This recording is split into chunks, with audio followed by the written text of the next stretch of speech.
Good afternoon, everyone, and welcome to round 10 of the CLUB100 Cadet Junior and Championship for 2024. We are here today at Buckmore Park. I am Reeve Taylor, joined in the comms box by Mr. Andrew Mather. Hello there, Andrew.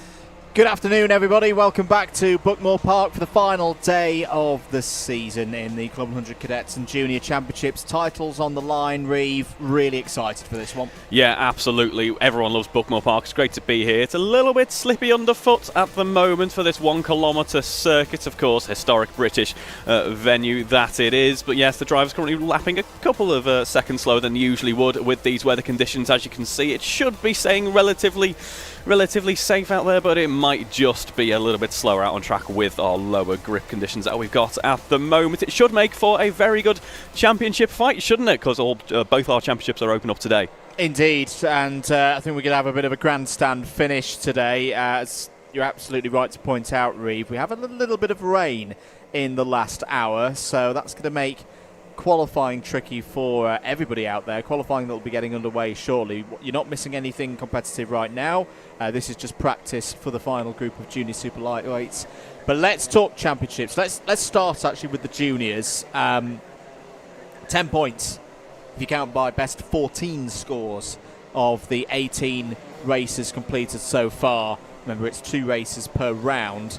10 points is the gap between Jamie Tyler Gooden and Logan McAllister, but Logan McAllister's form the past 4 rounds has been exemplary. He's been no lower than 3rd in any race through Wilton Mill. The last time we had a Alpha Live broadcast, Shandau, Rowra and Warden Law. So the suggestion would be on that trend that 10 points is going to close. The bigger question is how much is it going to close by, and is it actually going to switch in the direction of last year's cadet lightweight champion Jamie Tyler Gooden. We spoke to both of them earlier. Jamie Tyler Gooden seems pretty buoyed that he can continue his form, and his form's been pretty good as well. In that same span of 8 races, he's been no lower than 5th, and quite a 4 wins across the run of 8 races. So qualifying is going to be very, very key for them.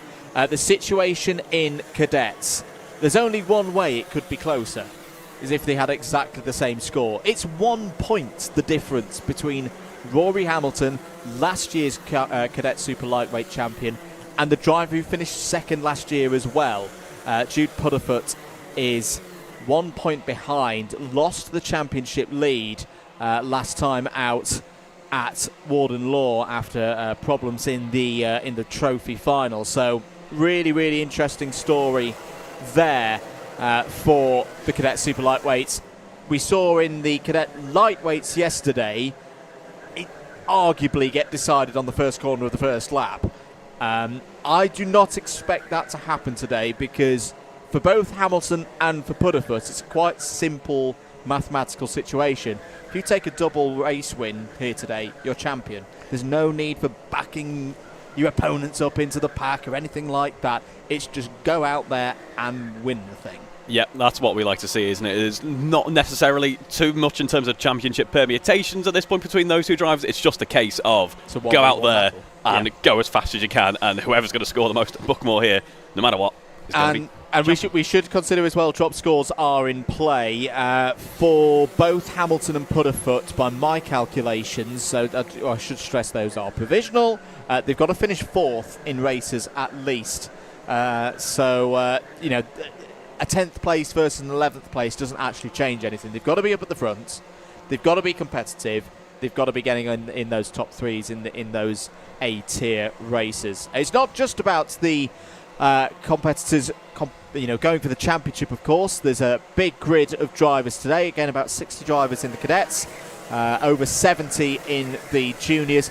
Everybody's got an aim for the day, whether it be a championship, whether it be a first A final of the year, a first B final, whatever it may be.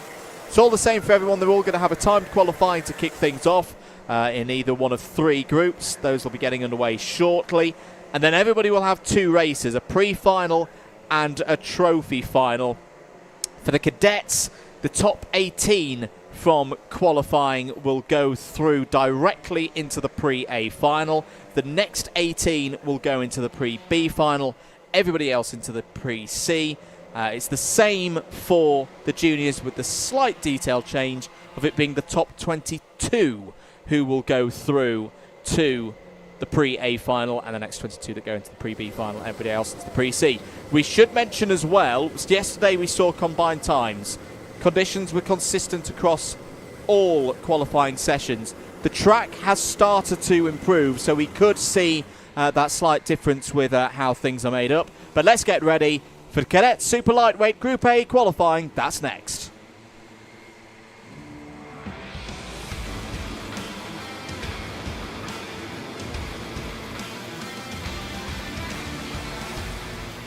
Here we are then, ready to go for our first qualifying session of the day. It's our Cadet Super Lightweight drivers here. 18 karts out on track then as they get ready to try and put themselves in good stead for the races coming up next. Just over 10 minutes to go then until the end of this session, and now's when the drivers are going to head out onto the track, get a feel for their kart, get a feel for the current track conditions, and get everything nice and up to temperature. Of course, with track conditions like what we've got out here today, everything's going to be nice and cold for these drivers for the first couple of laps, so we might see the odd spin here or there, and pretty much on cue we've got a little bit of one as we get the kart up to temperature. But that's, if you want to get that type of spin out of the way really early on in the session, don't you? Yeah, plenty of time for the drivers to get a lap in. It's a pretty simple game. Fastest lap time is what counts. Just to finish that point, because obviously we had to cut into this session, if, and that's a key word here, if the track conditions change significantly,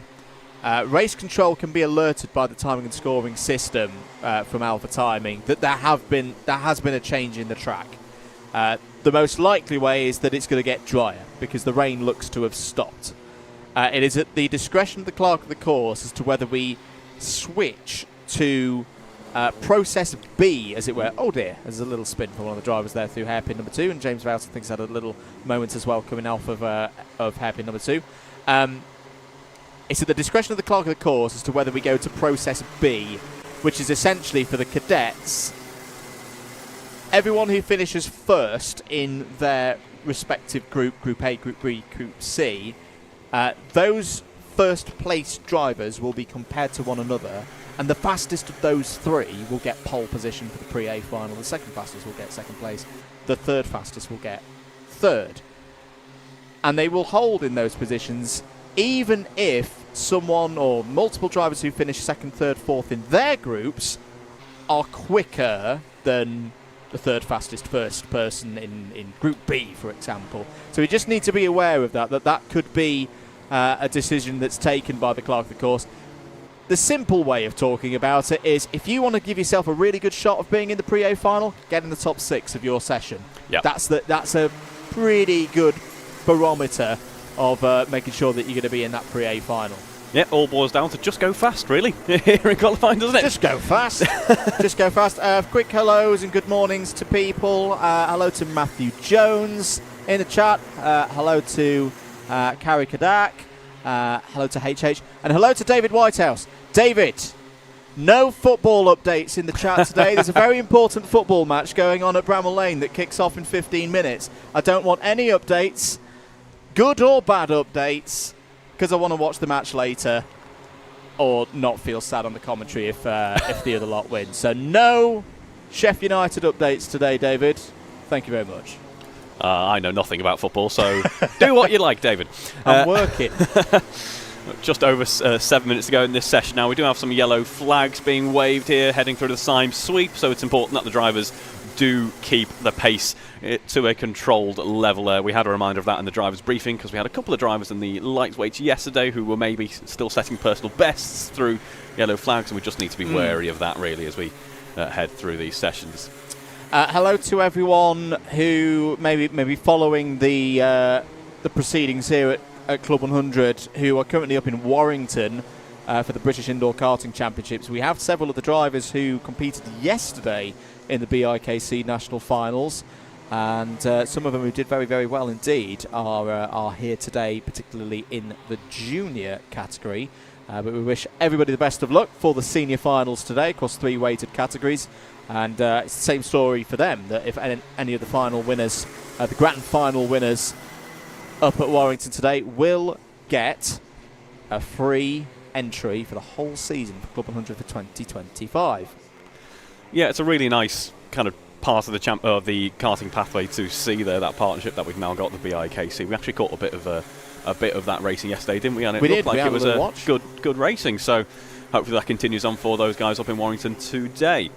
Indeed, some good comms on it as well. You could really feel the energy up there. We should also say hello on an Alpha Live front to everyone who is across at Anglesey for the Race of Remembrance. That's going on today as well. We were having a little watch of that. I was checking out how the Jaguar XF was getting on. We have what had, happened of course, with that one, Andrew? It doesn't go that way. It's motorsport, isn't it? It doesn't always go your way.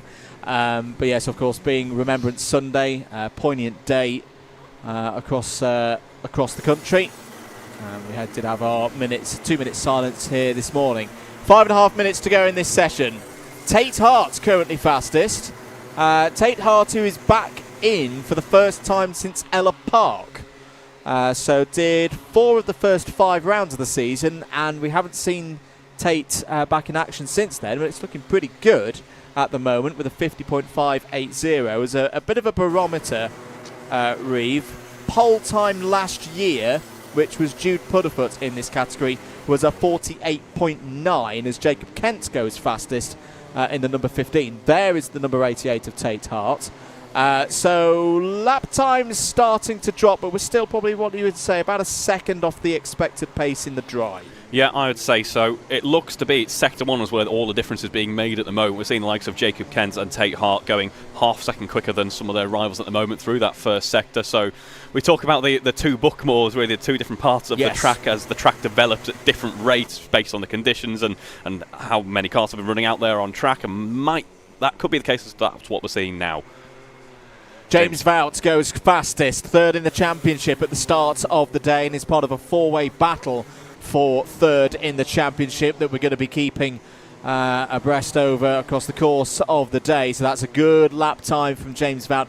Track's going to get quicker though. As long as there's no more precipitation, this could be one of those classic qualifying sessions where it all comes down to whoever has got track position at the back of the field and is going to get their lap time in last. 4 minutes to go. Vout fastest. Oscar Lang has had a good start as well.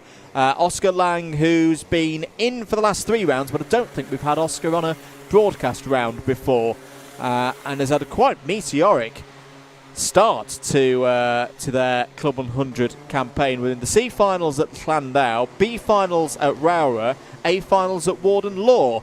Now Oscar Lang is looking at a front of the grid start for the finals later on. Someone's just bumped into our cameraman. Thank you very much. 3 minutes and 20 seconds to go. Yep, Zachary Smith going at 49.5 now. We have dipped into the 49-second region. The track really looking like it's a bit more raceable now. Saw a 20.1 on the Sector 1 last time out for Zachary Smith there, so really flying along through some parts of the track here. 3 minutes to go, and as you say, Andrew, I think it's all going to come down to the very last part of qualifying. These drivers will be hoping that there are no yellow flags or anything like that that will impede on this session, because it could make or break a lap. Yeah, and we saw a little bit of that yesterday, that it was key for drivers to get their laps in and not just go, oh, well, I'll do it right at the end of the session, because you never know what could happen in those latter stages. Here we're having a look into hairpin 1. A couple of the drivers just moving through. That is the 170 of Reece Jensen on the move. Different lines through hairpin 2. I think that normal dry line to the inside late apex, just on the tip of the curb, going through the left-hander is the way to do it right now. Zachary Smith goes fastest. 49.511, and Smith has just gone and set a purple sector 2 as well, so we need to keep an eye on the number 60 out there. This is looking good for Zachary Smith, who has been always in at least the B-tier races and has built across the course of the season. Had a really strong run last time out at Warden Law.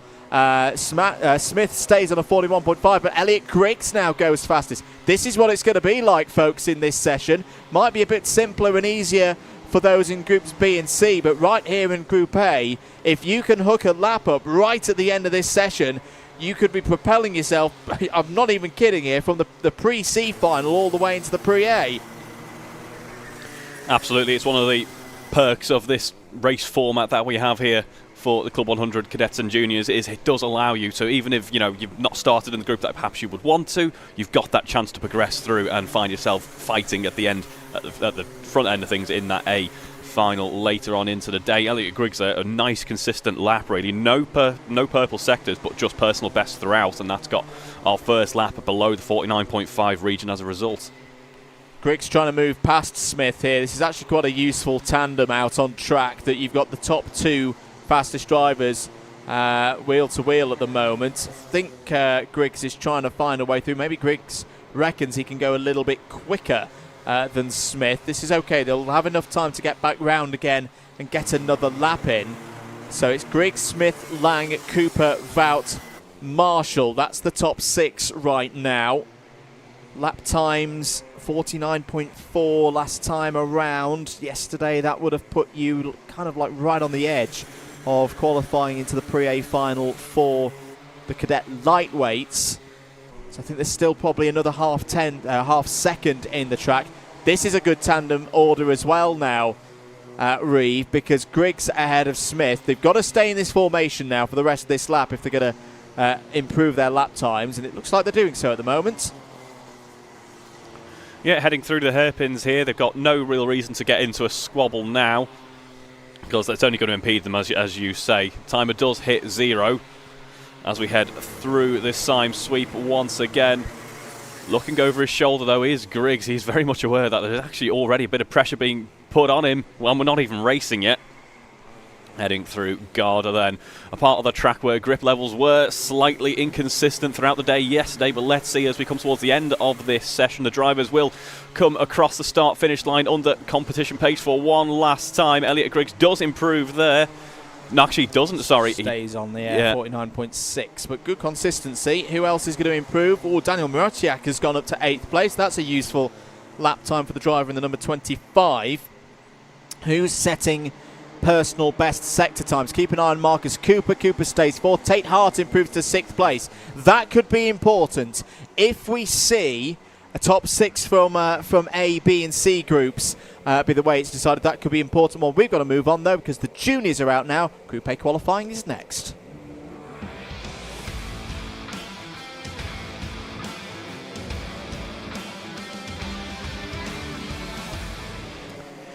Here we are then, our junior Group A qualifiers for the super lightweight division out on track now.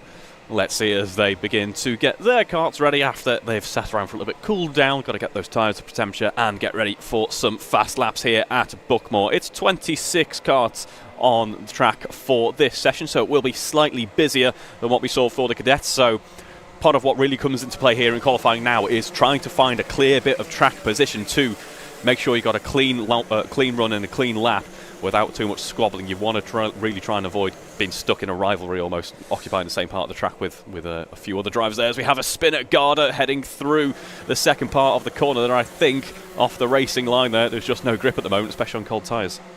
Yeah, it can be a little bit tricky, and especially at this time of year.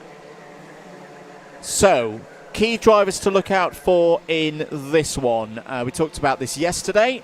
If you finish in the top 10 of the final championship standings, you get in terms of the points and the prizes, you get a plate, or the right to a plate for next year's junior super lightweight championship, if you're of course staying in. Now some drivers may be moving divisions, so we have seen some drivers as they get older, they get taller, mainly, they move from junior super lightweight across to junior lightweight.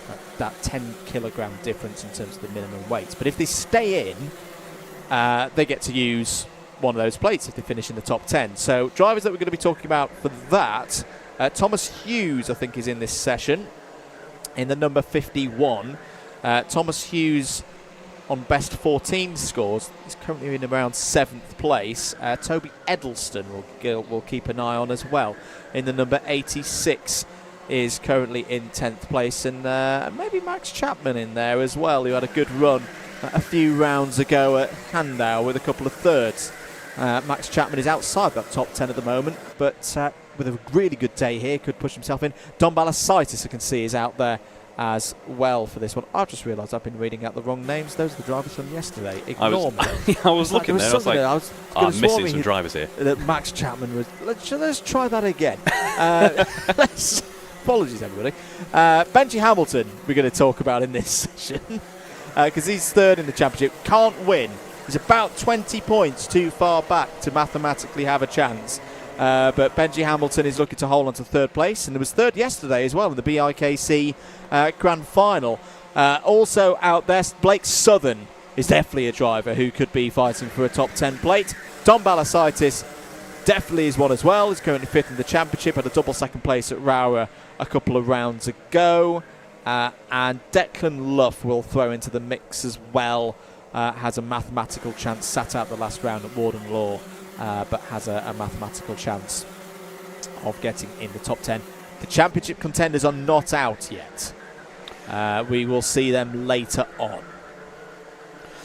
Current times in this session at 46.4, being held by Daniel Campbell. That's our fastest car out on track at the moment. So the track looking certainly a lot happier than it was just a moment ago in practice. We saw these juniors out on track and we were in the 50s at one point. So the track slowly coming back to these drivers as we are seeing a bit of close running already here as we head through the Syme sweep. Couple of track limits warnings coming in. Now the rule here is you've got to have two wheels inside the white lines at all times, otherwise you will fall foul of the eye of the stewards there, as we can see a bit of battling going on through the Garda corner complex at the end of the lap here.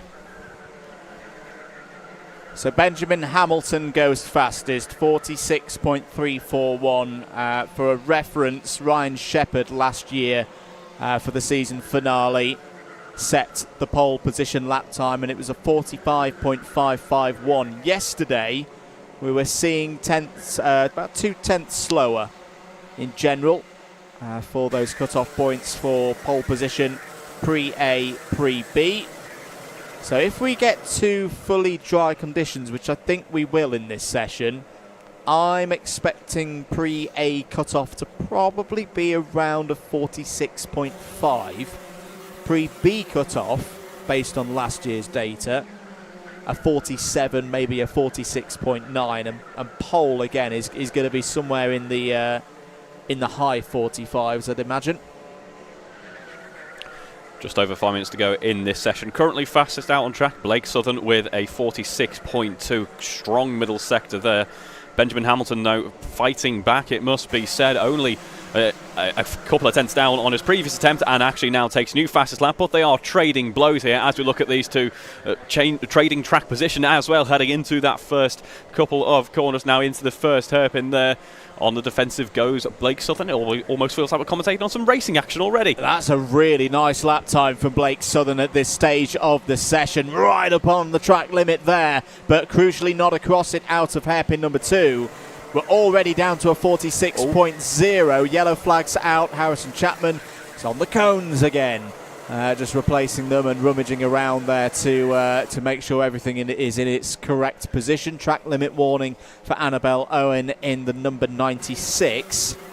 So this is going to be an intriguing one. Jacob Brown's just shot up the order. Has gone up to 5th place with a 46.534 in the number 13. Alice McKenzie and Jamie Warner have also pushed themselves up into the top 10. Best result so far this season for Blake Southern was actually the last time we had some broadcasting of this championship. 3rd in the Pre-A final back at Wilton Mill, and a 2nd place as well. He likes a broadcast round this year, does Blake Southern. It must be that the sight of the Alpha Live cameras cheese him up a bit. Absolutely. Because that's, say, 2nd place at GYG earlier on in the year. Which goes to prove the commentator's curse clearly not actually in effect here. We've got the opposite effect, seemingly. Yeah. Absolutely. Will Peckover's just gone up to 9th place. Reeve, new driver for this weekend. Yes. Yeah, we see this quite often late on into the season when almost treats it like a bit of a recce, really. If you're new to Club 100, you don't want the pressure of going straight into a full season where you're charging for that championship. It's good to have just that one round to get your feet into the regulations, how the events work, maybe learn a few faces in the paddock as well, and that means that you go into the next season. Of course, we changed the way the season runs ever so slightly with our Northern and Southern Championships next year, but you head into that with a bit more preparation and a bit more kind of easy getting into things. Well, particularly at the start of a season when the weather can be rubbish. Yeah. Trying to get your head around that side of things, but also format can be a lot. So yeah, it's understandable why a number of drivers have gone, do you know what, let's throw ourselves in for the last round of the season, the last couple of rounds of the season, and get ahead of the game. Cone warning for the number 5 of Jack Redfern. This is Benji Hamilton on your screens, kart number 6.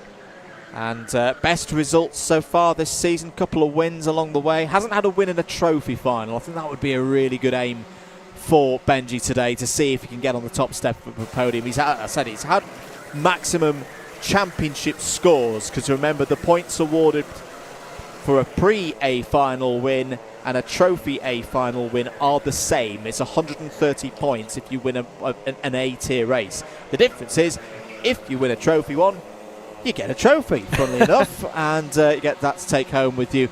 Hamilton has been on the podium a few times this year, but always in 3rd place at GYG, Wilton Mill, PFI and Rowra. Dominic Balasaitis with a great lap last time out there. 45.8, dip into that 49 region now. Sector 2 seems to be coming to life now. So slowly but surely that whole track is now beginning to get just that little bit more raceable, although we do have yellow flags out in that sector. Drivers cannot be setting their personal bests running through that moment, although it looks to be cleared now. Yeah, I've been really impressed with Dom Balasaitis this year, Reeve, when I've been watching and looking at some of the results on my travels. I think he's a driver who's really taken a big step up this year. He's had some good success in the CLUB100 Junior Experience Championship, which was a quickly organised championship, mainly due to just the level of interest and the number of drivers wanting to get onto the grid, onto a CLUB100 grid for 2024. And his racecraft has really stepped up as well. Particularly at Rowra, he impressed. A double 2nd place 2 rounds ago, and without the pressures of championship permutations. Of course, trying to hold in that top 5, that would be a really good result for Dom Balasaitis to say in that top 5. I think he's enjoying his racing this year. Good afternoon to Ellis Cox, our winner from yesterday in the cadet lightweights. Well raced yesterday, Ellis. Hello to Game Gurus, who's cheering on David Kadar out there, and I can see a little bit of chat about, yes, the new prospective new clubhouse. We did have a little talk about that yesterday, and very much looking forward to it today. And another shout out for John Ratcliffe, who thanked us via a text yesterday, because he was asking about, will the new clubhouse have a comms box? I've put that inquiry in, John, and well done last night on your Fun Cup Endurance Championship Award that I've seen via your better half for Crash of the Year. Oh, fantastic. He's going to get bullied for that in the BUKC comms this year. 15 seconds to go. Blake Southern back to the top of the order. Hamilton goes P2. This is the last laps now for drivers. They'll get this one in. Balasaitis down to 3rd, Jack Redfern 4th. This is a competitive session. This is going to set the tone, I think, for the Junior Super Lightweights today, with our championship contenders Jamie Tiley-Gooden and Logan McAllister still to come up, and they're in separate sessions as well. Checkered flag is out. Redfern improves to a 45.889 but stays 4th. Are any of the top drivers... Oh, Balasaitis has not had a good first sector. No. Blake Southern's gone and set a personal best through sector number 2 in the number 33. 45.730 is the time to beat. That's a useful time. That is bang on the money. Hamilton over the line, stays 2nd. Southern goes quicker. Southern goes quicker to a 45.72. Small margins, but that could be a crucial 100th of a second with 2 groups still to go. Is anybody else improving? No, I don't think so, but what a performance there, Reeve, from Blake Southern. Yep, late on really made all of the difference. Dom Balasaitis had so much pace midway through that session, but Blake, with that blistering couple of laps towards the end there, really did set a charge there, really. As you say, only 200th of a second separating Blake and Benjamin Hamilton at the end of that session. There we go. Junior Group A done, and Blake Southern sets the early pace. Let's see across the course of the next two groups whether that lap time will stand. That's pretty useful, even to say compared to last year's times. That is properly dry running now. More qualifying sessions still to come. We'll be switching back to the cadets in a short while. I can hear the whistle, so let's get ready. Group B for the cadet super lightweights is next.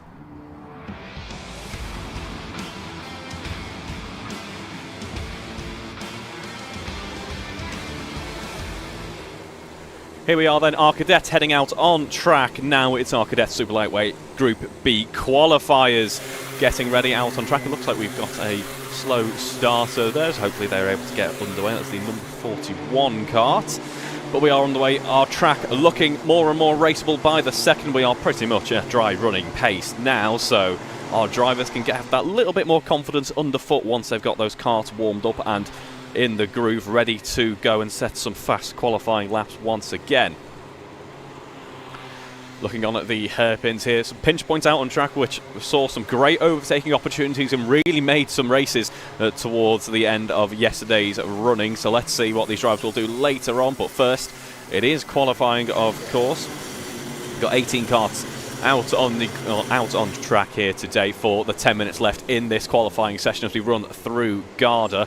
Garda, a corner which was punishing drivers for heading off that racing line throughout yesterday's running, so I suspect we're going to see something similar today as we see those drivers heading over the start-finish straight, that is, if I'm not mistaken. I think I remember those lamps heading over from the cafe, running up into that first corner now as we start to get our first quick laps heading underway. Yes, indeed. Jacob Underhill out in this one and setting the early pace. Who else have we got out in this one? I would expect one of our championship contenders. Yes, Rory Hamilton is out in this one. Double winner last time out at Warden Law to retake the championship lead. Oh dear, a little bit of a spin for one of the drivers down at Paddock Corner. Wasn't the first time that we saw a double win of pre and trophy A final for Hamilton this year. Rory did the same feat at Wilton Mill the last time we had an Alpha Live broadcast, and he starts the season with it as well at Rye House. This is an important qualifying session. We saw the qualifying have a pretty big bearing on how things played out in the cadet lightweights yesterday. Oh dear, there's a contact there. I couldn't tell whether that was maybe initiated from a little bit further back. The result is that, is it the 36 that's gone round there? That is indeed. Indeed, that is Boccanegra, I think, that's gone round. Apologies, I'll switch my timing back. Yeah, Juan Armendariz Boccanegra. Cone warning for David Kadar in the number 67. As I was saying, one of those pinch points out on track we are going to see as those drivers try to find a clean bit of running to get their laps in. We might see those groups kind of bunching up and having a bit of a tussle before they start to set those fast laps in.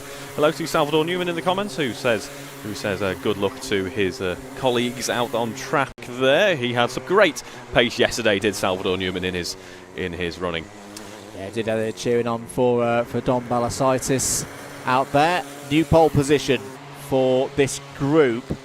Tyler Nickelbine with a 49.792, and just as I say that, Rory Hamilton takes it back, a 49.771. Will be interesting to see what's the relative. Just to be clear on the discretion that the clerk of the course has, it's an average pace. Don't ask me how it works it out. I'm sure there's some very clever Wilshu statistical analysis in there. From both Wills, in fact, to run Alpha timing, but it flags with a threshold of like the whole field is a certain number of percent quicker than the previous group, or slower for that regard, to note that change of the track. So whilst the pole time in Group A was down on what we saw last year from Jude Pudderfoot by 5/10, the pre-A cut-off, assuming it's going to be around 6th, 7th place, was a tenth or so down.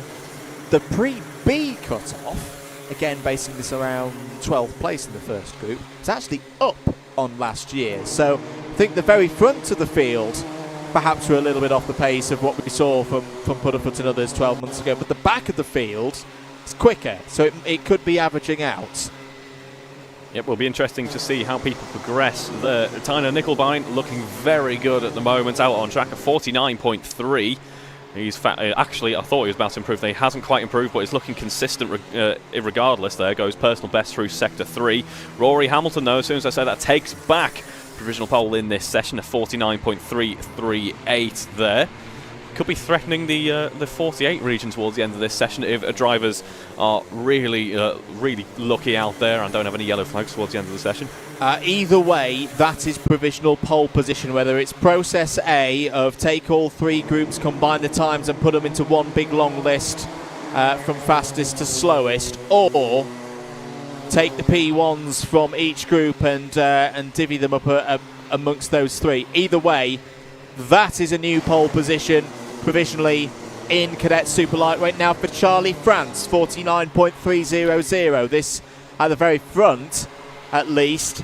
This group is quicker than we saw in Group A. Tyler Nickelbine has now gone fastest. Great lap there from Tyler, 49.163. And well, we saw this from a few drivers yesterday, getting best results of the season to wrap up their years. Could that be the case today for Tyler Nickelbine? Hasn't had a top 5 in an A race so far this year. If he can get that number 41 to the very front of the field, he's going to have a good chance of turning that top 5 column from 0 to 1. Yeah, and I think a lot of that comes down to, I think Buckmore is a bit of a favourite of a lot of the drivers here, isn't it? Even those we were speaking in the Paddock show there, which you'll see in the break between qualifying and the racing, a lot of the drivers who say Buckmore is my favourite track, they seem to be quick around here, so it's a track that really is rewarding to drive, and it could be that. And what that means is heading into next year's running, they're going to have that little bit of extra confidence and might progress further on into next year's running, as we do have a bit of a group of karts forming up here as we head through the hairpin. Not ideal, not necessarily what you want late on into the session when you're trying to get as clean of a run as possible. This is good news though for Tyler Nickelbine, who is in front of this big group of cars, because he's going to be the one who's got all the clean air out in front of him.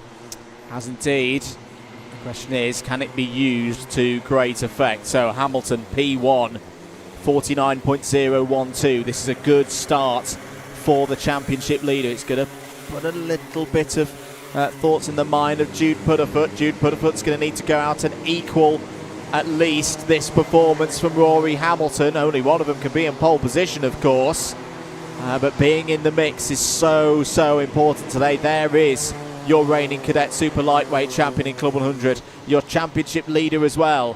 Whereas last year Hamilton had a good advantage, still went and won both races on that day to complete the 2023 season in Pre and Trophy A final, but didn't need to mathematically. Today, very different story. Has to go out and beat Jude Pudderfoot, arguably in both races, because it's only that slender 1 point gap between them at the moment.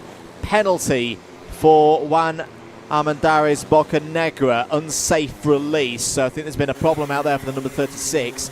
That's a re-entry to the racing surface that has caused another driver to have to take avoiding action. That is why that penalty has come up on our board. And remember, all penalties are applied by position within the qualification classification.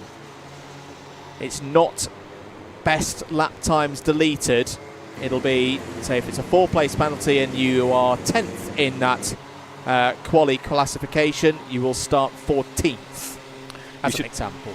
You should try saying position within the qualification classification 10 times fast, I think. That's been a good challenge. Rory Hamilton still leading, though, with that 49.0 there. See, two drivers in the red suits with the red number plates on, of course, signifying that this is our super lightweight groups running today. Our lightweight drivers have the black number plates on, and of course, we say those in the top 10 fighting for the rights to keep or maybe jump up with the number plate that they'll be running with next year. 1 minute and 45 on the clock then. Here's your driver currently second fastest out there in Group B for the Cadet Super Lights. Tyler Nickelbine needs to find a 10th and a half if that number 41 kart is going to be P1 again between now and the end of the session. Ben Cape's just put in a lap time, as has Jacob Underhill. Great stuff there from Ben Cape. And again, this is what Buckmore Park can do. Ben Cape, so far this year, has only had one visit into the A-tier races. That was back at Landau. This would be a brilliant performance from Ben Cape in the 46. There is Jacob Underhill in the number 5. One of the 4 drivers competing for 3rd place in the championship is Jacob Underhill. Jacob Underhill at the moment in P2. There's another penalty that's come in. I think it's Adam Ashgar for a moment out there, complete takeout in the number 31. Reeve drivers going on to their final laps now. 40 seconds on the clock. It's still close out there. Yeah, it will be the last fast lap attempts. I say obviously it's good to have clean air, but sometimes it can be really beneficial if you're in a group to maybe learn a little bit of what drivers around you are doing, learn their braking points, see what lines they're taking through some corners. You might be able to find a bit of time by doing that, because Ben Cape was able to post that time while being attached pretty much to a cart that was just in front of him. Charlie France improving there, goes 49.1. Rory Hamilton's on for a good lap though. Yeah, this is a really good, there it is, 48.944 for Rory Hamilton. That may take things, and in fact Hamilton's got over the line again and has got another lap. Rory Hamilton has gone and set a lap time that would have put him on pole position in the 2023 edition of this race. The question is, can anybody beat it? Hamilton's gone purple again through sector number 1. Jacob Underhill's gone purple through sector number 2. Underhill over the line, improves, but stays second. Ben Cape stays third. Charlie France has thrown a good lap time in the end there as well to be P4. But here is the driver we need to keep an eye on. I'm pretty sure he's going to be P1 in this group, but the key thing is, what is this lap time going to be? What is going to be the challenge for Jude Putterfoot, who was on pole position here last year? Hamilton over the line. It's a 48.841. That is a mighty lap from Rory Hamilton. It's only a provisional pole position at the moment, but that could be pole. And here he goes. Oh, that was a good one. That was a really good one from Rory Hamilton, who has stood up and delivered. We'll see whether it's good enough to be holding pole position later on. But after this next session here, Junior Group C out now.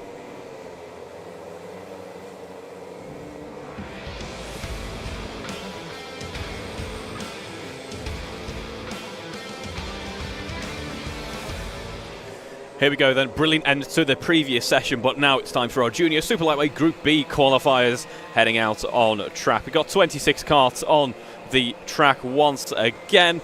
This track seems to be just getting better and better. I think we're at peak really for the track conditions out here now. It's just a case of getting those karts nice and lit up, ready to go racing, because we're seeing it's only at the very end of the session when those really fast laps are able to come in for these drivers. That might be something they want to bear in mind, but realistically they just need to make sure that they've got the track position that they need and that they are ready and poised to get a few bank laps in really before they gun for it at the end of the session. Just under 9 minutes to go then in this one. These qualifying sessions come thick and fast for our karting drivers out here today. We've got a lot of karters here that we need to get qualified and ready to go and set for our grids for the afternoon's worth of racing. First couple laps coming in, then we're in the 48s at the moment. We should be seeing 46s, that sort of region, if what we learned from yesterday is anything to go by, and what we've seen so far today as well. It's Daniel Archibald with that fastest lap so far, but not for long, because Logan McAllister takes that accolade, and now driver Gabriel Castro also jumping ahead with a 47.5. We're on board at the moment with Kira Boylan leading a bit of a group of cars as we head through Garda and back onto the start-finish straight now. Max Sheldon Haywood into the 46s. These cars seem to be coming to life quite quickly in this session. Yeah, that is already an equaling of the fastest lap time from Group A to the thousandths of a second. So Blake Southern's provisional pole time is very much looking under threat. A bit of other times from earlier. Ellis McKenzie was 7th. Again, if you take the law of averages, a 46.157, which is what McKenzie did, is what we're expecting to be the pre-A final cut-off. Similarly for the pre-B final cut-off, something around a 46.558, which is what Will Peckover did for 14th place. But again, if the track is getting quicker, that could all those times could come down. There's a quick look at the number 31 of Sheldon Hayward, who the eagle-eyed amongst you will notice has actually got a slightly different board. There's nothing in the rules that say can't make your own, as long as it fits the cards, your own number board. So I quite like that from Max. It makes him stand out even more. Yeah, maybe that might harm him later if he falls foul of the steward's regulations at some point today. Cause it's the one with the funky plate.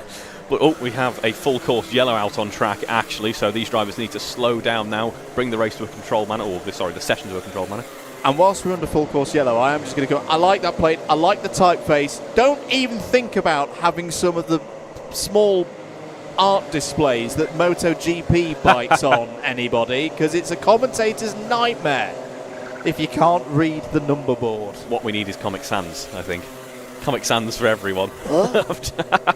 Ooh, feel ill. Now, I think this is a full course yellow for everybody just needs to calm down. I see. Yep. Judging from yes, because there's some barriers being repaired. I can see Dan Underhill there out on track, just instructing drivers to come on guys, let's calm this, let's chill this down a bit. João Castro out there is currently P2, one of the drivers competing in the Club 100 iRacing Championship. We didn't plug that yesterday, I've just realised, so we'll plug it now whilst there's a full course yellow. Wednesday night on the DDMM YouTube channel, round 4, MX5s at Daytona International Speedway on the road course. Oh, brilliant. Yay! It's going to be good. It's going to be good fun. And we'll see if anyone can beat Kieran Harrison, because no one's been able to so far this season in the 3 rounds that we've had prior. And if you missed any of the action, you can watch that back on the DDMM YouTube channel. And if your ears have perked up and gone, wait, hang on a minute, I'm on the iRacing, can I be part of it? Yes, if you are a current or past Club 100 driver. Same for the BUKC. If you're a current British Pro Kart Endurance Championship driver, you're eligible. If you're a parent or significant relation to one of our Cadet Junior drivers, you are also eligible. If you have a Motorsport UK esports license, you are eligible. We only have 2 or 3 places left on the grid for the rest of the season.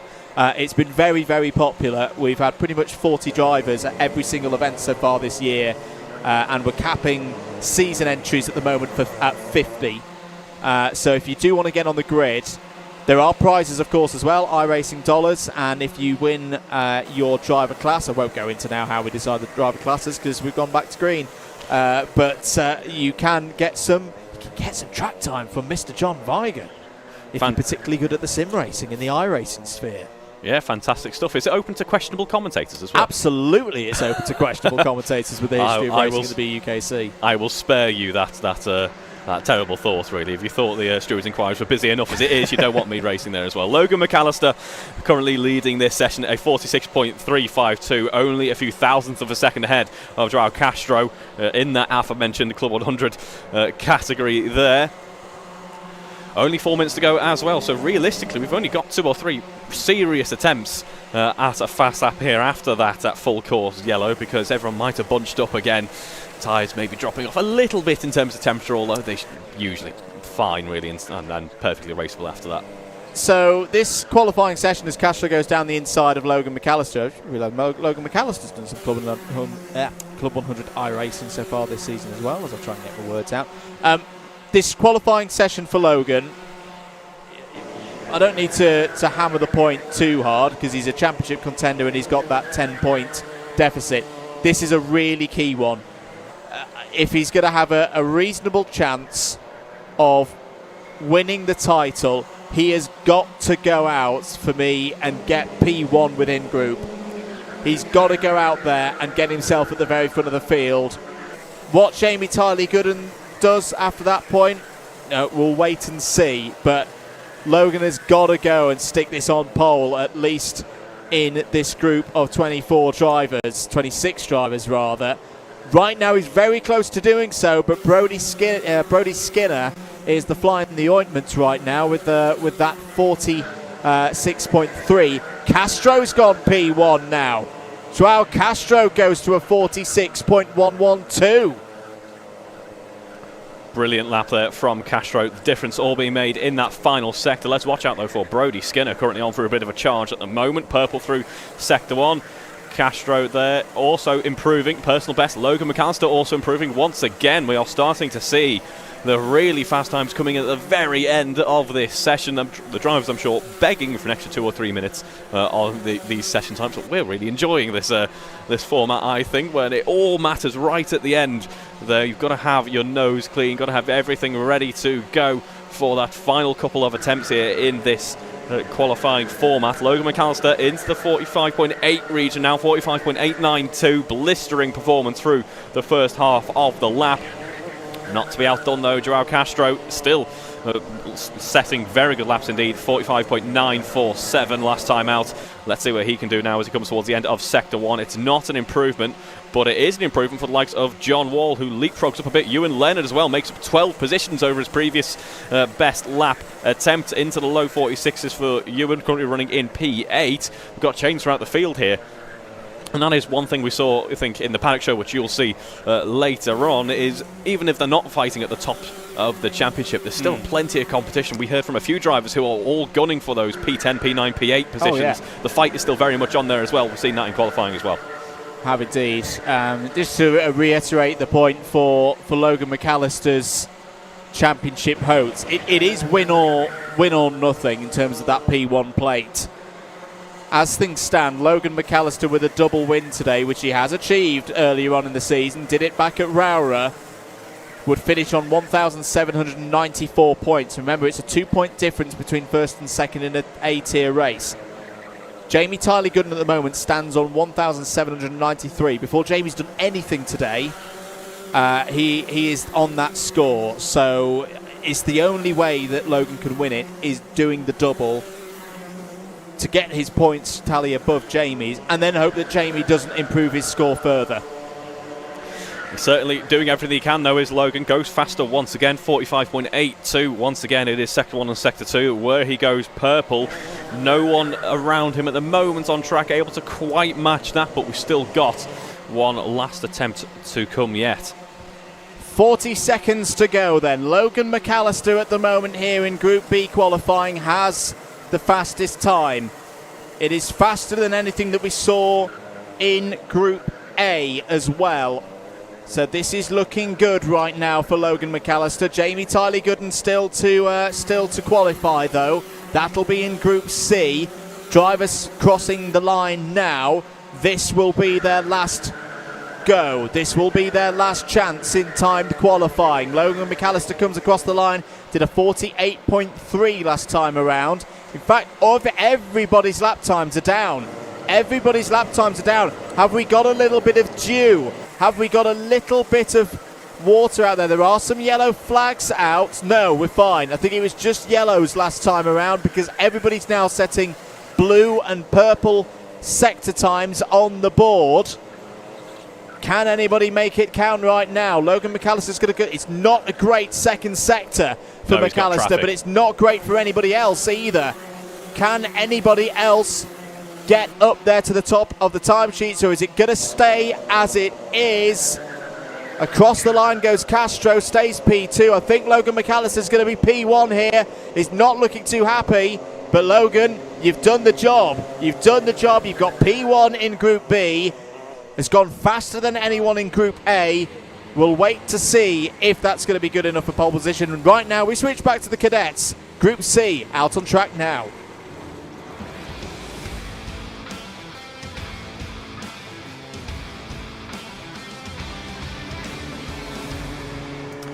And here we are, our 18 cadet carters are out for the Super Lightweight Group C qualifying session, our final qualifying session with our cadets here at Buckmore, so let's make it a good one.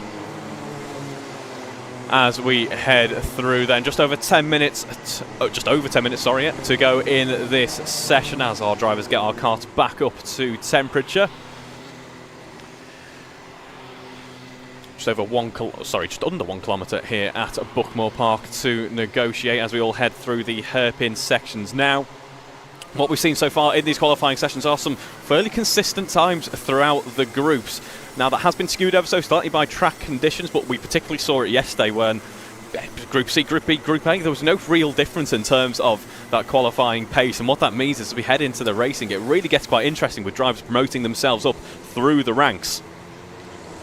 Yeah, absolutely. I think I was just reminding myself of some of the times from the first two groups. At the front of the field, Group B were definitely quicker. Like the Rory Hamilton's P1 time in that B group was 6.5 tenths quicker than Elliot Griggs' P1 time in Group A. If you take that step down to around 6th, 7th place, Max Wainwright in 6th in Group B was, again, 6.5 tenths quicker there or thereabouts over Tate Hart, who was 6th in Group A. The pre-B cut-off, so again looking around 12th place, that's a lot closer. There was only a 10th difference in it, so it's in the balance as to whether we go Process A or Process B for forming the grid for the pre-finals in Cadet. I think Junior will stick because that first Junior group was in dry conditions. It was the first Cadet group that were in very slightly damp we're conditions. About a second or right two on off. The edge, so that's why I think Cadet might see Process B get used, which means you've got to get in the top 6. If you want to be in the Pre-A final, get in that top 6 within your group. Jensen Barnard's in there at the moment. He's gone fastest at the moment on a 48.841. Only 1,000th ahead, though, of Sam Moore, so looking quite close out there. Hello to Bobby Krisovich, who's in the comments there, who was actually a competitor in the BIKC National Finals today. Things didn't quite go his way by the looks of things from what I saw on stream, but well done for competing nonetheless. Misses out then on that free seat in the CLUB100 event that is offered from winning that championship. Just under 8 minutes to go in this session. Harley Drury briefly leads, but it's Jude Pudderfoot in the mix for that championship, who does take the fastest lap so far, 49.7. And it was actually at the end of the lap there, where usually we've seen all the progression happen at the start of the lap. Usually it's purple sectors are flying in for Sector 1, but it was Sector 2 and Sector 3 for Jude Pudderfoot that made all the difference. Harley is on for a very good lap indeed, though.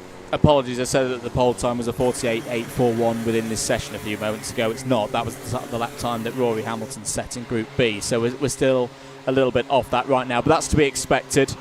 Fuel loads coming down, tyre temperatures and brake temperatures as well. We've not talked about braking too much here at Buckmore Park, but it's a huge part of being quick here.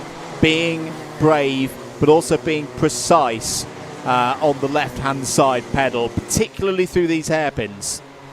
Yes, absolutely. We saw a couple of drivers yesterday who were perhaps just a bit too aggressive on the brakes, had left it a bit too late. That upsets the balance of the car and forces you to wash out wide. That compromises your run all the way through that hairpin section. And you really do feel it, especially with the slight incline coming up through the S's again. Braking, as you say, crucial here. Another crucial braking zone is that run into Garda when there is a big overtaking opportunity that opens up for you there as well. So if you nail your braking, potentially get a move done down the inside, you can find yourself in a very good position indeed. Just over 6 minutes to go in this session now. Harley Drury leads with a 39.3 and is on for another good one by the looks of things. We are currently following him, heading through the hairpin. He does have some traffic to contend with though, so we'll see how he negotiates that traffic.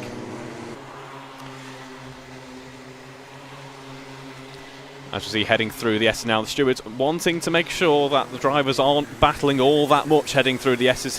The chicane really is supposed to be for one car to head through safely at a time. But we were seeing some brave moves yesterday. We might see the same again today. We're seeing some moves here, though, heading through Garda onto the start-finish straight, as Harley Drury trying to set another fastest lap if he can, but got some traffic to contend with. So as things stand, this, or at least at the very front, Drury has gone quicker than Elliot Griggs, who topped Group A. Not as quick as Rory Hamilton, though, who we saw a few moments ago top Group B. If you're waiting for the juniors, that's still very much in the balance. Logan McAllister was fastest in Group B for them on a 45.820. Apologies, Blake Southern actually still has provisional pole in the juniors on a 45.720. So we'll see what happens in Group C, and we'll see what happens in this one as well. Harley Drury's just gone and set a purple sector 2. That's pretty useful in the 159, and has gone, oh no, just lost out a little bit in the third sector there. So stays on that 49.363.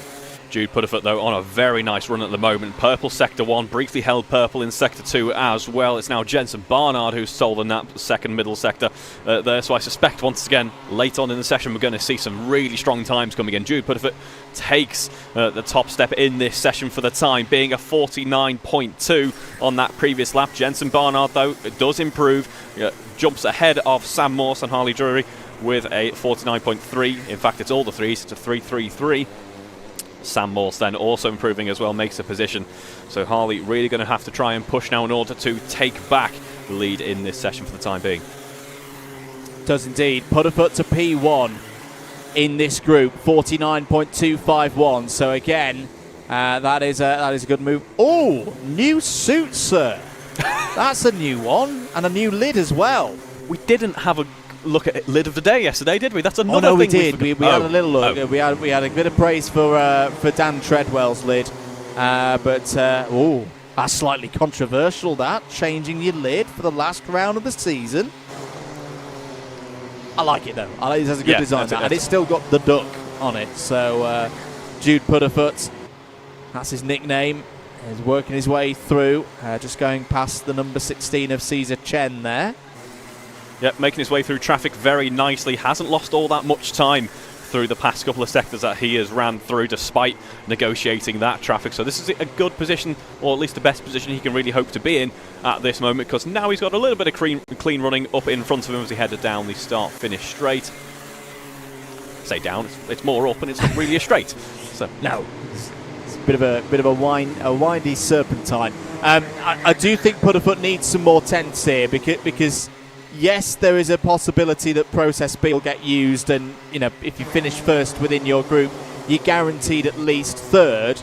But again, it's at the discretion of the clerk of the course, and if we stay on Process A, you're then in amongst all the times that have already been set, and a 49.251.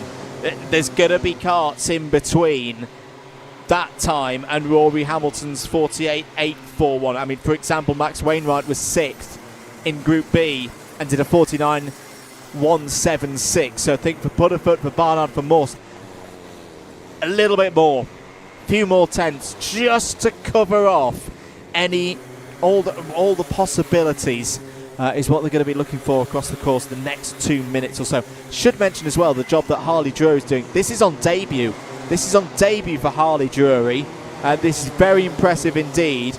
Freddie Adams also out there on debut. Freddie Adams Feetham is currently in 19th place. This is a mighty effort by our top drivers in this session so far. The top 6 covered by 0.2 of a second. Jensen Barnard, who we're on board with at the moment, having a very good run though on this lap. Goes purple through the first sector, 19.8. Coming towards the end of the second now, let's see if he can carry that momentum forward. And this is another reason why Jude might want a couple of extra tenths under his belt, really. Not only is there the bigger picture between the different divisions, also just in this session there is no real security. If you're at the top end of the field at this point, it's all been so close. We head back towards the end of the lap now. Doesn't improve through that second sector, but does make a difference with a nice consistent run to the end there, does Jensen Barnard, and takes the current fastest lap of this session, a 49.1. It really was that first sector that made all the difference though. So big question for Putterfoot now, because he's lost P1 within this group. Jensen Barnard, who didn't have a happy time at Warden Law, had a very good time at Rowra, double second place for driver number 22, and full course yellow.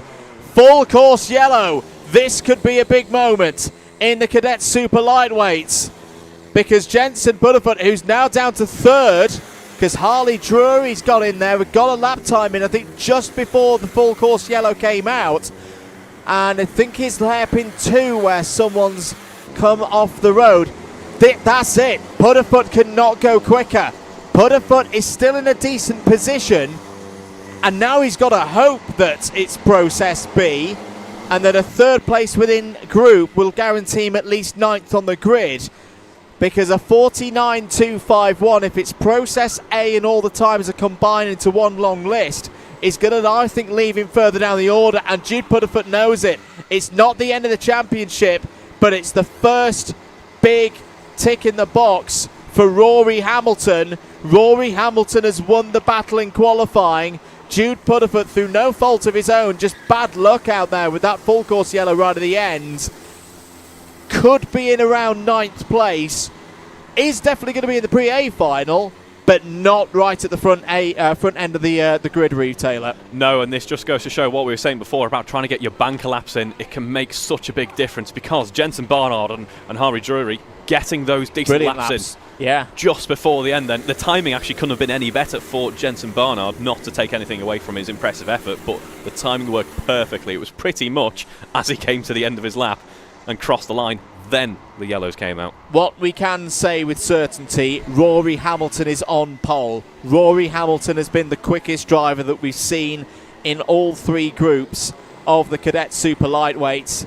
He's still got to go out there and win those races and get more points on the board and go and beat Jude Paddock in racing conditions. But that is a brilliant start for the championship leader and the reigning champion in Cadet Super Lightweight, looking to do the back-to-back. Brilliant work. We've got to move on, though. One more qualifying session to go. It's Junior Super Lightweight Group C.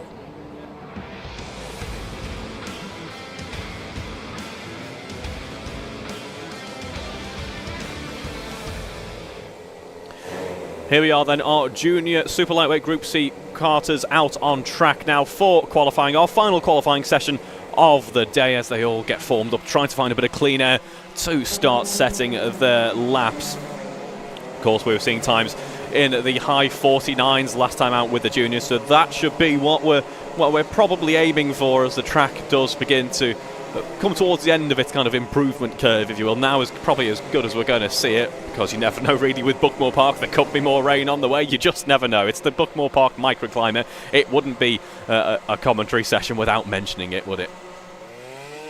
Absolutely not. Oh, someone's had a little bit of a spin. Oh, was that Jamie Tyler Gooden having a spin? It was. Is that an unorthodox strategy to get some heat into the tyres? Have a spin straight out of the pits at Garda. Think about it. It gives you heat in the tyres. It gives you a nice bit of clean air as well. It does. We are not recommending that drivers. We are not. I did see an event earlier this year in Valencia where a driver binned it on the first lap, and it was a category where you only get 2 laps before the tyres go off. Oh. And they pulled it. Fair play. It's like, okay, maybe that's the way everybody needs to do it. But there we go. So, plenty of time to go, of course, in this one, 9.5 minutes. But yes, for Jamie Tyler Gooden, championship leader, he knows already that Logan McAllister has done a 48.820. To be clear, Jamie Tyler Gooden doesn't need to win the races today. If he's right on the rear bumper of Logan McAllister for the rest of today, that's a very nice situation for Jamie to be in. And as we say, Logan's got to go out there and win the races. He can't do any kind of, oh, I'm in second, Jamie's in third, I'll try and back up and let whoever's winning dart away. That will be of no use to Logan, that situation. He's got to go out and win both races to turn the points deficit round and hope that Jamie Tyler Gooden has a bit of an off day. Really, what do you think that does to the driver's mindset if you're Jamie Tyler Gooden?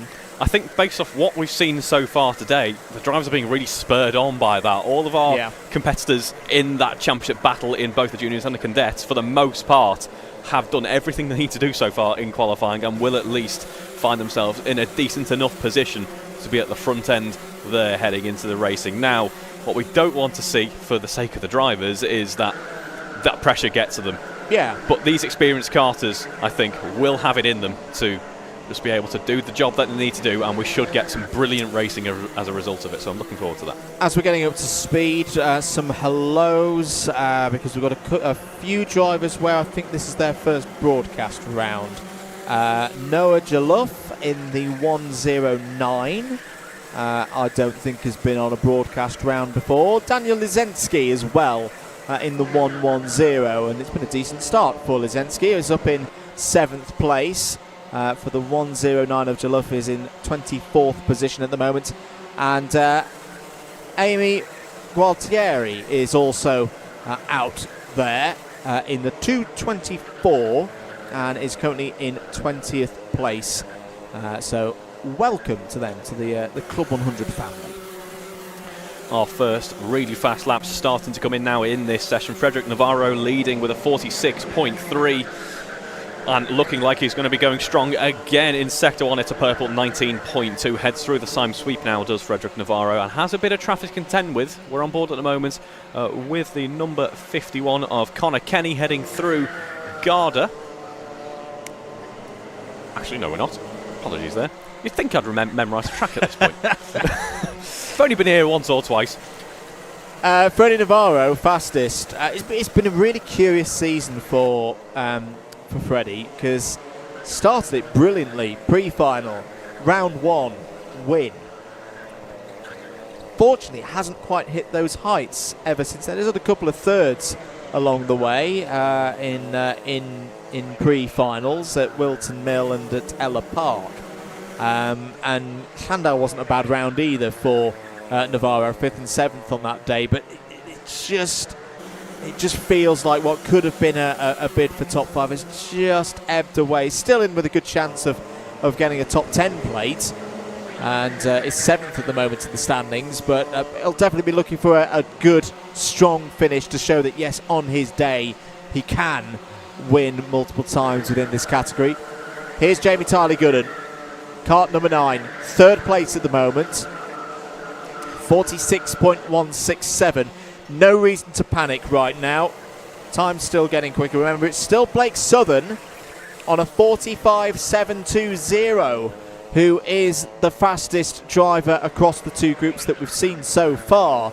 And that's another thing that can happen on a day like this, Reeve, when you've got a top 2 very much focused on one another for a championship. Someone with a good bit of form and a good bit of pace could just throw a bit of a curveball in there. Yeah, absolutely. It goes back to what you were just saying, and I think, Andrew, when you've got some karters who've perhaps had a great start to the season but maybe lost their footing a little bit midway through, that can offer a bit of a mental reset, I think, as you head into that final round. You think, right, okay, the championship hasn't gone my way, let's see what I can do here at Buckmore, prepare myself, as I was saying before, for the season coming up next. George Palmer Mobsby has just gone and set a very nice lap, it must be said, a 45.9, jumping ahead of Frederick Navarro as we now dip into that 45-second region in the second half of this session.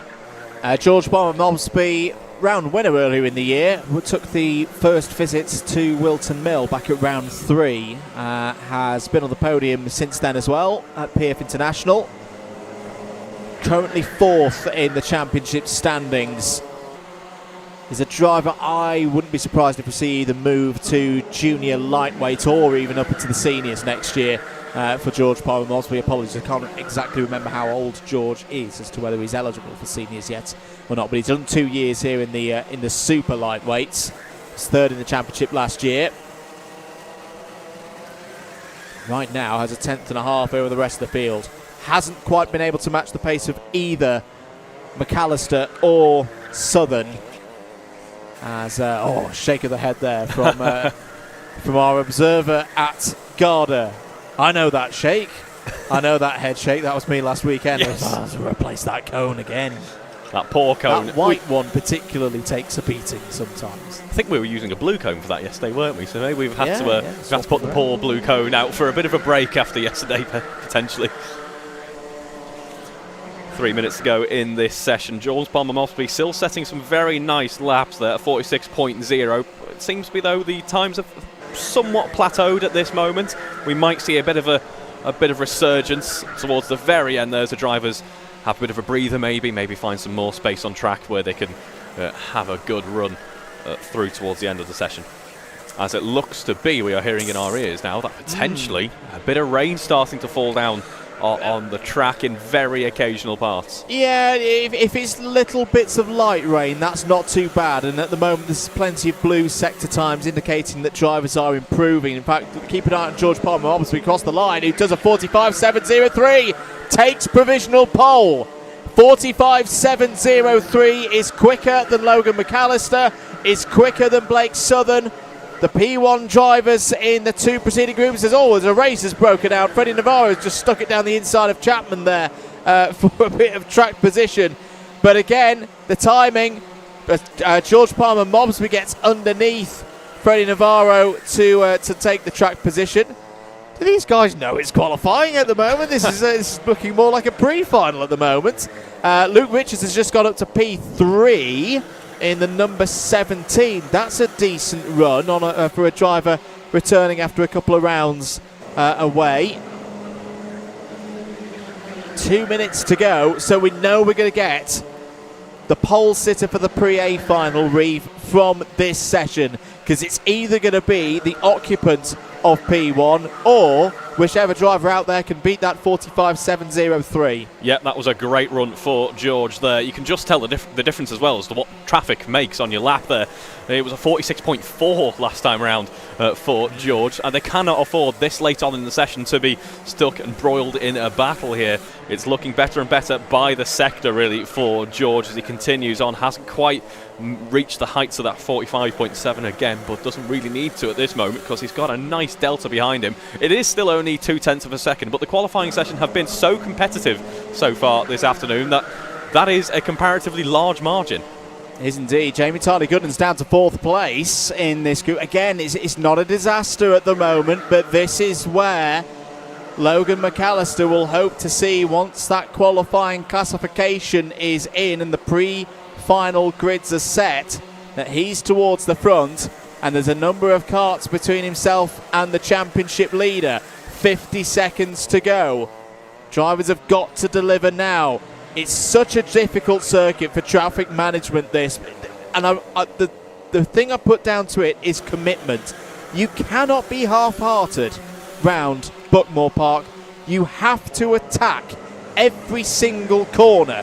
And if you've got someone right ahead of you who's a little bit slower, your whole lap's ruined. Yeah, absolutely. I think that is part of what makes Buckmore so rewarding to drive around and to absolutely nail when you do. It is a brilliant racing circuit, some lovely technical parts as well, as it looks like we've got some waved yellows potentially through the first part of the lap there. Yeah, which means although it's not a full course yellow, drivers will not be able to set personal bests through sector number 1. Again, are we going to see another qualifying session truncated by yellows? It's happened a couple of times already this weekend. Luke Richards is over the line 3rd. JTG's over the line in his 4th.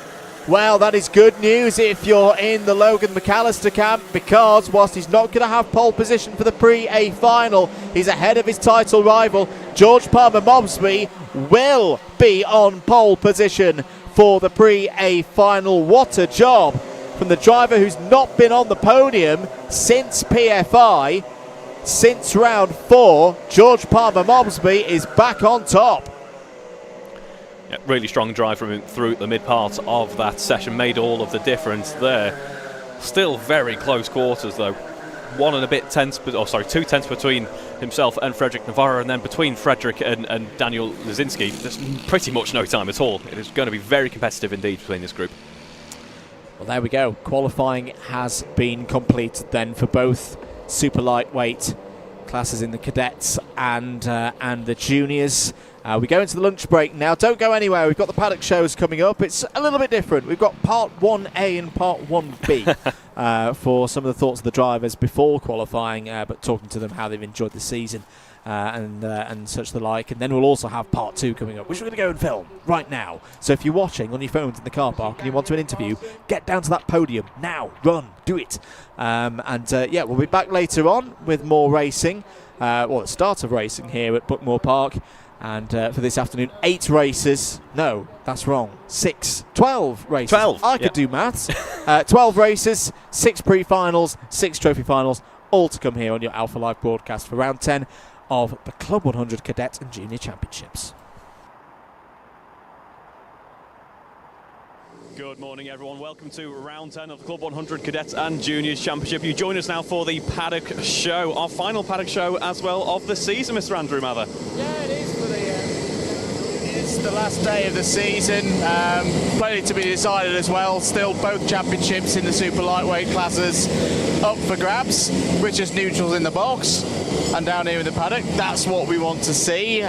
Should be some really competitive racing, and I also like the fact that because the championships are so close, sometimes on the final day of your season you can see some mathematical shenanigans. It's so close today, I don't think we're going to see any of that, because it's going to be a simple case of if one of the championship contenders goes out there and wins the round, they're going to take the championship. It is that close. So we've already got some drivers, haven't we, Reeve gathering? I think we've got Adam and Sarah Telford and Daniel Bratiak. So I'm going to pop over and have a chat with these guys. I'm also not going to stand near a massive monitor that's going to blast our ears out.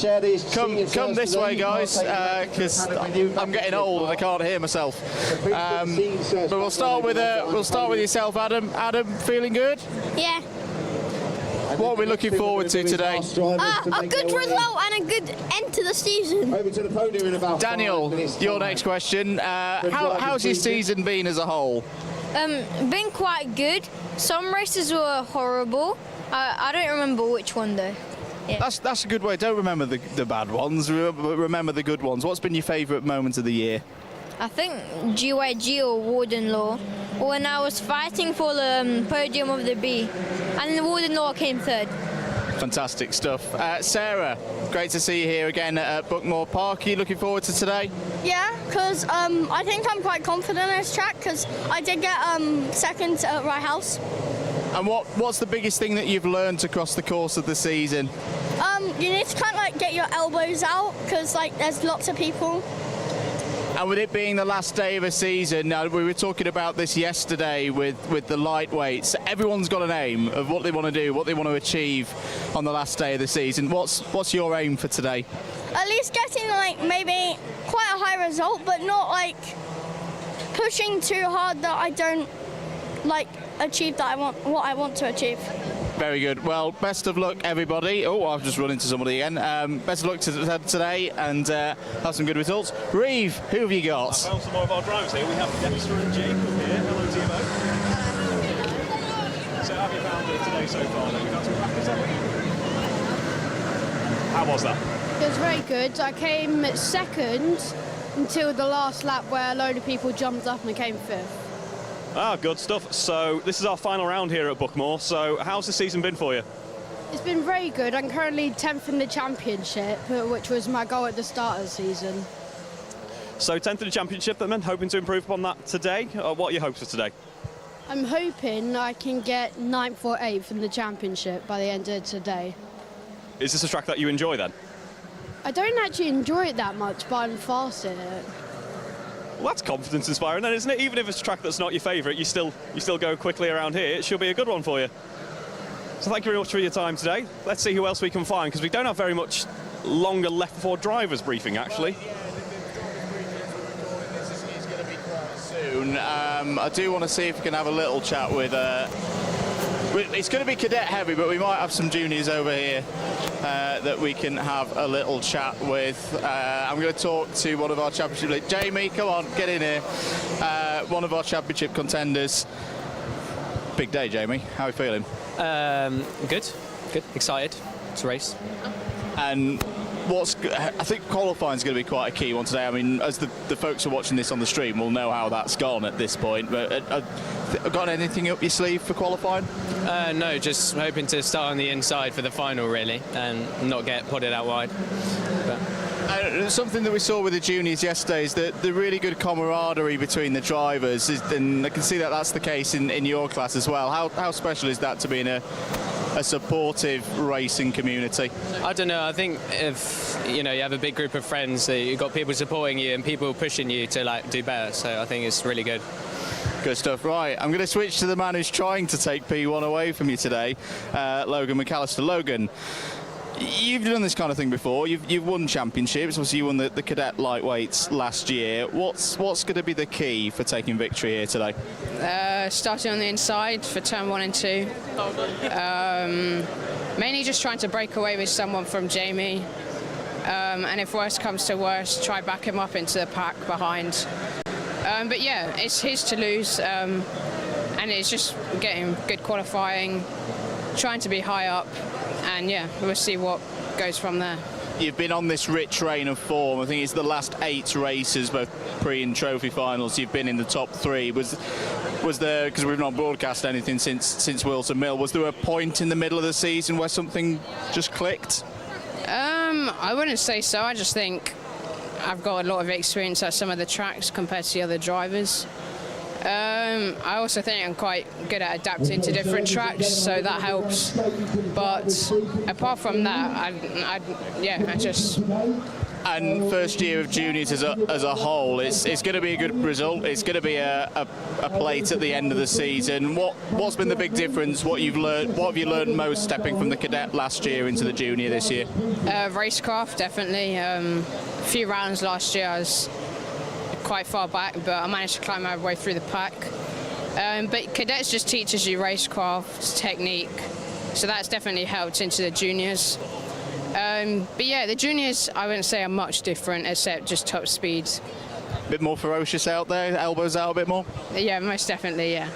Good stuff. Well, best of luck, Logan. Best of luck indeed for the championship battle. I've lost Reeve. Where's he gone? He's behind me. Who have you found? I've reappeared.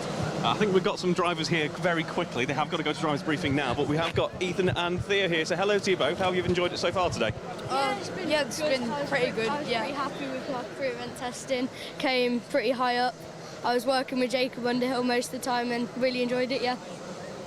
How about yourself? I mean, I've not been here much. It's a really nice track today. Pretty cold, but yeah, I've really enjoyed it so far. And overall then in the season, how have you found the season so far? Pretty good. I'm usually like midway through the B because I started like last year, but I'm enjoying it really good, yeah. How about yourself? I've started really progressing up into the A's and I've been really quite pleased with that because last season I was in the B quite a lot and here last year I was in the C, so my aim is to try and get into the A here this year and improve based on last year. So we likely see both then returning next year? Yeah, I think I'm going to move into the lightweights because I'm a bit over the weight for this now at this stage in the year. So I think, yeah, hopefully. And yourself? Yeah, same with myself. I'm also kind of heavier than what I'm meant to be. I'm like 50 kilos now, so 10 kilos over. But I'm enjoying it, so I'll probably be back next year. Fantastic stuff. Well, best luck to you both in the lightweights next year then. Perfect. Let's see. We've got an Andrew. Thank you very much, Reeve. Here with Gary and Lily Castagnol. Gary, to ask you, so we always like to ask this of the parents. The year as a whole, what have you thought of Club 100? Amazing, really, really good. She's progressed so much. The fact that you can get in the karts and it's down to the drivers, it's not down to the karts. We've done rental before and you know what it's like. Club 100, it's down to the drivers and it's just amazing. Fixed costs, couldn't recommend it highly enough, to be honest. Potentially back next year? Oh, absolutely, we booked already, north and south. Yeah. Good stuff, north and south. The queue. Good stuff. Lily, come on in. From a driver's perspective, what do we think of Buckmore Park as a track? This is actually my local track. It's my closest track. I think this is an absolutely amazing track, honestly. It's so good. It's like a technical track, but it's really good. There are lots of overtaking opportunities. Like you have to know how to drive this track because it's so fun, honestly. It's for anyone. Very quickly before you go to your driver's briefing, favourite corner on this track? Garda, best place to overtake. Absolutely amazing. Good stuff. Thank you, Lily. We'll let you get to your driver's briefing. We'll probably wrap up there because, as I say, the drivers are heading in as we're recording this before the qualifying sessions for their drivers briefing. We don't want to interrupt that. This is the end of part one. Part two of the Paddock show is coming soon. That'll be after qualifying, getting some of the thoughts of the drivers. So keep it locked here on the Alpha Live broadcast for round 10. These Club 100 Cadet and Junior Championships. Welcome back. Slight change of plan. We're going to give you another 10 minutes before we get into the free practices. We've just had our 2 minutes silence here on this Remembrance Sunday, and yeah, continuing our look ahead of the racing here, Reeve, at Buckmore Park for the final day of the season in both the Cadet and Junior Super Lightweight Championships. We've got the first group of our cadets about to go out for their free practice. There's a good energy in the air. Absolutely, yeah. Everyone seems to be really happy with the circuit. Everyone is. It's kind of that end of the school year almost feel, isn't it? Where everyone's in a good mood and it's great to see.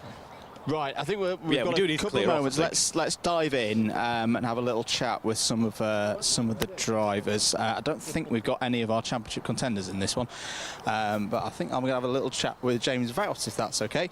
James, free practice. What are we focusing on? How are we feeling ahead of today?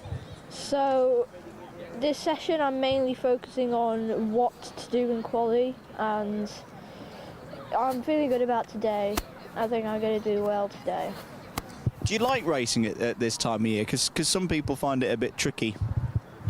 I don't mind it, but I prefer it when it's dry to when it's raining. So yeah, there's a little bit of moisture in the air at the moment. The season as a whole, have you enjoyed it? Yeah, it's been good. Yeah, I like just racing at CLUB100 with all my friends, and yeah. Who'd you like to thank for bringing you here today and helping you with the racing? My dad, my mum and my parents and my brother who's come to support me. Fantastic stuff. Well, best of luck, James. Have a good run out there. Reeve, who have you found? I think I found another carter to pick on. Who would like to introduce yourself there? Hi, I'm Sean. Perfect. So we're just about to head out for practice now, in fact, so the carters are starting. We might have to clear off. Yes, we will. Say the cadets heading off.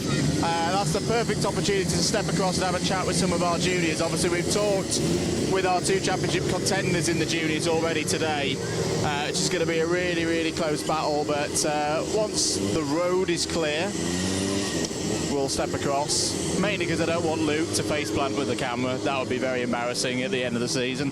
Let's have a chat with some of our juniors. I want to see if we can have a chat with Freddie Navarro, if that's okay, because Freddie's had a good season. Frederick, last day of the season. It's been a good one for yourself.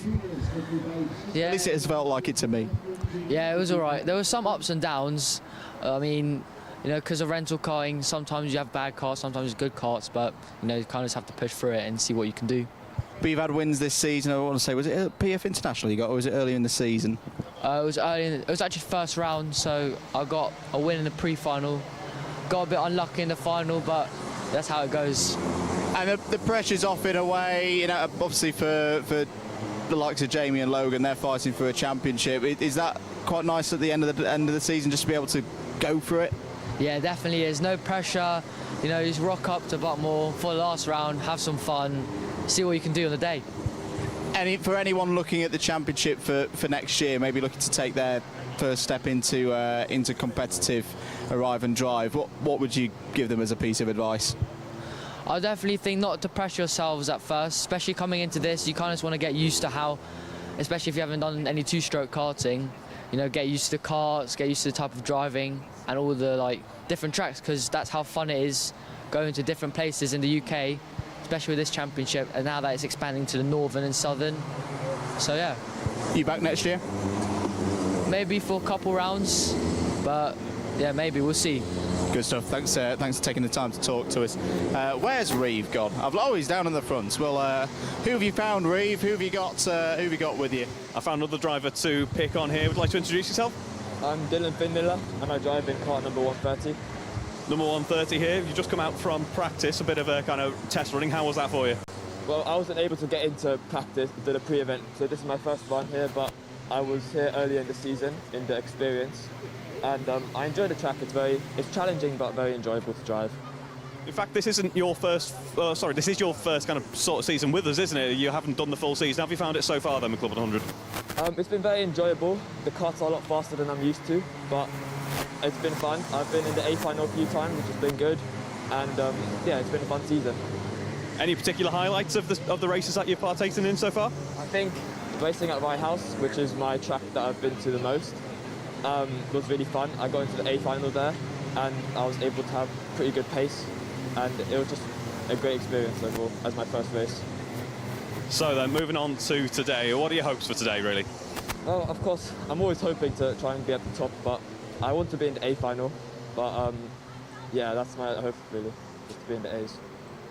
Well, best of luck for you on that front. Will we be seeing you back next year as well? Yes, I'm here for all of the Southern races next year.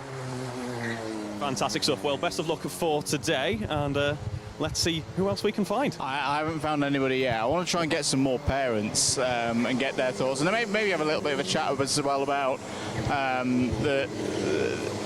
the changes to the calendar for next year, in that there'll be a Southern Championship with more rounds, so similar number of rounds to what we've seen in this year's championship, but also the Northern Championship. Go the north. Go up the north.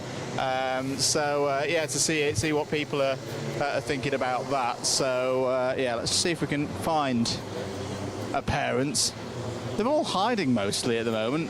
But also see some of the drivers going through their routines and getting ready. I'm seeing a big number, 219, which probably means it's somebody new. So we'll have some chats to some new people if that's all right. The drivers just getting themselves ready ahead of their free practice sessions. The cadets out, or the first group of the cadets out at the moment. Right, I'm going to step in and see if we can have a quick little chat. New driver, what's your name? Will Peckover. Will Peckover. So, Will, first time I think for you in Club 100, at least on the broadcast round. How are we feeling? Pretty good. Just see where it goes, to be honest. You driven around this circuit before? Yeah, many times. It's my local track. So what's important to get right round here, particularly on a cold, chilly day like today? Definitely Garda, because you've got all that. It's a long straight after that, so you just want to make sure you're getting a good exit to get good speed going up the hill. Here with your dad today? Yeah, it's my dad. He's the main force for getting you here? Yeah. My mum's coming later though, so looking forward to seeing her. Good stuff. Mr. Peckover, how are we feeling as a parent ahead of today? All right, actually, he's done it. He's been down here a couple of times before, so he knows the track. I think he's just getting used to the different karts because he's only done the Buckmore Park karts. But yeah, his mum's coming down later, his grandparents are coming down later to watch him as well. So yeah, I think he'll looking forward to it. And Club 100 as a product, what enticed you to bring here today? So he's done all the arrive and drive stuff here. Really, he's only ever driven at Buckmore Park, so it was really to try and get him to go and do some other tracks, faster karts, a bit more competition with the other drivers as well. So yeah, to sort of give him a bit more experience. And looking towards 2025, what are your plans? Yeah, so he's going to come and do that. Maybe the Southern Championship, because we are literally 25 minutes up the road. Yeah. So maybe going a little bit too far north might not be where we want to go. But yeah, he's going to do that next year. But we thought come and give him to practice here. And as regulars here at Buckmore Park, some exciting news earlier in the week with a new clubhouse that's potentially going to be where we're standing. What do you think of that? Amazing. Yeah, it looks amazing. It'd be really good to come down here. We come down here with friends and stuff as well. So if they can do that, that'd be really great. Really brilliant. Fantastic stuff. Thanks for taking the time to talk to us. I've lost Reeve again. He's up there. I think he's got another couple of our juniors. Reeve, have you found some Warrington Warriors? I have. I've got some very eager Warrington Warriors actually for an interview. Who have we got here then? No, I had room. Blake Southam. So then, final round of the season. How's it looked so far? So going all right. Probably going to do decent at this track maybe. Just if I can work on not sliding through the corners. For yourself? Been really unlucky at the start, but I've actually been very consistent. But still just really trying to get into the groove of these karts. Go do something else as well. But yeah. Good stuff. You guys are from the correct part of the country, like myself, from near Liverpool. So, what is this Southern Circuit like for you? Do you enjoy Buckmore Park? It's not as good as Ralver, but it's all right. It's all right, just a bit bumpy, that's all. But it's still a really good track. Yeah, it is very bumpy. What are you hoping to achieve today? Just get into the B final and don't get taken out after that. Top 5, because I'm still fighting for, I think, 8th place in the championship. So I really want to like top 5 today, just trying to get to it. We've seen a few drivers actually kind of competing in that mid-championship battle, so that'll be fun to watch. We've just had our qualifying, so we'll see how the racing pans out just after this break. So 2025 plans then, what are we going to see you guys in? Northern Championship in my own car. Going to try, I do own a kart in this year, trying to go into UKC and maybe a couple rounds of like club rounds and all that, but just focusing on owners next year. Interesting stuff. So good to see the progression that we've got through this karting pathway. Thank you very much for your time, gents. Best of luck to you both. I'm I've not found anybody. I was going to see if Abby Sanders wanted to have a little chat, but she's a bit shy. But she's been having some really good results recently back in the frame. I think we've got Charlie Williams here. Might see if we want to have a chat. Charlie, don't mind me stepping in for a quick few minutes. You look very in the zone this morning. Yeah. I haven't been racing for about 4 months, so I'm just kind of get used to it again. So getting used to it, a bit of pressure off as well? Yeah, not as nervous as I used to be. And Buckmore Park, we often describe it as a track that drivers really enjoy. It's a bit different. It's not, a lot of kart circuits tend to be quite flat. Got the elevation changes. This one you enjoy? Yeah, I really like it. I've raced it twice, and this is the track I've done best at, so I'm quite looking forward to this. So despite you being out the seats for a few months, you're still quite hopeful today? Yeah, I'm not expecting anything, but I do like Buckmore, yeah. And say at the moment it's dry. We saw yesterday that there's a good amount of grip for going for overtakes, but sometimes running a bit wide can be problematic. Did you have a watch of any of the racing yesterday? I watched the last race, and there was some pretty good racing there. What would you be happy with then? Come on, let's name a result. What would you be aiming for? Top 10 maybe. I don't really know, to be honest. Good stuff. I'll let you get ready, because I think these cadets are in soon. Thank you taking the time to talk to us. Benji Hamilton we need to have a chat with. Benji, you've already been a busy driver this weekend. Stepped in from the BIKC yesterday.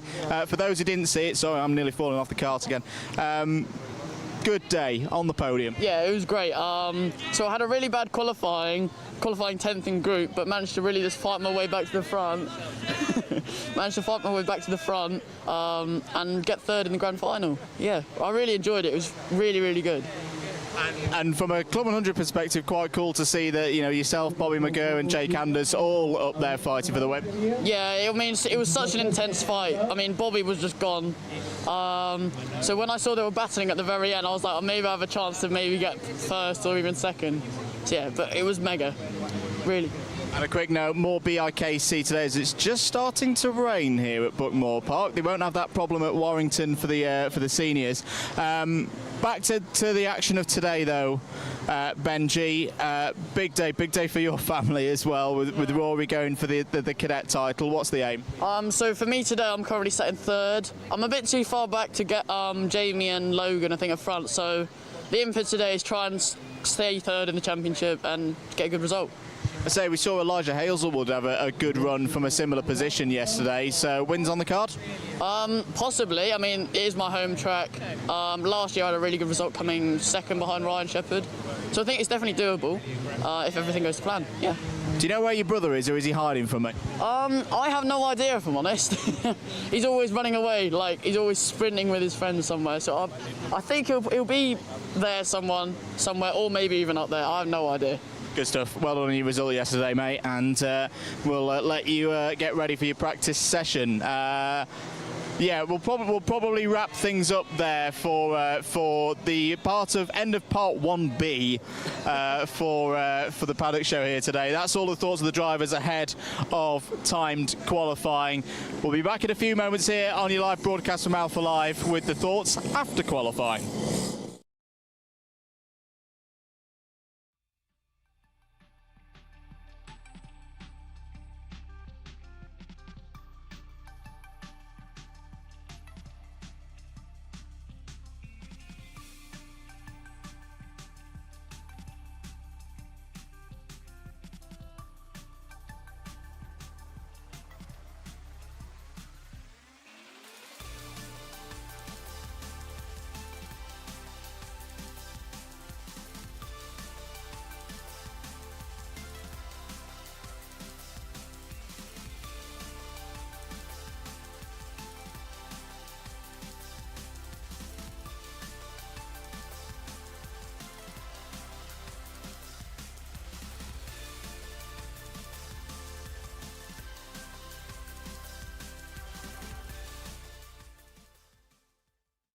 Welcome back, everybody, to Buckmore Park, part 2 of our paddock shows and chats with the drivers here today. We're actually going to start with the driver who isn't racing today. We raced yesterday, Elijah Hazelwood.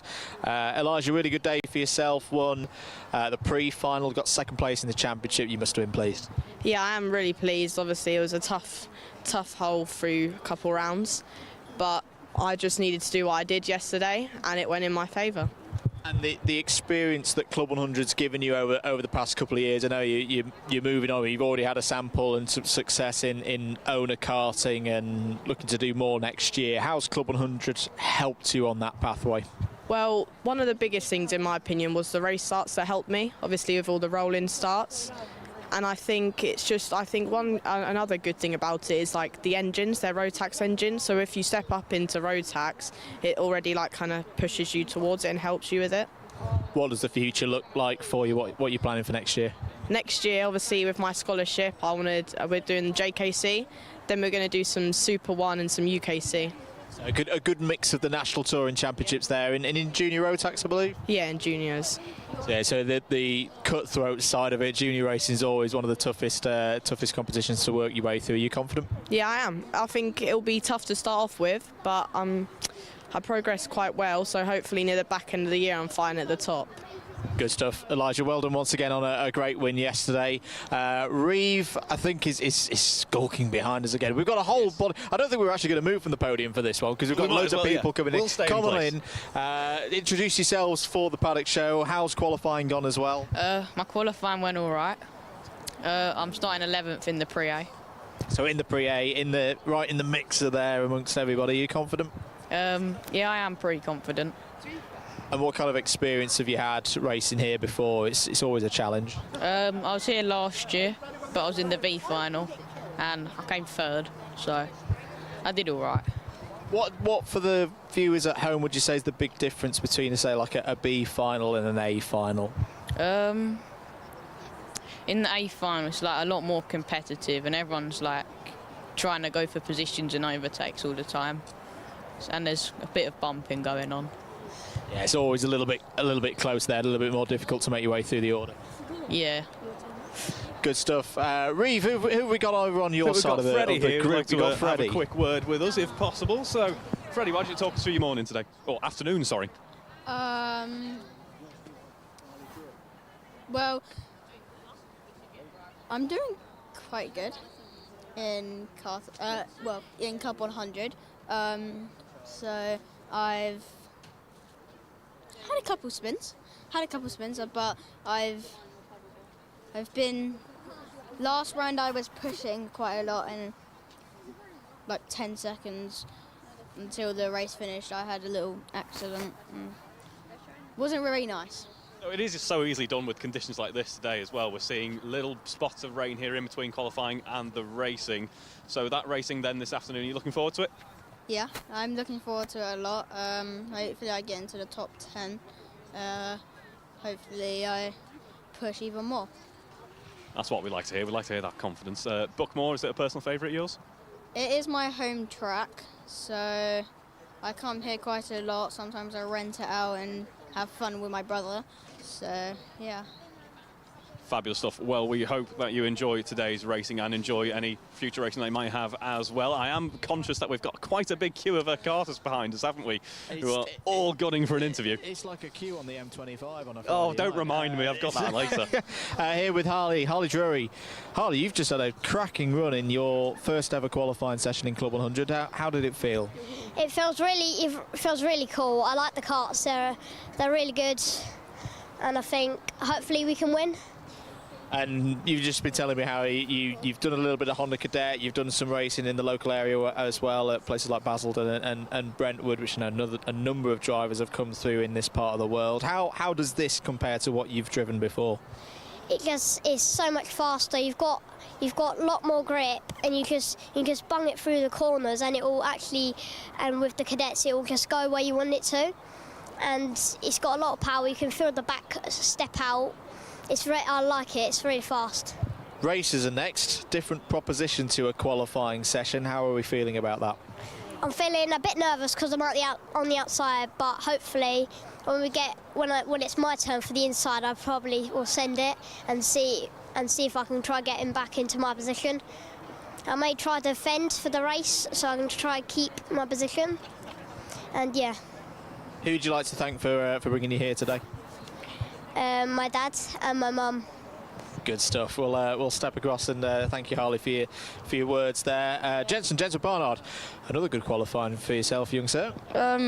It was alright, apart from I got caught out with a yellow flag and I accidentally overtook someone, which was unfortunate because one of the posts that are normally working wasn't working today, so I overtook and got a penalty. So I'm still sixth, luckily, for the pre-A. Hoping I can make my way up the order.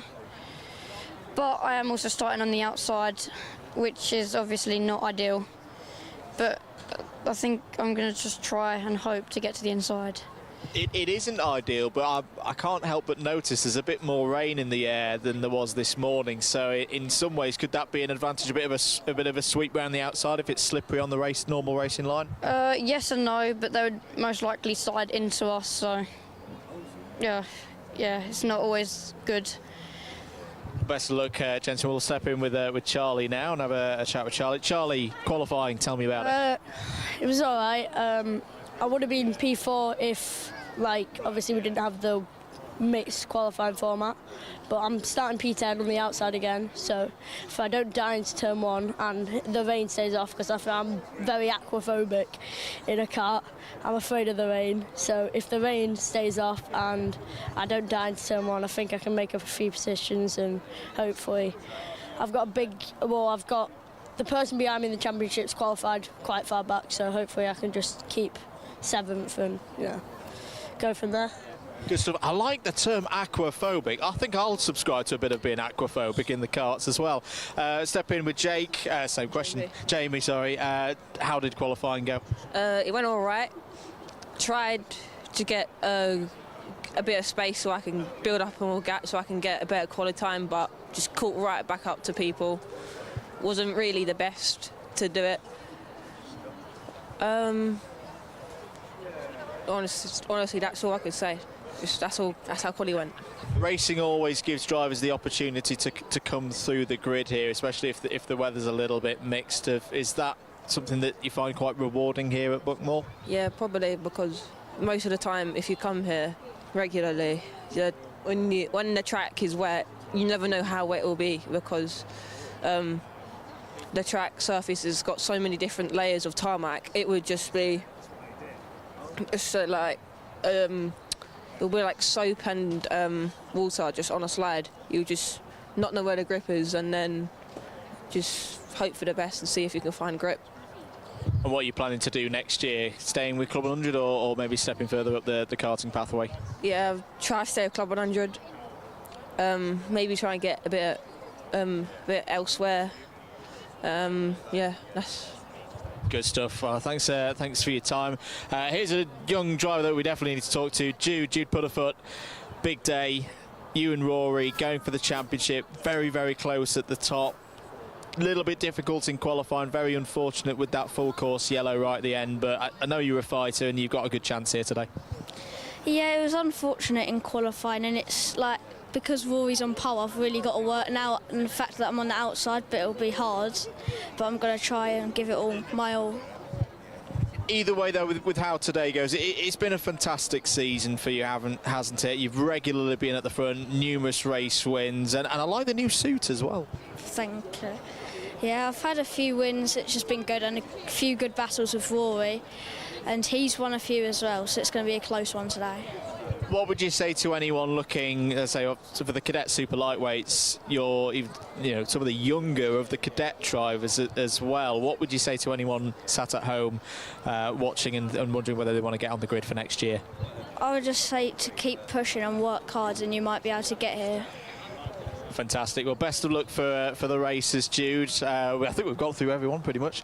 I've been distracted by a rather lovely dog. I would say, with Pops of CLUB100, we've always got to get a Paddock Pooch on. Absolutely. Do we know Paddock Pooch's name? I didn't quite grab a name, sorry. Alaska. Oh, hello there, Alaska. Fantastic.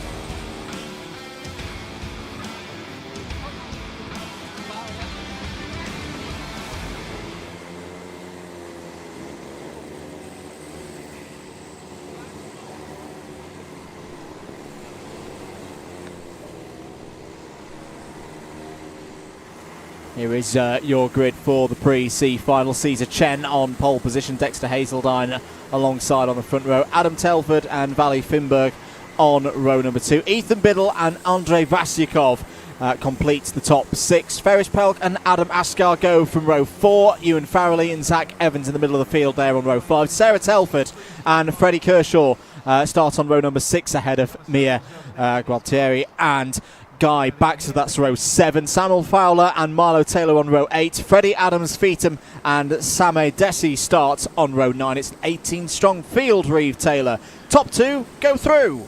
Absolutely, yeah, it's going to be a good one. I suspect it was looking quite competitive in qualifying, so racing should be good as well. These cars have had plenty of time to cool down over the lunch break, as we've got to leave a bit of an instant for a starter here. That is I think that's Adam Telford in that number is 18. Starting up in P3, so we're going to have a couple more formation laps now. And eagle-eyed amongst you will see the striped red and yellow flag is out. There is a change of the surface.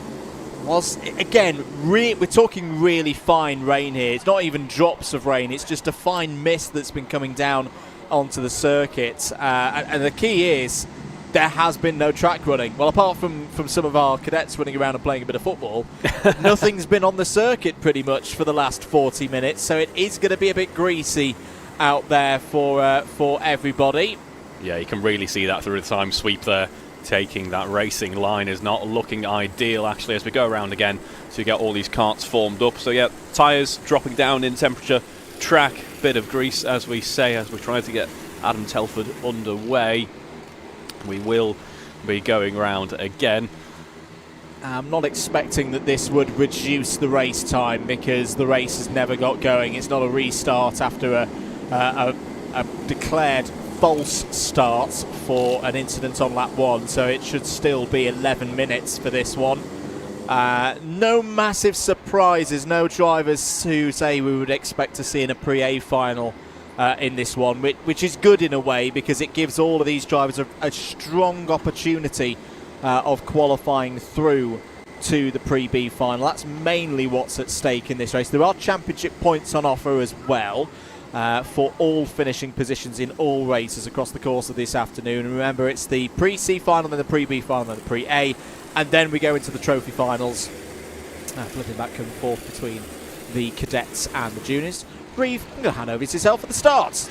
Fantastic stuff then. We head down those formation tram lines. Drivers have to stay within those margins, and it is green and we are good to go racing. Caesar Chen versus Dexter Hazeldine, but it looks like it could be Caesar having potentially a chaotic start for the whole front end of the field. We've got a few carts off. This track, of course, a bit greasy, carts a bit cold, perhaps to be expected, not the way a few of these carts would want their race to start, and we've got big issues at the hairpin as well. A few drivers heading off under braking by the looks of things. I wonder if we might see a false start here. We're still having issues trying to run through that second hairpin. It could be good to continue on, though. Right. I think we're okay. I think it was more drivers just making a few errors out there as opposed to drivers being taken off the circuit in incidents. There you can see that there is a little bit of water on the circuit, and of course in CLUB100 all slick tyres, no change to treaded tyres, particularly on a day like today, because the problem would be actually as the track continues to dry that treaded tyres would really take a lot of punishment.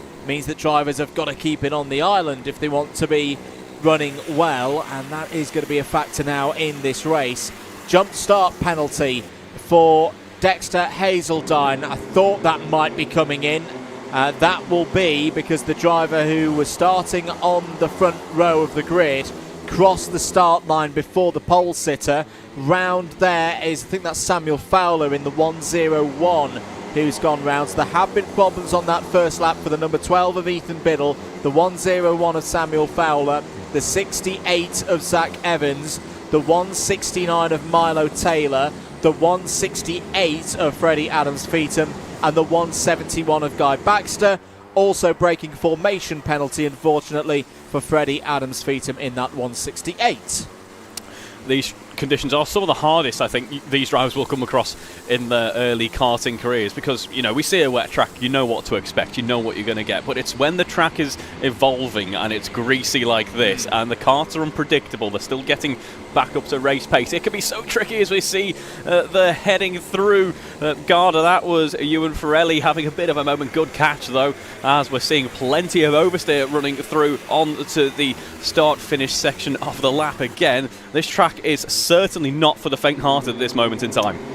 Just to go back to that jump start penalty for the race leader, that will be a 2-position deduction at the end of the race. So unfortunately for Dexter, that automatically means that he can't go through to the pre-B final. Could be classified as high as third, which would give pole position for the Trophy C final. But effectively, we do see this sometimes. It can happen quite a fair bit at Buckmore Park. It can be challenging for P2 to get the timing right, because you want to be as close as possible over the start line to try and nip in. That long run round the outside in turn 1 can be very difficult. We did see quite a few of the junior racers yesterday, the pole side of the grid, 1st, 3rd, 5th, 7th, get really good starts.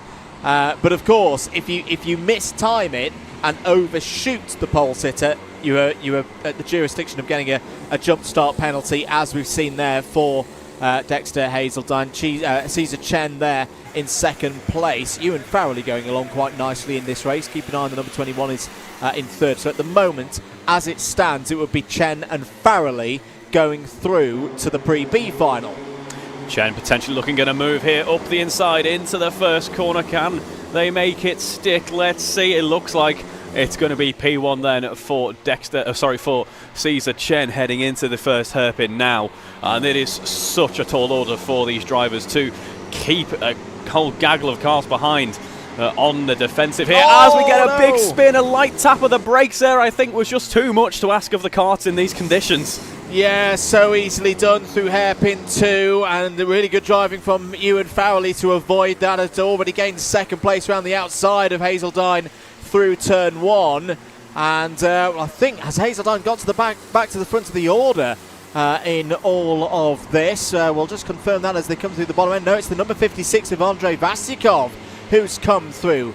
56, good race number if you ask me. So Hazeltine's back up to 2nd place on the road, but again, remember that +2 position deduction at the end of the race will have an impact. So lap 4 was a big one in the story of this pre-C final. Vasyakov is your new race leader. Hazeltine in 2nd place. Ewan Farrelly in the end holds 3rd, which is still good enough for going through to that pre-B final. And the Telfords are on the move as well. Adam and Sarah Telford in 4th and 5th places here. It's an important phase of this race now as we start to see the karts warm up. The lap times can improve ever so slightly, but it's a very different mentality to head into one of these races compared to dry running. You can't just go and set qualifying laps. You can't just go and push on as much as possible. You've got to have a measured approach to this race. You've got to focus really on keeping the cars pointing the right direction within the white lines, and you will find yourself doing well in this race. Andrei Vasyakov looking to continue a run of being in the B tier races that goes back the last 4 competitive races through Rowra and Warden Law. Chen down the inside of Sarah Telford there. That's a nice move from Caesar Chen, who's sat the last 2 rounds out, so is looking to continue a B final run that goes back to Wilton Mill. Yellow flags out at the top end of the circuit through turns 1 and 2 through Conways and Henry's Bend. Henry's Bend, of course, named after Henry Surtees, son of John Surtees, who bought this circuit, of course, back in the mid-2010s. Circuit's still family owned, of course. I'm really excited about the future developments here at Buckmore Park in the years to come. New fastest lap of the race, Valley Finberg on a 63.602, currently running in 8th place. And we might see these fastest laps start to come from perhaps unexpected parts of the running order as drivers now begin to push on a little bit more. The confidence in the track and the kart begins to build ever so slightly as now we are a good few minutes into this race. Still looking at this front end action here, heading back on to the start-finish straight in just a moment. I'm going to keep calling it start-finish straight. Might not be one, but that's what I'm going to call it. The Sisley Straight. Yes.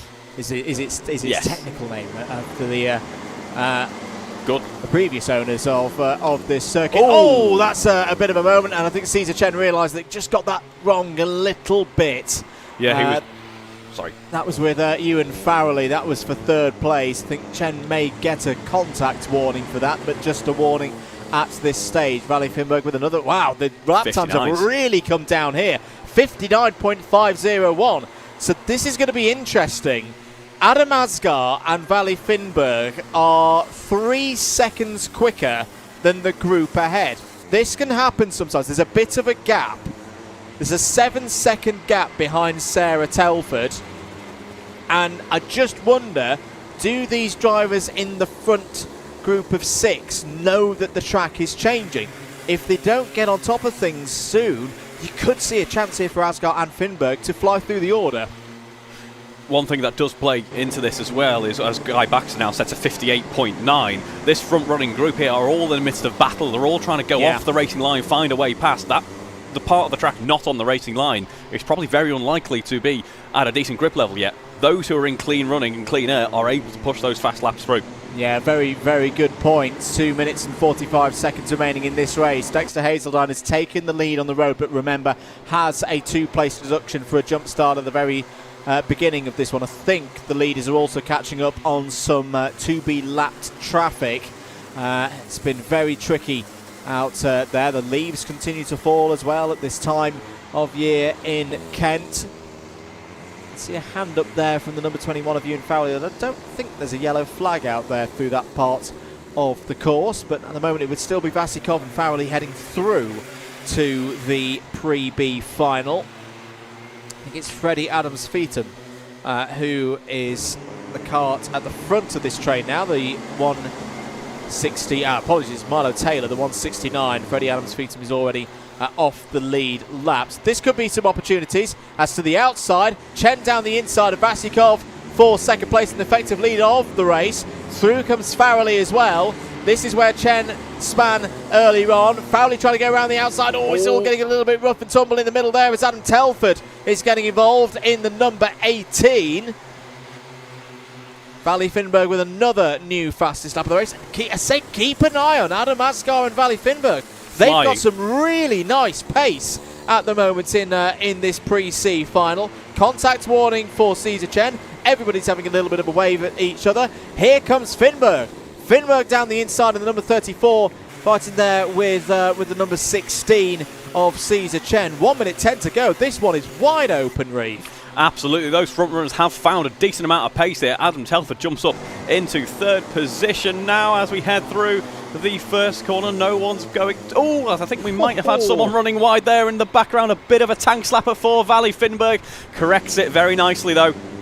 And it's Valley Finberg who holds the fastest lap of the race so far, 55.2. He is absolutely flying along, really beginning to put that pressure on those front running karts now. And needs to find a way past Caesar Chen, though, to continue this progress. Does Valley Finberg. 35 seconds remaining on the clock. There's a flurry of contact warnings coming in, which isn't a huge surprise. Oh, a little bit wide there for one of the drivers in the background.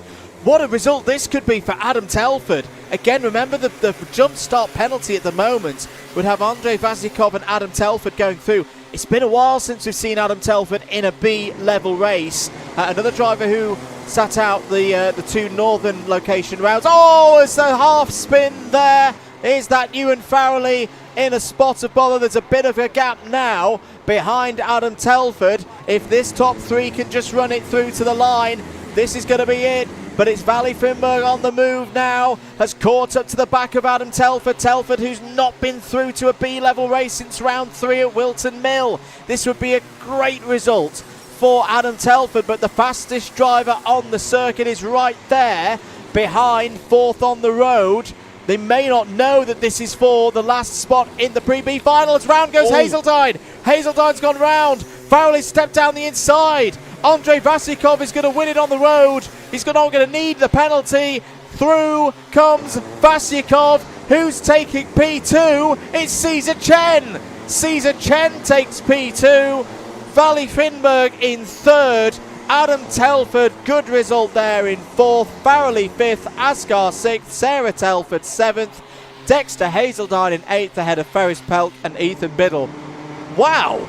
What a finish. What a race. Yeah, our top 6 there really getting into the zone right towards the end of things. And I wish we had a couple more laps of that. That was a really, really entertaining pre-C final for us here at Buckmore Park. And provisionally at this time, Andrei Vasyakov and Caesar Chen go through to the pre-B final. Finishes as well for Freddie Kershaw, P11, Zach Evans, P12, Mir Gualtieri in 13th, Samuel Fowler, Guy Baxter, Milo Taylor and Freddie Adams-Feetham complete the 17 finishers in that one. They'll all race again, of course, in either the pre-B final coming up in a short few moments' time after the juniors, or in the Trophy C final. For now, though, we do switch our attention to the juniors. Their pre-C final is next.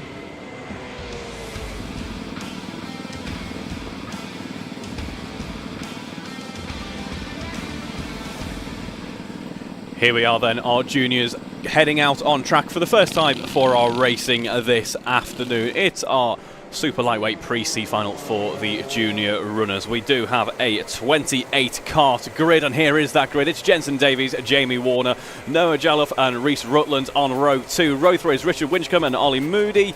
Moving on to that 4th row then, we will have Quinton Verjeur and Tyler Masters. Row 5, James Lockhart and Jack Halo. Row 6, Voyden Kajilan and then Noah Hadwin. Moving on to row 7, it's George Lewis and Louis Williams. Row 8, Joshua Greaves and Bly Gregory. Row 9 is Dmitry Borovsky and Imogen Owen.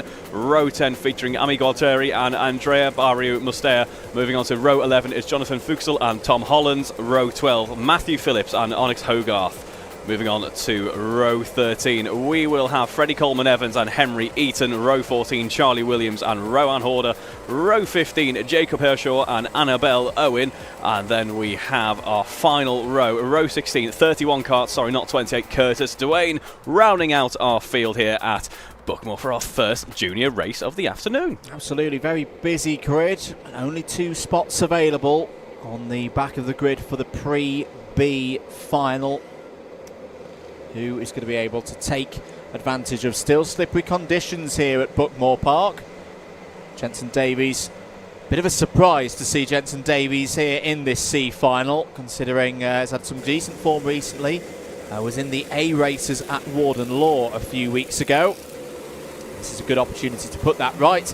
And first of all, get back into the pre-B final. Away we go, lights are green. We are racing once more at Buckmore Park. Very even start across the front row between Davies and Warner. First half of the field all get through. Someone was having a really, really lurid moment through Henry's Bend, but was able to catch it all up. And what a march has been stolen there.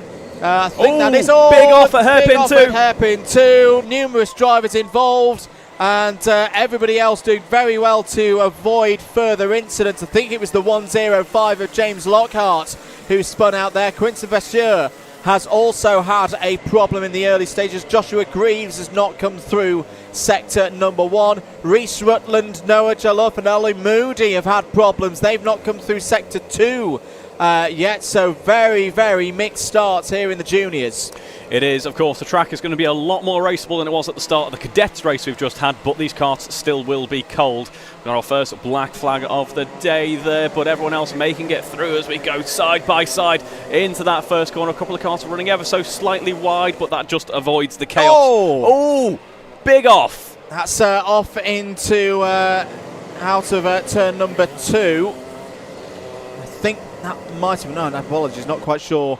I think Quinton Verjeur is actually okay. It's just a transponder error through sector number 1. I think it was Dmitry Borovsky's gone in for a black flag. Freddie Coleman Evans, I think, was your spinner through the first sector. Meanwhile, back towards the front of the order. Good scrap going on here, coming out. Another driver off.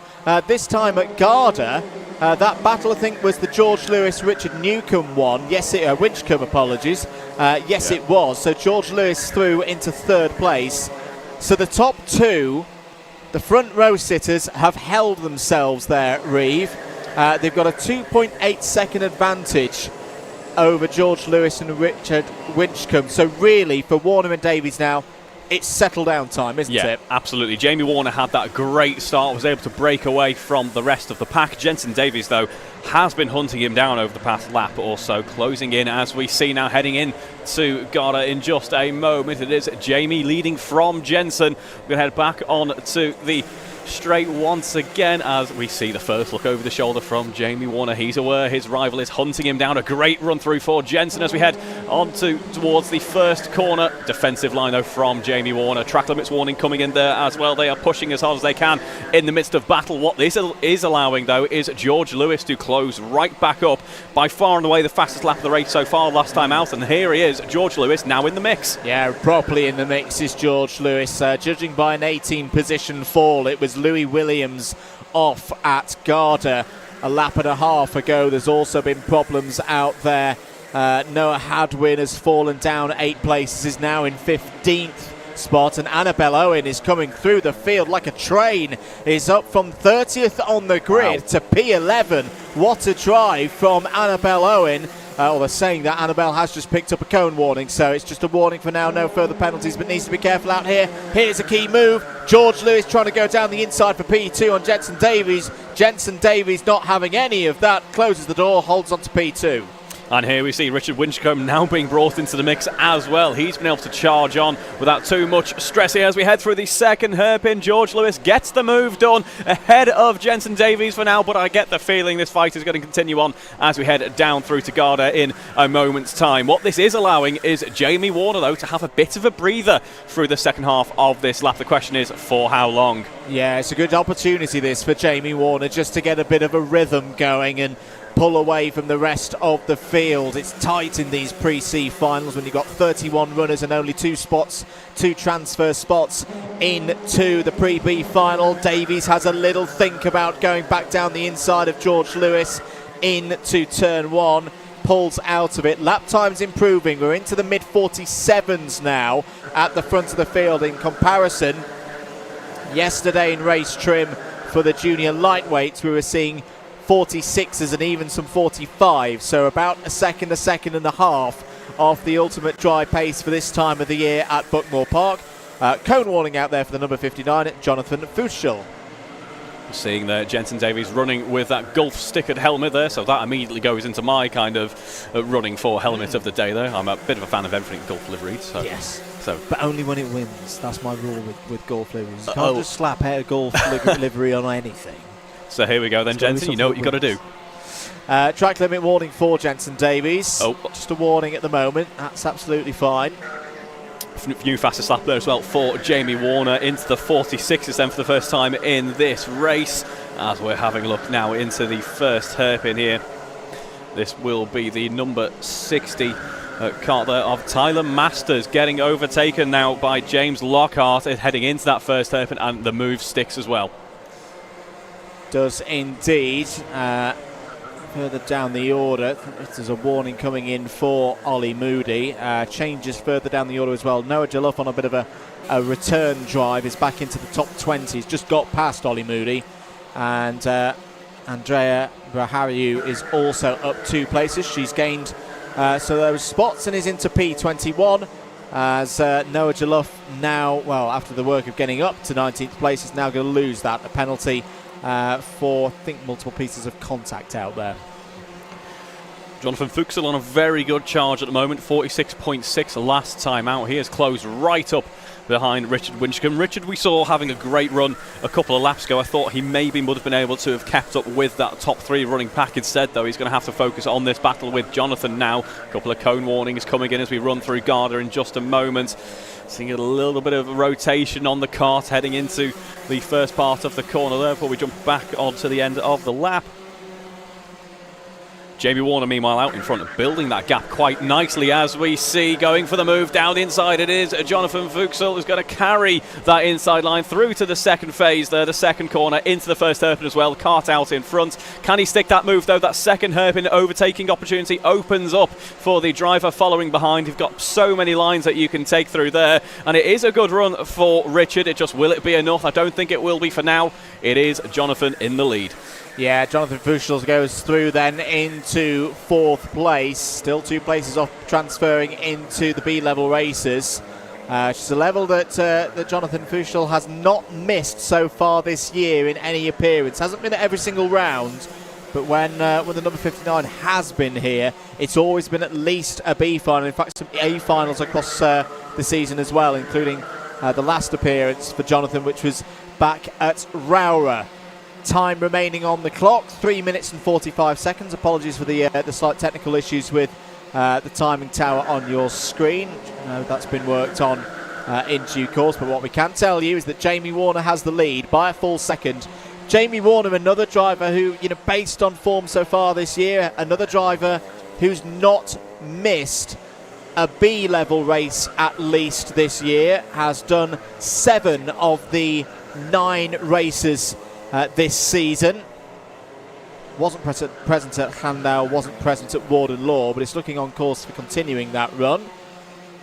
And as we saw yesterday as well, Reeve, especially if the weather conditions are a bit more mixed today, there are opportunities at this track across the course of a pre-B final and then a trophy B final for someone from this very race to even be in the big race at the end of the day. Yeah, absolutely. It's one of the rewarding things about this format, as I've said a couple of times already now, the fact that drivers who've maybe had a bit of an off qualifying, not in the position that they want to be, still have that chance to break through. And of course everyone gets a good amount of time out on track as well. 2 minutes 20 to go. Warner leads. George Lewis holding P2 right now. Isn't completely out of the clutches of Jensen Davies, though. Needs to keep on it. George Lewis, who had a best result earlier in the season at Wilton Mill. It's only the 4th time we've seen George Lewis in action this year. So he's going up against drivers with a bit more experience, at least in the 2024 Club 100 Junior Super Lightweight Championship season. Contact warning for the number 96 of Annabelle Owen, but I will mention Imogen Owen as well, because there's some really sterling drives in this race. Imogen Owen started 18th, is now up to 6th place. On a similar vein, Henry Eaton into the top 10, started this race P26, so that's a really, really top drive by Henry Eaton there. Less than 90 seconds to go on the clock here, Reeve. Where do you see the best opportunity being for Jensen Davies? I think what he needs to do now is just keep with George Lewis, keep that consistency going. We've seen some great overtakes being done through the hairpin complex here, like we are watching now. Number 20 of Jensen Davies potentially just losing out. Let's see now as we head up through the S's once again. Can he claw it back? The next overtaking opportunity, of course, realistically, end of the lap now, where you can get that great run up towards turn 1 once again. It is, though, George Lewis who keeps ahead of Jensen Davies for the time being, but we know that Jensen is hot on those heels and is ready to pounce the second he sees a cart's width. Gotta say, that was really, really calm driving from George Lewis. That was not easy at all, with the back marker being there, not doing anything wrong, but just difficult for George Lewis to get by in these conditions. You can't force the issue right now with the track in this greasy state, as we've seen with the cadets earlier. If you go charging in for a move, pushing on the front end, like you would in August round here, you go, yep. I'm going to have loads of grip if I just shove my nose in there. That does not work at this time of year, does it? No, it really doesn't. I think that's why we saw so many drivers gaining so many positions at the start of this race as well, when conditions were just that little bit worse. The timer does hit 0 now, as we have Jamie Warner leading this race, will be crossing the line to take victory in just a moment. As we do get that checkered flag, George Lewis then comes home P2. Jensen Davies rounds out that top 3 in the end, keeps Jonathan Fuchsel at bay as well. Richard Winchcombe, great drive. Imogen Owen, likewise, fantastic running up into P6 there. James Lockhart, P7. Tyler Masters, P8. Voyden Kojayan in P9. And then Henry Eaton, P10. Our top 10 provisionally for the end of this junior super lightweight pre-C final. Very good driving there from Jamie Warner, and Jamie Warner will transfer back into the pre-B final, and we'll hope to build from there. It's currently just outside the top 20 in the championship points, and that is still an aim and a goal that I think Jamie Warner could achieve here today, but having missed a few races, does know that pretty much all of his races do count. George Lewis will join in the number 58 for George Lewis. That's a second Pre-B final of the season for George Lewis. Very good to see. Jensen Davies and Jonathan Fuchsel will form the front row for the Trophy C final. Let's move on to Cadets. Their Pre-B final is next.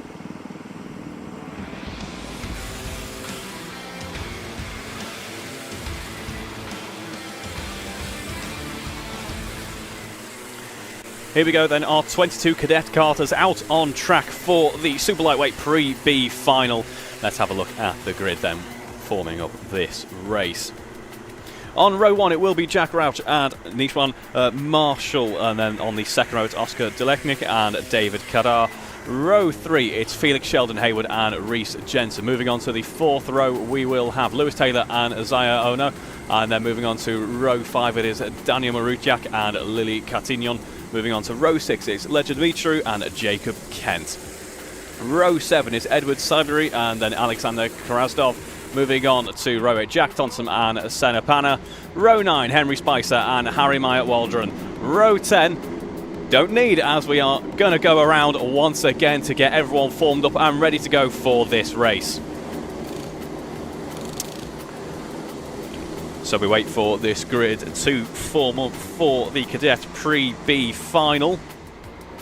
Just behind that pace car there, the twin-engine pace car, we take a slightly shorter route to get everyone set up and ready to go. No reason to head through the whole kilometre in order to get everyone in their right grid slot.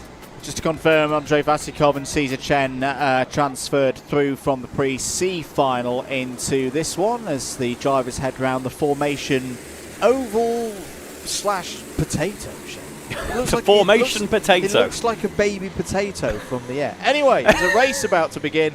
Green lights, 11 minutes underway, and it's a nice start for the number 50 of Jack Rauch. Oh, that's a wild moment for, might have been the 156 of Harry Myatt Waldron. No grip out there, but good to see that nobody had an impromptu meeting with the barriers. No, fantastic effort to get that kart stopped and not rolling back there with such a high speed off. So that is what we like to see as we head through the second hairpins. It all gets a bit elbows out here. Got a couple of braking formation penalties coming in. Something the drivers have to be wary of is staying within those tram lines on the start-finish straight, though, as we head back down to Garda here. Jack Rauch very much on the defensive here. Felix Sheldon Haywood having a great run on this first lap as we head back towards the end of this first lap now. The two front runners probably wanting to try and work together a little bit more. Don't want to get caught up in the midst of battle, because we are now going to have 5 karters heading into that first corner, with Felix Sheldon Haywood leading into that first corner as well. Flurry of penalties on that first lap. So unfortunately for the following drivers, braking formation penalties. The number 48 of it's round. Is that the race leader? Is that the number? It's the 61 of Oscar Deliniak, who's gone round and round again. Gets back on circuit. But not a good moment there. Also not good moments for Reese Jensen, Alexander Karatsov and Harry Myatt Waldron, all braking formation penalties. Ledger Dimitri has also had a loading penalty, and Edward Sibery as well has had a bump and pass penalty. So all of those drivers will be having place demotions. All of them cannot go through to the Pre-A final now, as Nishwan Marshall goes and holds round the outside the lead ahead of Felix Sheldon Haywood, who's the latest driver to be added to the penalty chart. Complete takeout for Felix Sheldon Haywood. I wonder if that was for the moment with the 61 of Deliniak back at hairpin 2 1 lap ago. So Felix Sheldon Haywood, that'll be a +6, I think, and not good news at all. No, absolutely not. Seeing karts still struggling, I think, with the conditions out there, sliding through the hairpins as we see Jack Rauch looking over his shoulder, of course, starting this race up in P1, still in the fight for it, though, as we head into the next few minutes of the race, currently being led by Felix Haywood, of course, carrying that penalty. I think he's aware of it as well. He's just found out as Nishwan heads to the inside line there, takes the race lead on the road as well. plenty of change position as we head through corner 2 and into the first hairpin as well. Lovely reading there by Nishawn Marshall. Saw that Sheldon Hayward was maybe a little bit distracted. Half spin, 2 drivers side by side. And we're going to have a spin in sympathy as well. That's the 67 and the 154. That's David Kadar. And the 156 of Harry Myatt Waldrons. They were 5th and 6th, no longer. No, those types of incidents, especially slightly early on in the race, can cost you big time. Particularly at the hairpins as well, where the only real option to get the cart turned around in a safe manner can often be the grass. And as we saw, you end up spinning around again. It's so easy to do. Another penalty coming in there for David, I assume, for that incident that we've just seen. The number 67 car then will not be finishing on paper where they finish on the road. Daniel Muriciak also has had a penalty, so the race control have been pretty busy in this one. Lewis Taylor all of a sudden on the scene. Lewis Taylor's been able to go under the radar a bit. He's trying to keep a run of A-tier racers going. That stretches back to Wilton Mill round 6. So that was in the summer, the last time we had an Alpha Live broadcast. So Lewis Taylor at the moment, is in position to go through and continue that run, because remember that Felix Sheldon Hayward has a penalty of more than 2 positions, so we'll be dropping down out of that top 2 as things stand. 6 minutes and 35 to go. Marshall leads, Sheldon Hayward P2, Taylor and Rauch 3rd and 4th, Demetriou and Honor. Good drive from Zaire Honor here as well. Started 8th, is up to 6th, has kept things clean. Theo Thomas is now your fastest driver on circuit, and has had an even bigger move. Started P20 in this race, is now solidly up into the top 10. Yeah, been a great drive for him there, just as we saw in the juniors running when we had a little bit of a tricky condition, shall we say, at the start of the race. We saw a few drivers really making their way through the rest of the field there, as we see Felix Sheldon Hayward having a bit of a coming together, running into the first part of Garda. We all seem to make it through relatively unscathed considering that, though. Second place has changed hands. Lewis Taylor is now through and has that position on the road. That's a little bit close. Little bit rough there between Jack Rauch and Ledger Demetriou. I'm not sure Jack was fully aware that Ledger was there, which is easily done coming out of Cafe. Either way, glad to say that it was just a little bit of pod rubbing and nothing more than that. That gave me a bit of flashback to a BUKC crash either this year or the year before, where Swansea's drivers managed to both take each other out. Oh, yes, of course. Who could forget? Daniel Muriciak then with the fastest lap of the race so far, actually from the back of the field.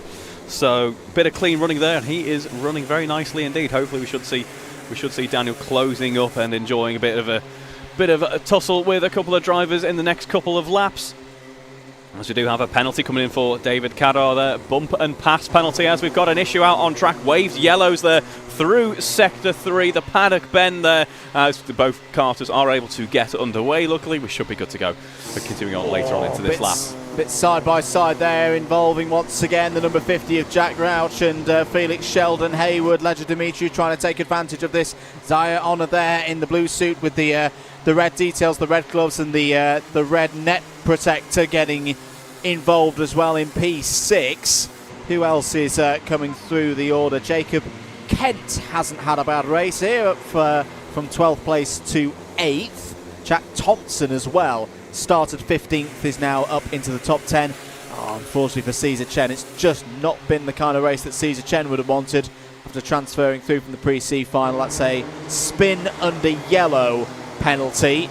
May seem a little bit harsh to newer viewers of Club 100, but the idea is that if you're under yellow flags, you should be in full control. As round is Sheldon Hayward.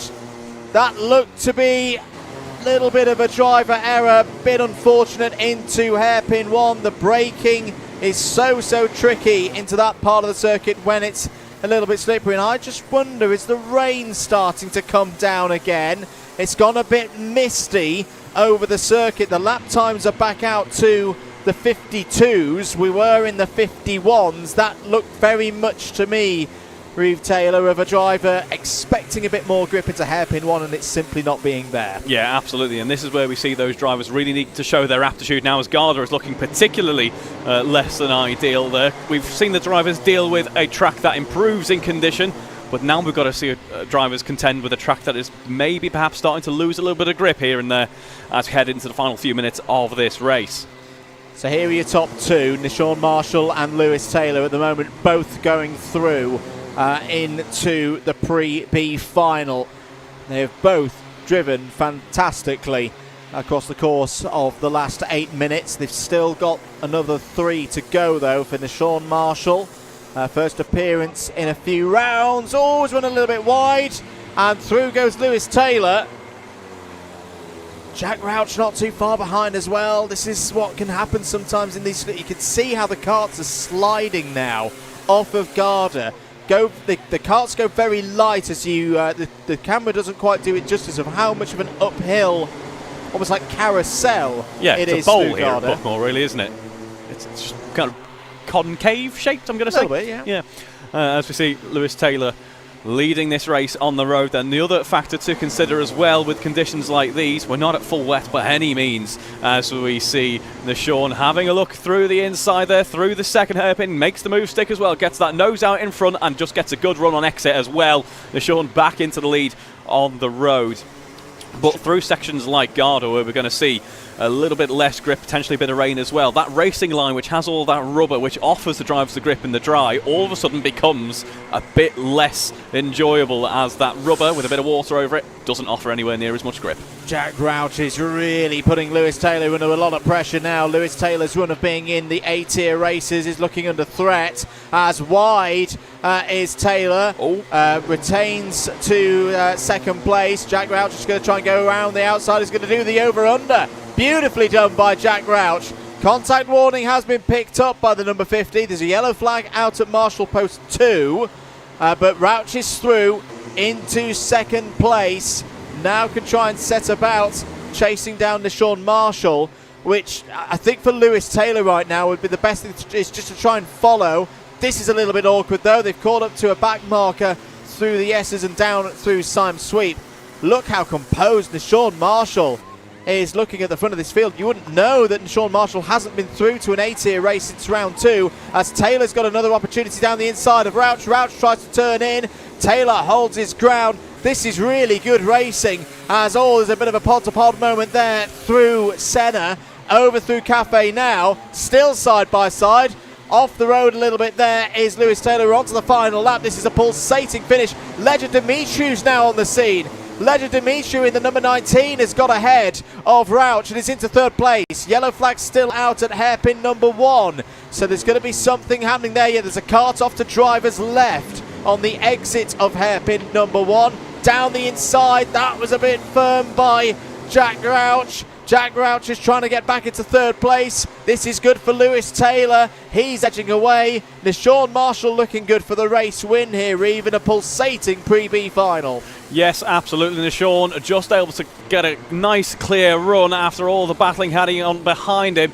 Lewis Taylor eventually looks like he has won out. Just look at how close Ledger and Zyla Ono are now behind. That doesn't matter all that much though, as we see Nishawn Marshall will be crossing the line to take race victory. Look at the excitement in the cart there as well. Lewis Taylor, after a very hard fought battle, will bring it home P2 in the end. Jack Rouch rounds out the podium for this race that we got. Ledger Dimitriou, Zyla Ono coming home to finish the top 5. Harry Myatt Waldron P6, Theo Thomas P7, Jacob Kent P8, David Cadar P9, couple of penalties to be held there though, and Oscar Jeleznik coming home in P10, our provisional top 10 for the end of this rather exciting cadet super lightweight Pre-B final. Buckmore Park delivers again with another exciting race in tricky conditions for the cadets, but what a drive for Nishawn Marshall, who returns to the A-tier races for the first time since Glanny Gore round 2.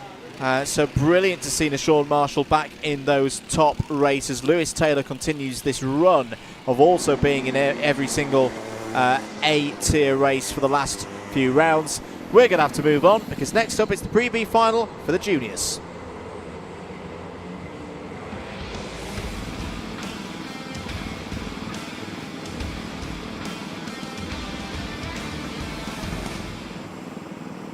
Here we go then, 26 karts heading out onto the grid for our junior super lightweight pre-B final. Karts getting warmed up again. Let's have a look at that grid. On row 1, it's Dylan Tracy and John Wall. Second row, Jack Harrison, Ethan Pritchard. Row 3, Nikolai Eidsgaard and Harrison Bishop. Moving on to row 4, Declan Luff and Jack Bromham. Row 5, Connor Kenny and Henry Jones with Max Winfield and Caden Ward on row 6. Ewan Leonard and Ben Cosgrove, row 7. Thomas Wordley and Kira Boylan, row 8. Zane El Tobici on row 9 alongside Jamie Riches. Moving on to row 10, it's Abby Sanders and Tom Sands. Row 11, Jaden Giles and Keo Derrick. Row 12, Will Peacover and Jack Adcock. Moving on to the final row then, it is Jamie Warner and George Lewis rounding out our 26 kart grid for the junior super lightweight pre-B final as we head around the formation potato, as it is now being coined, behind the pace kart. Absolutely. So another 2 places on offer for the juniors in the pre-A final. Who is going to take them? This is a good run to the line. We're green and racing. 11 minutes once more. Dylan Tracy, the blue suit, is running a little bit wide. Are they all going to be able to get through? Who can find the grip on the inside? Round goes Declan Luff right in the middle of the circuit. Everybody does fantastically to avoid. There's another kart off, held behind the bollard from our position, so we'll check who's not come through sector 1 on timing in a moment. Braking formation penalties straight away for Ben Cosgrove and Kira Boylan. I think it's John Wall. John Wall's 10 seconds behind the pack.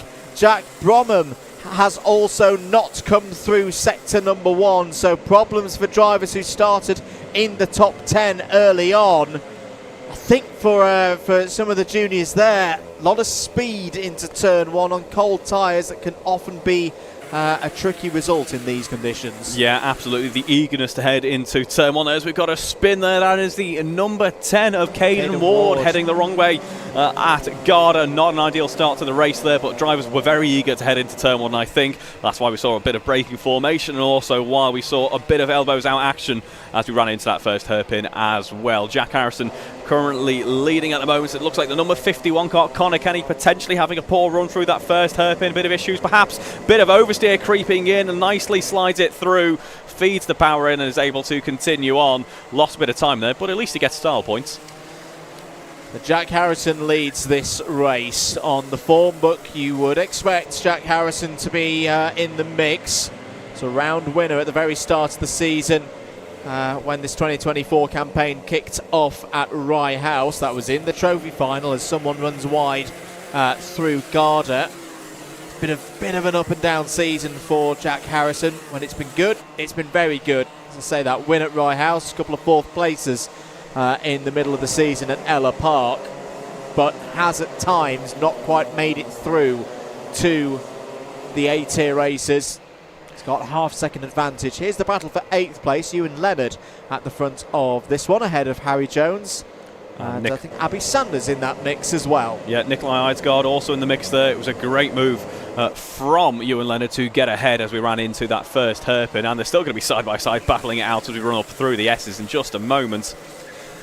That was Nikolai Eidsgaard making the move in the 1-1-3. Right, proper battle at the front of the field, not just for the lead, but for both places in the pre-A final. Oh, bit of a squirrely moment there for Dylan Tracy. And it's all getting a bit rough as well as Ethan Pritchard tries to get down the inside. Connor Kenny's going to look to the outside through turn 1, through Conway's into Henry's Bend. Pritchard and Kenny still side by side. Pritchard half defending, half attacking. There's yellow flags out down the hill. Dylan Tracy has the race lead, but this one isn't done by any stretch of the imagination as Pritchard is fighting through, tries to go around the outside, just about pulls it off to take second place away from Jack Harrison. Bishop now takes the fastest lap of the race. I thought this might be coming in, Reeve. There's news from race control. Absolutely, there is a bump and pass penalty for Dylan Tracy. That is a few positions will be taken off his race result. He can no longer win this race on paper. And as you say, yeah, potentially incoming. We're seeing a serious racing happening here now as Ethan Pritchard heading on to the next lap, just about gets ahead of Connor Kenny there. Yeah, that penalty for Tracy will have been through. As wide goes Pritchard there. Pritchard trying to hold on to, in fact, is that's Pritchard out. Oh. Pritchard out. Now that just shows how slippery it is offline. I think Pritchard has dropped it on the curb. The Welshman gets going again and is absolutely furious with what's happened there. So this lap started. Our top two, Tracy has a penalty that will take the 89 out of contention. The 52's in the wall. Yeah, you could see that instant first starting right at the entry phase of the first hairpin there, and he was doing everything he could to keep the kart in control, sliding it through, but as you say, you just wash out there if you're not on the racing line here with the grip conditions. We've currently got fastest laps flying in at the moment. It's currently Jamie Riches who has that fastest lap of 48.8, so the track does look to be improving. Not quite what we saw in qualifying though, as we have a look at the battle here involving the number 11 car. That's Jack Adcock leading at the moment. Run into turn one though with the number 10 car versus number 11, so it's Jack Adcock and Caden Ward starting this race fairly close together, also running along fairly close together as well as we enter the final half of this race in just a moment's time. We need to keep an eye on the number 72 of Zayn El Tobshi. Ooh, this driver's having massive moments through the S's there. Taken to the runoff on driver's left. The number 72 of Zayn El Tobshi, 5th place at the last count. It's up from 17th. You see Zayn there in the blue suit with the Sparko suit with the little red details. Zayn is absolutely flying through the order and could still be a threat here for those top two transfer spots. Remember, at the moment they're held by Jack Harrison and Connor Kenny, because Dylan Tracy's penalty for the incident with Jack Harrison through Cafe Corner will be a 4-place deduction at the end of the race. Cones being replaced down through Syme Sweep. That's the cause of the yellow flags. 5 minutes of this one to go, Reeve.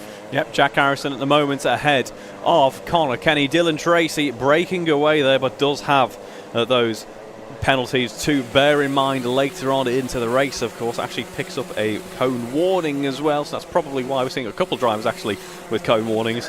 That's why we've got that yellow flag there. We've got a couple of penalties coming in for Jaden Giles as well. Advantage by track limit and forcing a driver wide. The battling is getting very elbows out here as drivers competing for, I think it's any little bit of grip they can find out on the track. That is the big determining factor here. Yeah, it's kind of got the feel of this race at the moment is the old adage of if in doubt, flat out. I don't think there's been so many things happening, penalties, drivers going up, drivers going down. I think everybody's just in a mood out there of like, I've got to get every position I can, because you never know. It could benefit for you. There's a mechanical flag now for the number 29 of Thomas Wardley. I think Thomas is just coming down through Syme Sweep now, so we'll have a little, it's the old school way, look out the window and see what the problem is there, as Jamie Warner now tries to get back down the inside of Ewan Leonard. Running through these hairpins, and Declan Luff, new fastest lap of the race, into the 46s, so the track definitely is getting there now. We're on board at the moment with the number 50 of Ewan Leonard, running up through the S's in just a moment. No yellow flags here, drivers can push on through the Syme Sweep. A very rewarding part of this lap to nail the run down Syme Sweep into the Paddock bend. You cut that right-hander tight before you've got Garda, which I think, if I had to rank, I would say is probably everyone's favourite corner on the track, Garda. I think it's up there because it's a good overtaking position in various different sets of track condition. The number 29 is in and out of this race. Couldn't actually see anything. I was half expecting to see one of the safety pods hanging off or something like that. Couldn't see anything of that description. It could be a driver's equipment thing, but either way, it's a P26 finish for Thomas Wardley. Well, I'll say P26. If there's any drivers immediately ahead who get penalties, it could swap around. But either way, it's not going to be the kind of result that Thomas Wardley would have wanted in this race. Fight for the lead on the road. Jack Harrison was having a really tough run in the middle part of this race and has refound his mojo here. Reeve retakes it on the road. I've still got to find my mojo just yet. But yeah, Dylan Tracy seems to be just losing a little bit of that pace that we saw earlier on. Maybe that penalty potentially weighing over him if he has seen it. It's a 48 flat on the last lap, whereas Jack is quite comfortably in the low 47s now.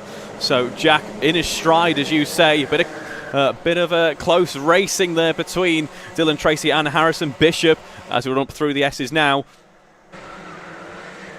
Contact warning for the 219 of Will Peckover. Good afternoon to Sam Cole, who asks the question of who's on pole for the A final. I can't remember off the top of my head, but if you do want to know for sure, go to results.alphatime.co.uk /CLUB100 for all the results there.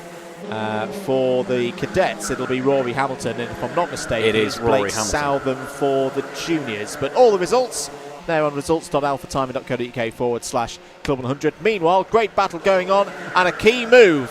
Eidsgaard down the inside of Bishop for third place on the road, but remember with Tracy's penalty that becomes P2. Eidsgaard's not done, back down the inside. What a move through the S's, but it's still going to be side by side down through side sweep. Tracy responds, retakes the position. This is all going to get a little bit close down through Paddock. Out wide goes Eidsgaard. Oh, big slide Good there. catch. Good catch. Doesn't retain advantage, which is an important one because you can get a penalty. The drivers have been told about it. It's all going on here through and over the line. This is 3 wide heading towards Paddock corner. Somehow it's worked. Abby Sanders has gone round the outside there for at least one position. Down into Paddock. It's almost the footballer's move. I've been fouled referee. And opening your steering and then using the cut-off and the run-off to skip round the outside and retain position. Yeah. We have seen drivers penalised for that. Yeah. For turning in too much, not giving racing room, causing contact and then holding their position round the outside. For some, I know it's a little bit controversial. I personally like it because we want to see drivers, when they've made a move down the inside, a fair move down the inside, that they're rewarded for doing that. But in that case, that wasn't warranting any kind of penalty because Eidsgaard didn't retain advantage over Bishop. But other drivers do need to be careful of that. Zayn El Tobshi's drive has kind of stalled a bit here, Reeve. Advantage by track limits multiple times for Zayn El Tobshi, so I don't think we're going to be seeing number 72 going through on this occasion.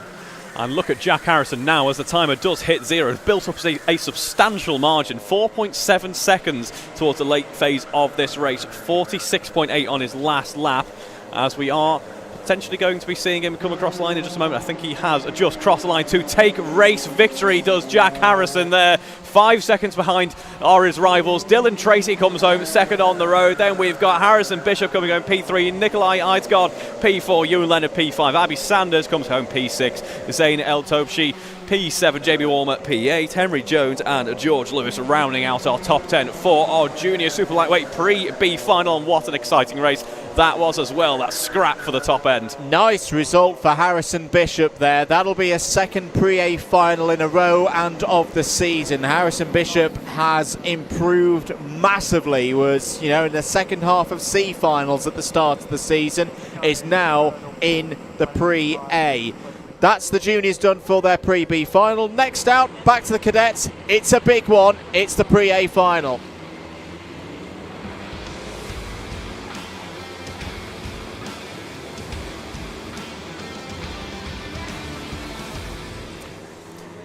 Here we go then, our cadet carters out on track. Let's have a look at that grid in just a moment as we have our racers competing in the pre-A final. Heading out then, row 1, it's Rory Hamilton and Elliot Griggs. Row 2, Jacob Underhill and Harley Drury. Row 3, Zachary Smith and Jensen Barnard. Moving on to the 4th row, it is going to be Ben Cape and Jude Pudderfoot. Row 5, Oscar Lang and Charlie France. Row 6, Sam Morse and Marcus Cooper. Moving on to row 7 then, we have Tyler Nickelbine and Edward Jones. Row 8, James Vout and Max Wainwright. Row 9, Omar Uller and Tate Hart. Rounding out our field then is Nashawn Marshall and Lewis Taylor, promoted up of course from their efforts in the pre-B final. So I don't think we'll be going green this time around. A very brief reminder. Rory Hamilton, your pole sitter, has a championship lead of 1 single point. The number 2 of Jude Pudderfoot starts this race 8th on the grid. A good, clean start is essential for Jude Pudderfoot here. Just to run some numbers, if, and it's a big if, Rory Hamilton was to win this race and Jude Pudderfoot have a problem, we could see the title decided in this race.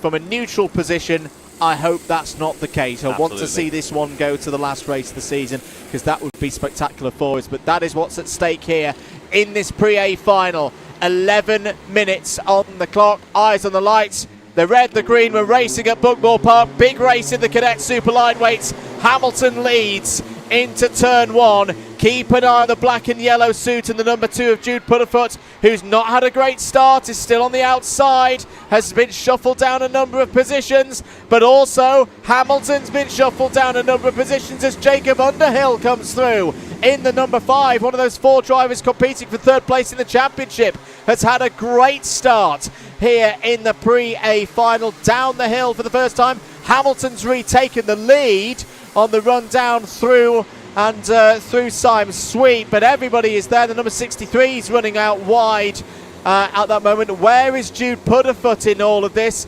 Pudderfoot, I think, is down in around 11th place. That is not a good start at all. No, it really isn't. A fantastic start, though, as you say, for Jacob Underhill. He finds the gap and simply goes for it. Makes up a couple of positions on the first couple of corners. In fact, we have a great start for a few of our drivers here. Tate Hart makes up 10 positions on that first lap. Tyner Lukaby makes up 8. Charlie France making up 6 as well. Plenty of progression made by some of our drivers here on lap 1. Rory Hamilton still leads then as we head on to the second lap of the race. That's a spin there. They're going to have to wait for the rest of the field to filter on through. One of the longest waits you could ever face as a racing driver is that wait to rejoin the circuit. Unfortunately, tumbling down the order then. Right, the key for Pudderfoot, the job at hand. This is not a good moment for Jude Pudderfoot. If Rory Hamilton wins this race and scores another 130 points, Jude Pudderfoot has to finish at least 3rd. Otherwise, the championship is over. Jacob Underhill getting through may help Jude Pudderfoot as well, just to take a couple of points off of Rory Hamilton. For either Hamilton or Pudderfoot to further improve their championship scores, they have to finish at least 4th. Of course, if either of them win a race, that's a maximum gain of points that they can take. So Pudderfoot's got to be wise here. Pudderfoot's got to use all of the experience that he's got at this level. Remember, he was runner-up in the championship last year as well. These are some of our youngest drivers in the CLUB100 community, but that doesn't mean anything in terms of how ferocious they are as racers and how talented they are. End of the 3rd lap. Hamilton still leads from Underhill by 3.5 tenths of a second. There is the number 2 of Jude Pudderfoot, who's now back up to 7th. At the moment, that would be a drop score for Jude Pudderfoot, so Jude's got to keep going.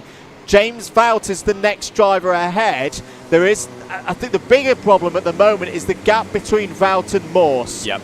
Jude Pudderfoot somehow got to cross that gap, has got to get back with the breakaway group of 5 drivers who are covered by a second. Otherwise, this could be championship formation moment for Rory Hamilton. Yeah, absolutely. It's 3 seconds between, 2.7 seconds between P7 and P1 here. As you mentioned, that large gap running between P5 and P6. He's doing everything he needs to, though, is Jude Pudderfoot. Fastest lap on that previous go-around. Gets a purple sector on this lap as well, but James Vout, the car's just in front of him, matching him in terms of pace at the moment. Another lap ticks on by. James Vout, as you say, is the fastest driver on the circuit. James Vout has caught up to Sam Morse and Zachary Smith, who are having a right old ding-dong for 4th place. That's good news for Jude Pudderfoot, because he'll naturally close up to the back of them now. And there is Jude Pudderfoot. Jude Pudderfoot has got to be careful, though. Jude Pudderfoot cannot afford a penalty in this race as Vout goes side by side with Morse. Pudderfoot picks through another position. That's the kind of move that he needs to do. Take the high percentage ones. Keep the dream alive. Change for 2nd place. Charlie France has got through past Jacob Underhill. Pudderfoot's on the attack. That's a beautiful move from Jude Pudderfoot down the inside. Back up to 5th place. He's moving in the right direction to take this championship battle to the last race of the season. I'm going to tell you this as well. There is a tiebreaker scenario that is frankly remarkable. If he can finish 3rd, he could still win it on tiebreaker on the basis that they could have the same number of wins, the same number of seconds. We'd be going to third places, potentially. That is how close this title bid is. James Vouts fighting back on Jude Pudderfoot for that 5th place. This is a bit of danger now for Pudderfoot. He's got to find a way through. He's got to find a way through past Sam Morse, because that gap up to 3rd place, the place he needs to have in his hands if Rory Hamilton is to win this race, to keep the championship bid alive. At the moment, that gap between Jacob Underhill in that 3rd place, Sam Morse in 4th is growing. Pudderfoot's going to throw it down the inside. He's got to make this move. He's got to get through and then get into a rhythm. Pudderfoot has now got up into 4th place. The gap is 1.2 seconds as Vout attacks now for P5. Yeah, Vout through as well. Jacob Underhill up into P2 on that lap as well. Head of Charlie France now.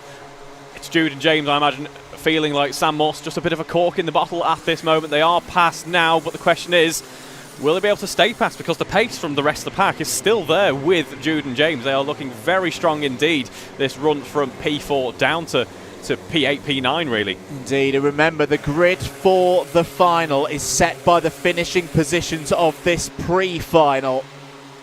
So this is all good at the moment for Jude Pudderfoot in this aim, and he's catching up to that top 3, but that's not what he wants to see. James Vout sticking it down the inside. James Vout doesn't worry about the championship bid because he's one of those fighting for 3rd. Side by side between Jacob Underhill and Charlie France. Charlie France has got back through into 2nd place. Vout and Pudderfoot have caught up now to Underhill and France. 4 minutes and 40 seconds to go. What a job Rory Hamilton is doing here. He's just got to go. He has picked up a track limit warning, though, in recent times. He's got to be careful out there. But right now, Rory Hamilton is doing all he can to further extend his championship lead. Absolutely, he's pushing on. The question is, does he actually need to push on at this moment? Jacob Underhill will be feeling like he has got the world on his shoulders at the moment. Has to look over those shoulders to see James Vout and Jude Pudderfoot right behind there. Zachary Smith, new fastest lap of this race. These group of cars are in the midst of battle, slowing each other down ever so slightly. It's Charlie France now who leads them through the hairpins before we jump back through the S's in just a moment. Look at that train of karts forming up now as we head into the final phase of this race. This is tense. This is really, really tense. This is what we wanted to see from these cadet super lightweights. The championship is hanging by a thread as France defends into Garda. Underhill attacks and defends at the same time for P3. It's literally just that one kart length that Jude Pudderfoot needs. He needs to get by the driver who had a bit of a coming together with at Warden Law in the trophy final a few weeks ago up at Karting Northeast. 3 minutes and 20 seconds of this pre-final to go that could decide where the cadet super lightweight title is going for 2024. Side by side for 2nd place. This could be an opportunity for Pudderfoot to get the undercut. Side by side between France and Underhill. No opportunity yet. There's an almighty ding-dong going on behind for P5 as well. Here goes Pudderfoot down the inside into side sweep, and he's got the move done. What a brave move from Jude Pudderfoot. It's not a championship winning move, but it keeps his title bid alive for now. 2 minutes and 45 remaining. Rory Hamilton is gone and clear. 2.5 seconds up the road. That now puts the points in a scenario where Jude Pudderfoot can still, with a race win later on this afternoon, draw level with Rory Hamilton. If he can get through past Charlie France, he could outscore completely Rory Hamilton, because every single point has mattered this year in this championship. Charlie France desperately trying to hold on to P2 here, which would be a tremendous result. Here comes Pudderfoot down the inside into the S's. He's going to be on the outside lane now. Here comes Underhill down the inside into Simon Sweep, side by side between the two of them again. Pudderfoot's going to lose out here and potentially lose out big time because Vout's going to go through. He's pushed out wide a little bit. Look at everybody on the inside. This is disaster for Jude Pudderfoot. This could be the title bid slipping away. It was in his hands. He went for P2 and now he's going to find himself with 1 minute and 45 seconds to go. 3 places down from where he needs to be to keep the chance alive. This is disaster for Pudderfoot there. It all started on that run through the S's. He tries to take the outside, the wider line there. It is not fast though. You don't want to go 2 cars wide running through that part of the track, and that compromised him all the way through Symes, all the way through Paddock, and there we go. Loses out 3 positions due to 1 failed move. There it goes to show just how close this racing is. It's Jacob Underhill now with Sam Morse closely behind for now. Charlie France, looking over his shoulder to see Jacob Underhill hunting him down. It's going to be Jacob Underhill, Sam Morse side by side. Let's head back onto the start-finish straight here. What can Sam Morse do potentially to keep Jacob dropping down the order as we go side by side? There's contact there between James Vout and Jude Pudderfoot. It's going to be James Vout who takes the inside. Both of them have to run wide though. That allows Lewis Taylor and Zachary Smith now to have a run through into that first hairpin. What a race this has been across the top 10 in the Cadet Super Lightweights for Club 100 2024. 35 seconds remain on the clock. This is not the last lap yet. Oh, and you could see it in the eyes of Jude Pudderfoot. Like last year, it's just ebbing away. Jensen Barnard is now going to have a go in the number 22. Jude Pudderfoot has had an incredible season. He's had some fantastic race wins, a double at Wilton Mill, a double at PF International. But on this day, it just feels like it's slipped away, and the dominant form of Rory Hamilton, who took a double race win last time out at Karting Northeast at Warden Law, is going to get him over the line to retain this Club 100 Cadet Super Lightweight Championship title. It's still going on for P3. Sam Morse has got hold of it at the moment ahead of Jacob Underhill, so you never know. It could still be, if there's a bit of a flurry of overtakes in the last couple of corners, Pudderfoot could keep it alive. Rory Hamilton is away and gone by nearly 5 seconds. Charlie France is going to get one of the best results we've seen from Charlie France this season in P2. This is where Pudderfoot needs to be though, P3, and at the moment Sam Morse has got it. Rory Hamilton out of the final corner, wins again, and is that a championship once again for Rory Hamilton? It is! Rory Hamilton provisionally becomes a 2-time Club 100 Cadet Super Lightweight champion in a tremendous Pre-A final.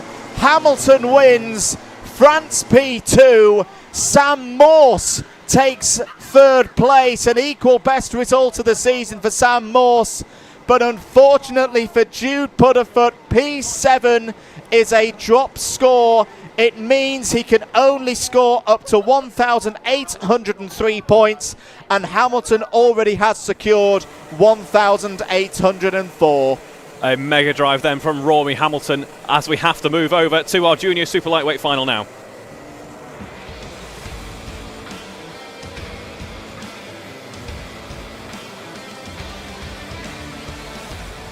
Wow, we have already seen 1 title decided here today.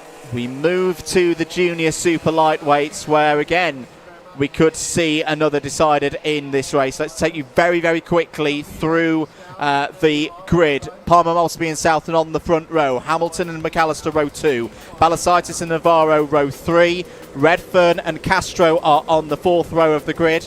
Barrington and Brown on row number 5. Richards and Tylee Gooden, your championship leader, on row number 6. Lizensky and McKenzie on row 7. Campbell and Wilkes on row 8. Chapman and Hinkley on row 9. There's your rest of the grid. And we're going to keep going round again. Of course, that would happen. We'll keep going round again for the rest of the Super Lightweight Pre-A final grid. Where were we? I think we were on around row 8. Daniel Campbell and Henry Wilkes on that one. Jake Chapman and Rory Hinkley on row 9. Dylan Fanilla and Brody Skinner on row 10. Max Sheldon Haywood and Daniel Archibald on row 11. Jack Harrison and Harrison Bishop, the transfer winners from the Pre-B final, on row 12. 10 point gap at the moment between Logan McAllister and Jamie Tylee Gooden, to the advantage of Jamie Tylee Gooden. 8th place gap on this grid to the advantage of Logan McAllister. What are we about to see over the course of the next 11 minutes? The lights are green, we're racing. Key race in the Junior Super Lightweights. Very even start as Blake Southern tries to challenge from the outside for George Palmer Mobsby's lead. Look out for the dark red helmet of McAllister. There's a bit of a conglomeration in the middle of the pack as Joao Gabriel Castro's in a bit of bother. Oh, bit of a half spin there for, I think that might have been Jack Redfern. Keep an eye out for the number 9 as well of Jamie Tyler Gooden, who's down in around 20th place. He was. It's not been a good start at all for Jamie Tyler Gooden. Dominic Balasaitis there in third. Logan McAllister for now has held P4. Yeah, not an ideal start for Tyler Gooden, as you say, caught in the mix of all of that elbows out, a bit of contact there between a lot of the field actually heading through the second hairpin. We do now start the next lap of the race, though. George Palmer Mobbs be able to build up a little bit of a small lead for the moment. We'll see what Benjamin Hamilton can do. He does pick up a cone warning already on lap 1, I suspect, as part of that massive action we saw at the start of this race rather.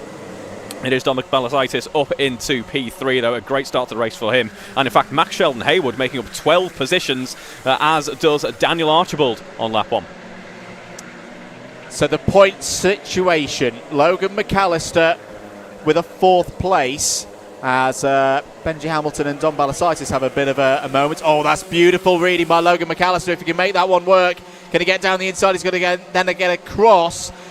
Dom Balasaitis to hold on to P3. He's going to try and go around the outside. This is all for championship points for McAllister, and Balasaitis holds on for now. Down the inside goes Blake Southern. That puts McAllister down to P5. McAllister not too happy about that, as hands aloft for yellow flags through the S's there. George Palmer Mossby at the front of this field. So, point situation, 10 points is the deficit.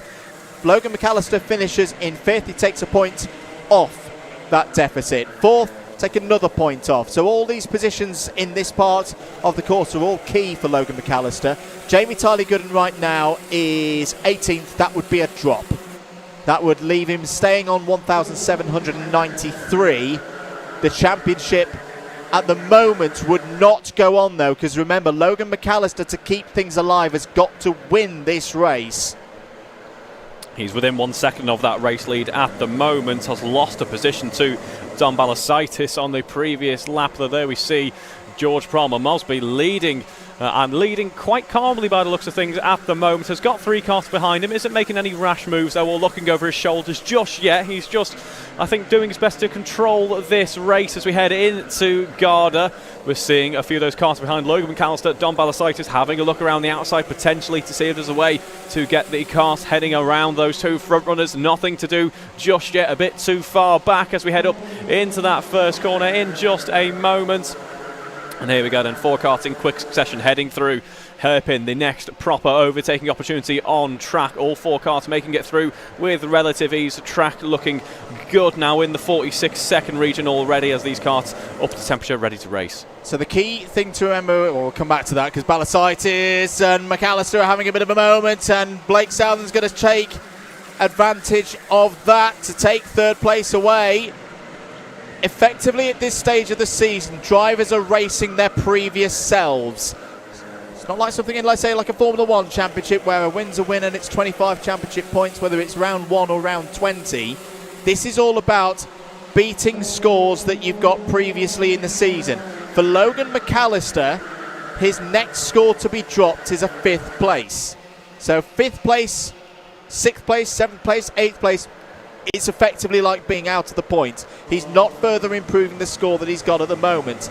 And again, this 10-point deficit that he's got, basically got to write 5 of those points off in this race and another 5 in the second race. The only way he can mathematically do that is a double race win here today. And right now, the biggest problem for Logan McAllister isn't anything really to do with how Jamie Tyler Gooden's doing out on track, because he's also having a drop score at this point in P14. It's these 2 drivers at the front of the field, George Palmer Mosby and Benji Hamilton, being that clear up the road.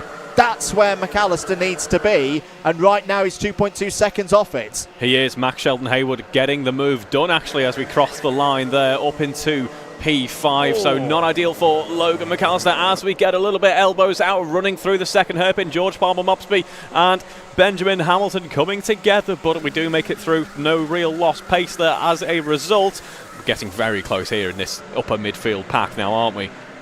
We are indeed. Benji Hamilton, third last night in the grand final for the British Indoor Karting Championships. A brilliant race with Bobby McGurr and the new champion in that class. Now that wasn't a happy Benji Hamilton. Now I'm not saying, penalty in our ears for cones. That's not come up on our board as of yet, but that will mean that Benji Hamilton cannot win this race.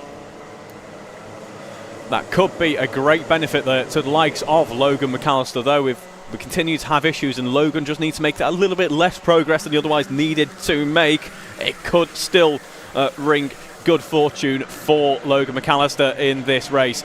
As we see George Palmer-Mopsby looking over his shoulder, Ben Hamilton looking around the outside there to see if there's a way to get his car around late on the brakes. There wasn't. He has to continue on behind on the road. We know he's going to be behind no matter what with that penalty, but Blake Southern in the mix here as well now. It's interesting because clearly there was something on the board for Benji Hamilton to react in that manner, but I've still not seen it come up on our race control information, so we'll keep on top of that one. 4.5 minutes remaining on the clock. Now this is more of a chance for McAllister.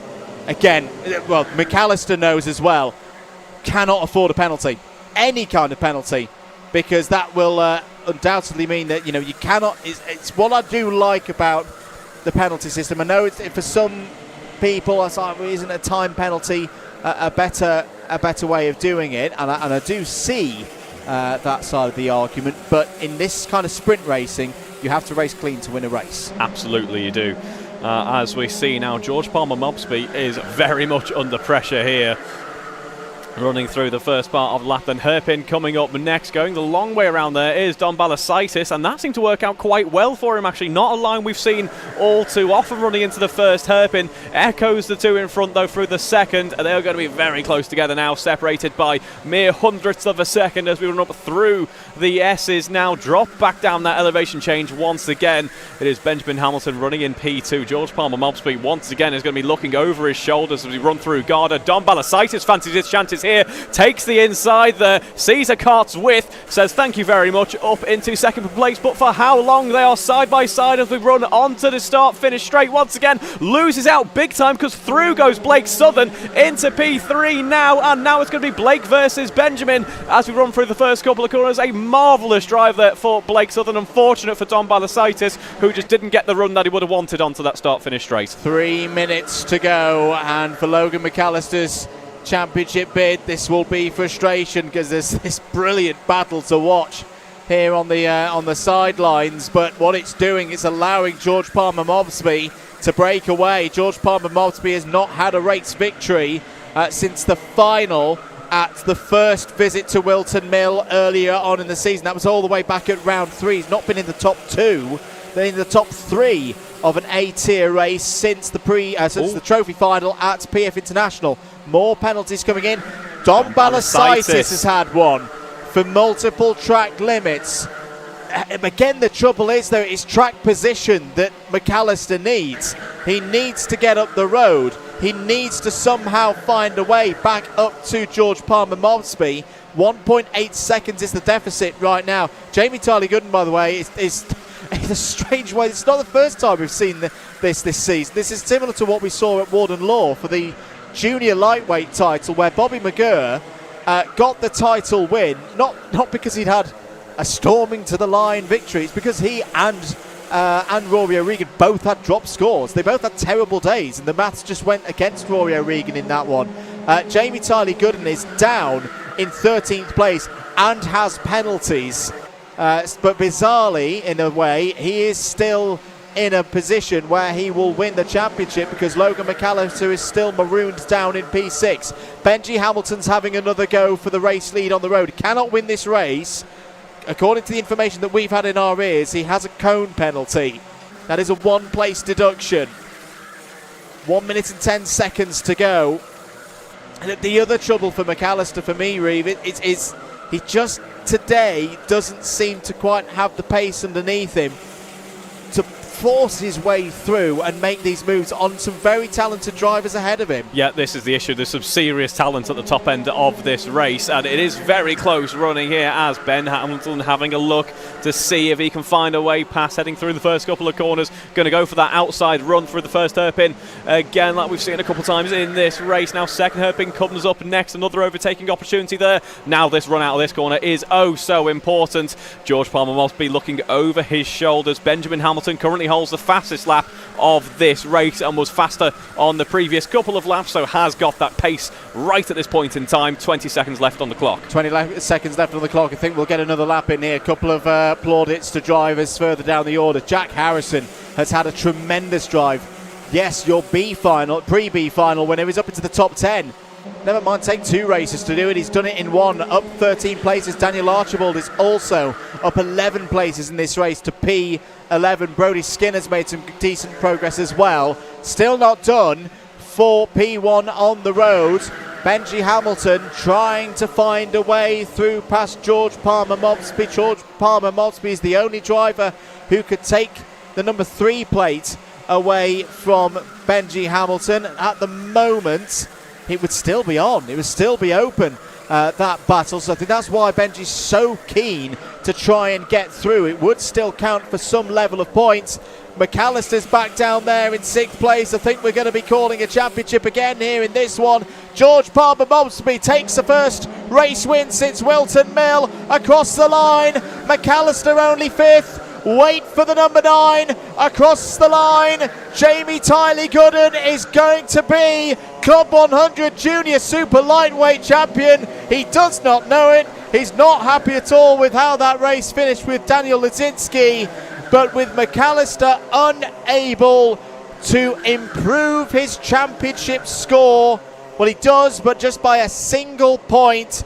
It means that McAllister, with a race win in the trophy final and another non-score, dropped score for Tiley Gooden, would still leave Tiley Gooden leading by 4 points. We have another champion, Reeve. All decided in the pre-finals today, it seems. A fantastic drive, though, for a few others. The likes of Jack Harrison, we saw crossing line then. He was very pleased with himself there and has every right to be. Yeah, absolutely. Up 20 from 23rd on the grid to 13th. So George Palmer Mobsby takes the pre-A final win. Benji Hamilton P2.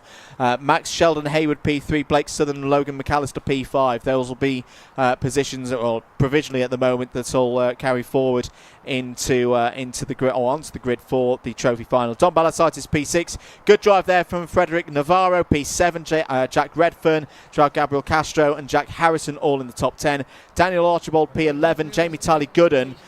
What a race. Starts P12 all the way down to 20th, back up again P12. Doesn't trouble the scorers, but has emerged as champion. That's just how drop scores can work sometimes, although I say that's provisionally. I think he does have a penalty from earlier on in the race. Daniel Lazinski P13, Rory Hinckley and Henry Barrington in the top 15. Brody Skinner, Luke Richards, Jacob Brown, Henry Wilkes and Harrison Bishop all in the top 20. Now the penalties are applied. I'd say it doesn't change anything in terms of the championship. Tiley Gooden drops to 14th. And there we go with that one. Daniel Campbell, Dylan Vanilla, Ellis McKenzie and Jake Chapman with a 24 runners in that one. Take a breath. The maths are done. That's the bit that I worry about. The spreadsheet of doom can have a rest. The spreadsheet of doom has done its work for, at least for the cadets and juniors in 2024. Don't worry, that's not all titles decided in terms of Club 100. Whilst we're just having a little pause at the circuit. Remember, we're back here in 2 weeks' time. Myself and Howard Mitchell on the comms for the last day of the season for the senior sprints. And if we don't see that title go all the way to the very last race, particularly in the lightweight sprints, I will eat one of my many baseball caps and motorsport merchandise hats at home. Because you've got 4 drivers covered by 2 points going into that one, so surely that one's going to go all the way to the last race. Does mean that we said this yesterday with the junior lightweight final, didn't we, mate? That pressure's off now. Championship's decided. They can just go for it in this final set. Let's have some fun as the floodlights are lit here at Buckmore Park. The light begins to fade away. I think we've managed to just avoid all that rain now as we get ready to get our finals underway here. Who have we got in the comments? Who can we give a hello to whilst we're just waiting for the for the Trophy C final for the cadets? We can say hello to Megan G Racing, who's supporting Jude Pudderfoot there, and unfortunately the race not ending his way there. Who else can we say hello to? Hello to Sarah Parsons cheering on the Brentwood boys. The Brentwood banter is well and truly in force. Hello to Womble. Womble. Hello to Jace Pennington. Hello to Salvador Newman, who enjoyed that one, as in Paynos as well, who enjoyed everything going on there. As we have a little look at Dante Dillon. That is not a cadet. That is very much not a cadet. It's just a very fast driver who is able to fit into a cadet kart. Nicky Richardson can't. He's certainly couldn't. He's too tall, although very quick. It would also look ridiculous. Right, let's get ready for it. Trophy C final for the cadets up next.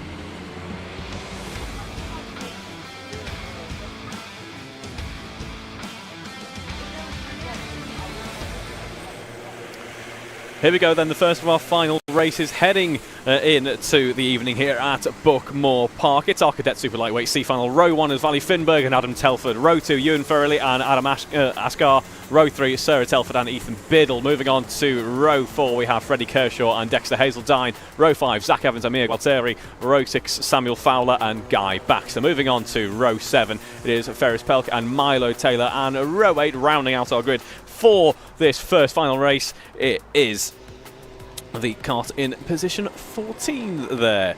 So we head on to our formation laps behind the pace kart once again. Smaller grid here for the Super Lightweight C final, so it shouldn't take all that long to get formed up before we go racing for our first final race of the evening. As we say, the championship's decided at this point, so now it's just about having fun and sending off this season of Club 100 racing as we head down the tram lines to keep formed up. And we get a green light and we are good to go racing. Valley Finberg versus Ewan Frelly. Ewan goes for the inside line there, but well defended by Valley Finberg. We saw some great pace from Valley in the previous running so far this afternoon, especially in changeable conditions. And here we have Valley leading as we run through those hairpins. Now a nice little margin there as we have some waved yellows through that first sector. I believe a brief spin, but everyone able to make it through with relative ease, obviously with that shorter field we're running in this race so far. Run down the Symes sweep then with Valley Finberg breaking away from Ewan Farrelly, who's got a bit of pressure from Adam Telford and Ethan Biddle here. As we say, Adam Ashgar actually with a great start to this race, runs up through Garda and is going to be side by side, or look to be actually on exit of the corner. But as we get ready to start lap 2 of this race, everything seems to be fairly cut and dry. Actually, oh, well, it's not the best run for Valley Finberg. Adam Ashgard is actually going to be looking down the inside into the first corner there. Nice move as we have our first penalty coming in to this race. Ferris Pelk there with a penalty for loading. A bit of unresponsive front axle there for Ewan Farrelly. Sees him run just a little bit wide, costs a bit of pace, run through that first hairpin. Meanwhile, at the front end of the running, it is Adam Ashgard with that move into that first corner, who now leads, running up through the S's there, as we've got a bit of a train forming up already. I've got a few karters competing then for the front running here in this race. We've got Adam Ashgar against Valley Finberg trying to fight back for that P1. We saw some good pace from Finberg and Ashgar in the first race, particularly in those drying conditions. Let's see if they can convert that pace now that we're back to fully dry running. 9 minutes remaining in this race, and pretty happy at the front here are Ascar and Finberg. There's been a cone warning for Dexter Hazeldine, who had a bit of a dramatic pre-C final earlier on. Unfortunately, problems for Zach Evans and Milo Taylor on that last lap. They've both fallen down 5 and 4 places respectively to 13th and 14th. Mia Gualtieri and Ferris Pelk have both gained spots, as have Freddie Kershaw, Samuel Fowler and Guy Baxter.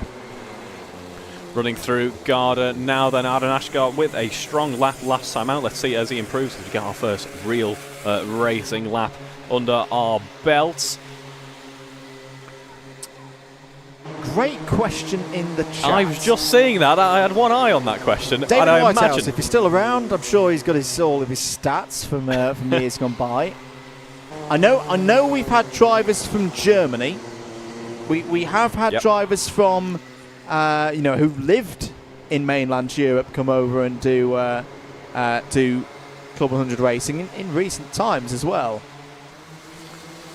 Valley Finberg putting that pressure on, then trying to claw back the race lead.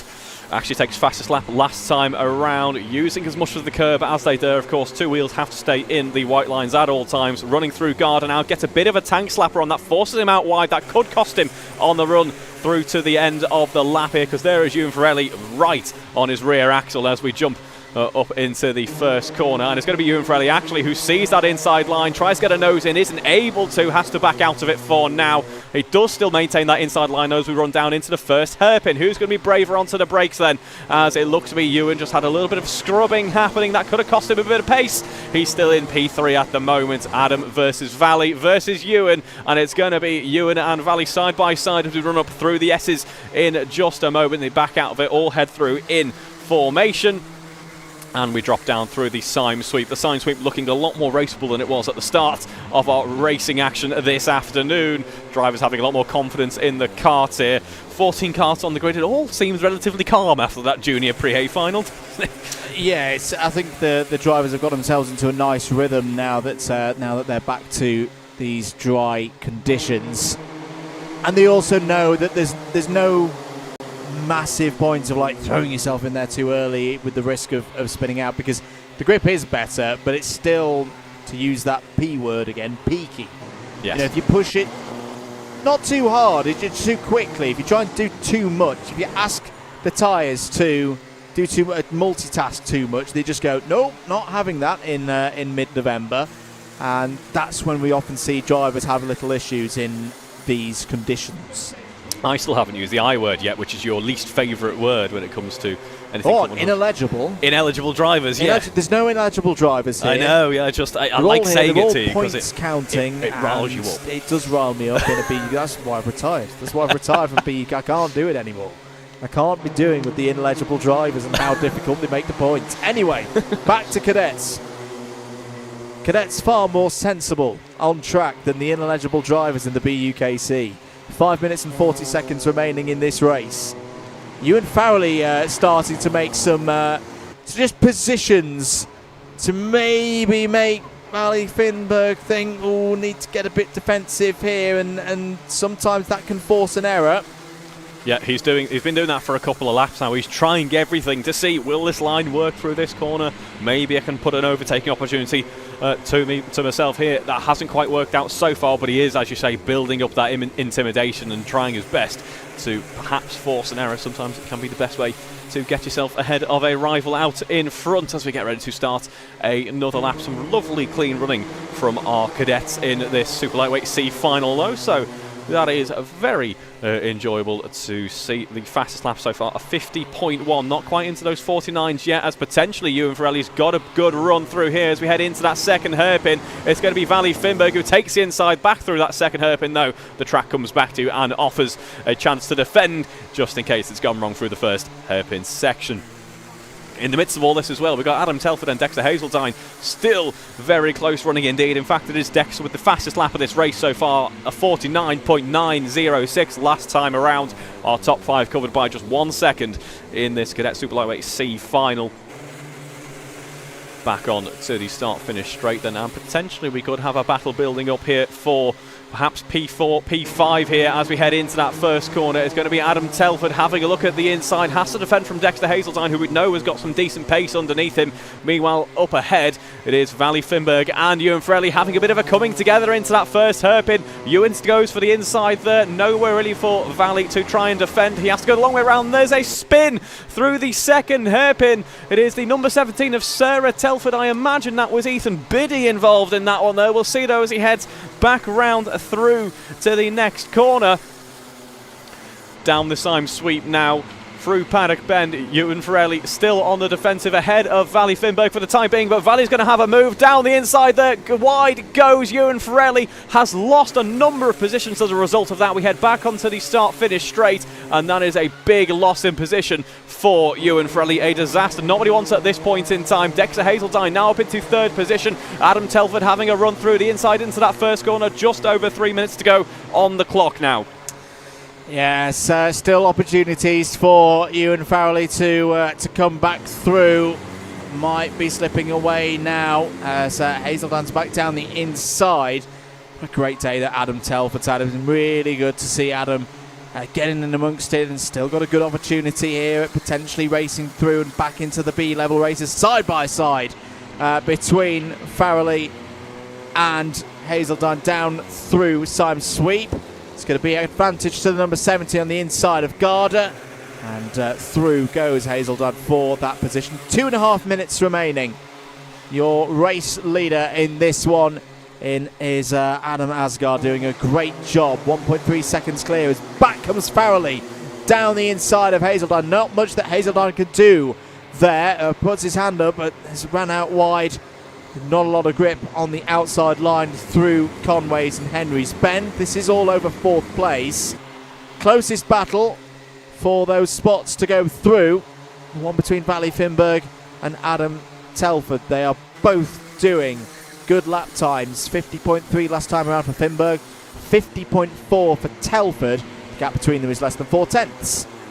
Yeah, very close running indeed. Gap not close between Adam Asgar, though, and Valley Finberg. He has had a nice run after the start of this race. He's just been able to settle into a bit of a rhythm, bit of a groove, and just kind of bring the kart home comfortably as we head into the final couple of minutes of this race. Ewan Farrelly then getting ahead of Dexter Hazeldine as we head into that first corner now. Adam Telford running in P3 at the moment, fastest karter out on track, 49.8, but good on the defence. Here goes Dexter Hazeldine, goes for the inside into that first hairpin. It is Ewan Farrelly who gets the run through into the second and doesn't need to defend anything because he's got a kart ahead of Dexter Hazeldine now as we run up through the S's in just a moment. They are very close together, and I suspect there's going to be a move potentially through the Paddock Bend. If not, it's the Garda towards the end of the track here as we see. That is Adam Asgar losing some time and perhaps a bit of a scruffy lap on the last go around, because now here's Valley Finberg and Adam Telford right up in the mix here in this now a battle for the lead of the race.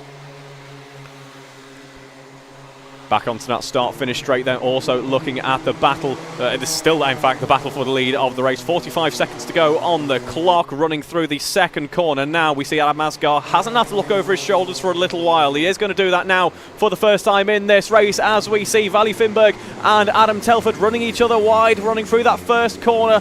You hear the clink of the chains as we bounce over the curve. There's a spin between Valley Finberg, Adam Telford. Adam pointing the wrong direction. A slight bit of contact between the cars, and that is disaster for Adam Telford in this race. Not what he wanted in the final minute of running in this race. It's all getting a bit scrappy now as we see Ewan Farrelly looking over the shoulders, heading through Garda. He's got his work cut out for him in order to keep Dexter Hazeldine behind. The timer hits 0. We're on the last lap. It is Adam Asgar, had some pressure at the end but did not crack under it. Takes the race victory for the Cadet Super Lightweight C final. Ewan Farrelly comes home P2. Dexter Hazeldine P3 in the end. Valley Finberg P4. Sarah Telford coming home to round out the top 5 as we see the tumbling down the order is Adam Telford. What a shame for him at the end of this race. What a shame for both Valley Finberg and Adam Telford in the end. After that moment through the S's, neither of them make it through to the pre-B finalists. Ewan Farrelly, who steps up and takes that position at the last possible opportunity. Asgar and Farrelly will go through to the Trophy B final. Dexter Hazeldine just misses out in P3. Valley Finberg 4th. Sarah Telford, good finish there in 5th place.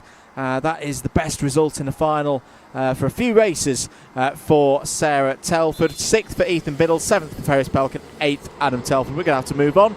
Juniors, their Trophy C final is next.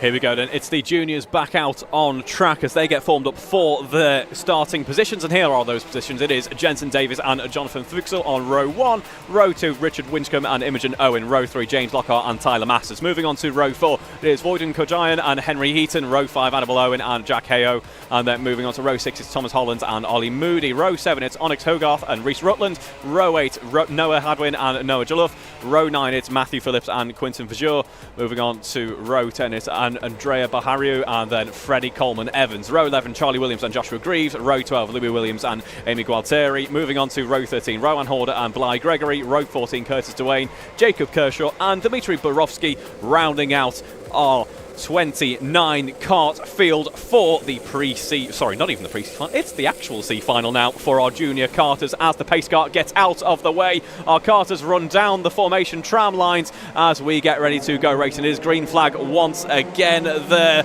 As we see, it is Jensen Davis leading from Jonathan Fuchsel, loses a couple of positions out actually into the first corner. It is Richard Winchcombe and Imogen Owen who jump ahead as a result. Losing position again though is Jensen Davies. We've got a spinner at the first hairpin. He has to wait that long arduous wait to rejoin in a safe manner. Everyone else though making it through relatively unscathed. Big fleet of karts now exiting that second hairpin as we run through the S. Is not an ideal position you want to be in. It is particularly brave to go too wide through a narrow part of the circuit like that. Running down through Paddock into Garda here as we see Jensen Davis losing out that first position as we've got penalty coming in for braking formation. I thought that might have been the case. A few karters looking very eager to head into that first corner. Broken formation will receive a drop in position at the end of this race. James Lockhart with a great start to the race though. 3 positions made up. He now leads as we see a battle between the two here heading into the hairpin. It is the number 59 kart there of Jonathan Fuchsel. Has a penalty to his name of course, but good start for James Lockhart and Tyler Masters. Tyler actually making up 4 positions on that race start. Reese Rutland as well, 5 up into 8th position at the start of this lap. Dropping down the Symes sweep then and into the paddock bend as we're on board with Jensen Davis. Has a bit of pressure from Tyler Masters as we can see running through Garda. In the meantime, James Lockhart's got a bit of breathing room actually, has been able to break away ever so slightly. It's what happens when you get into the midst of battle. You start to slow yourselves down, and if you've got a front runner, which is something we've seen as a bit of a trend actually in the junior running, they're just able to break away with it and have got a nice easy time of it, at least for the first few moments of the race. Having a look then at Jonathan Fuchsel, trying to put the pressure on Tyler Masters and Jensen Davis up in front. We've got a battle brewing up here for P2. A couple of cone warnings coming in for a few drivers now. James Lockhart actually one of those drivers. Meanwhile, Jensen Davis is trying to claw back towards James. A 19.4 through that first sector as we run down the Symes sweep once again. And through the Paddock Hill bend there. Just look at how much the curb upsets the karts there. It is not comfortable. If you think it's uncomfortable watching it, you should imagine what it's like when you're actually in the kart bouncing over those curbs. Back onto the start-finish straight then. As we see, still James Hart leading from Jensen Davis, who's got Tyler Masters for company, but Jonathan Fuchsel also closing in on those karts up in front. Fastest lap last time out for Jonathan Fuchsel actually with a 46.8. Remarkable time there very early on in the race as well. So we should be seeing some good times here, of course. The track now at full dry conditions. Bit of contact there between Tyler Masters and Jonathan Fuchsel as we ran up through the S's. Just a very gentle little bit of contact though, no major slowdowns as a result of that. James Lockhart out in front, busy setting purple sectors, as is Jensen Davis. Jensen able to break away from these two in the midst of their battle. Now has a bit of a comfier run through the end of this lap. Doesn't have to look over his shoulders quite so much. Cone penalty comes in for James Lockhart, though, leading this race by a comfortable margin. Is now going to find himself not able to win on the, well, can win on the road, but cannot win on paper. Has that cone penalty to bring into consideration.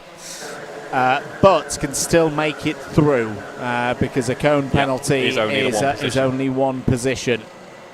So that is not a complete ender of the hopes of Lockhart going through to the B final. Here's the number 60 of Tyler Masters on your screen, with Jonathan Fuchsel just behind in the number 59, and Imogen Owen having another good race here. We saw a great drive through the field from Imogen in the first race. Ooh, now that was a hand in the air from the number 59. Now, to explain, what they're reacting to is the digi flag, which on that shot from turn 1 we obviously don't see. We see the back of the unit there. So, well, it's just had a contact warning on that last lap, so nothing too disastrous for Jonathan Fuchsel, but yeah, you don't want to be picking up too many of those. No, certainly not. And often that contact warning isn't necessarily to point out a particular driver in the midst of battle. It's to say to everyone involved in a bit of a battle, come on, guys, let's think about this. Let's be a little bit more tame in our approach here. So it's not just about singling one driver out, just about making sure that we've got some nice fair racing out on track. Big thank you to all of the stewards, marshals, the crew here with Club 100 who've put on a mighty event for us this weekend as well. The crew from Alpha Live for all their hard work as ever with our streams. Jonathan Fuchsel, new fastest lap then, as he is trying his best to get ahead of Tyler Masters, is actually able to do so for now, but Jonathan heading through that second hairpin is going to be side by side once again. That run through that second hairpin is so important, and it is Tyler Masters who backs out of it as we head through the S's. Yeah, nicely positioned there by Fuchsels through the S's. Took good speed, but made sure that he was going to exit off the corner well. These two can now try and set about catching up to Jensen Davies there in second place.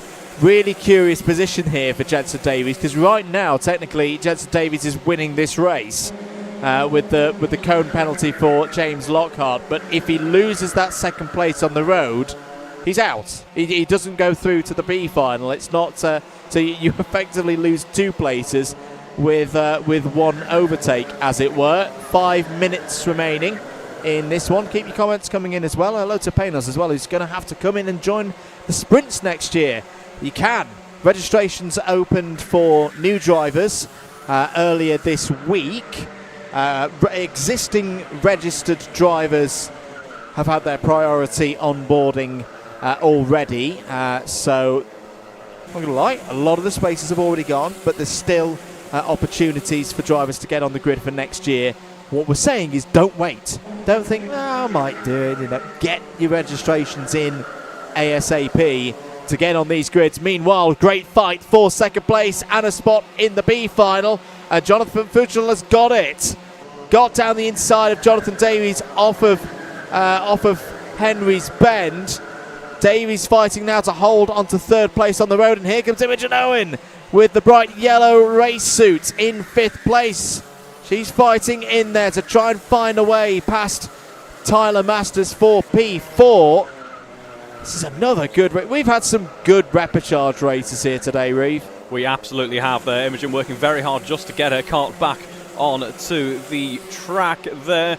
Jonathan Fuchsel still with the fastest lap of this race so far, and sees him now into second position ahead of Jensen Davies. And this is not what Jensen Davies needed at this point in the race. No, he needs to refine the rhythm and get back up towards that number 59 cart, and right now that is not happening. Good drives through the field. Louis Williams, I can see, is up to P11, started outside the top 20. Joshua Greaves as well has gained a nice number of positions in this race, up from 22nd, now in a battle with Quinton Vasseur for 15th place. James Lockhart, meanwhile, of course, does carry that penalty with him, but has just been able to break away from the field with that early charge that he had.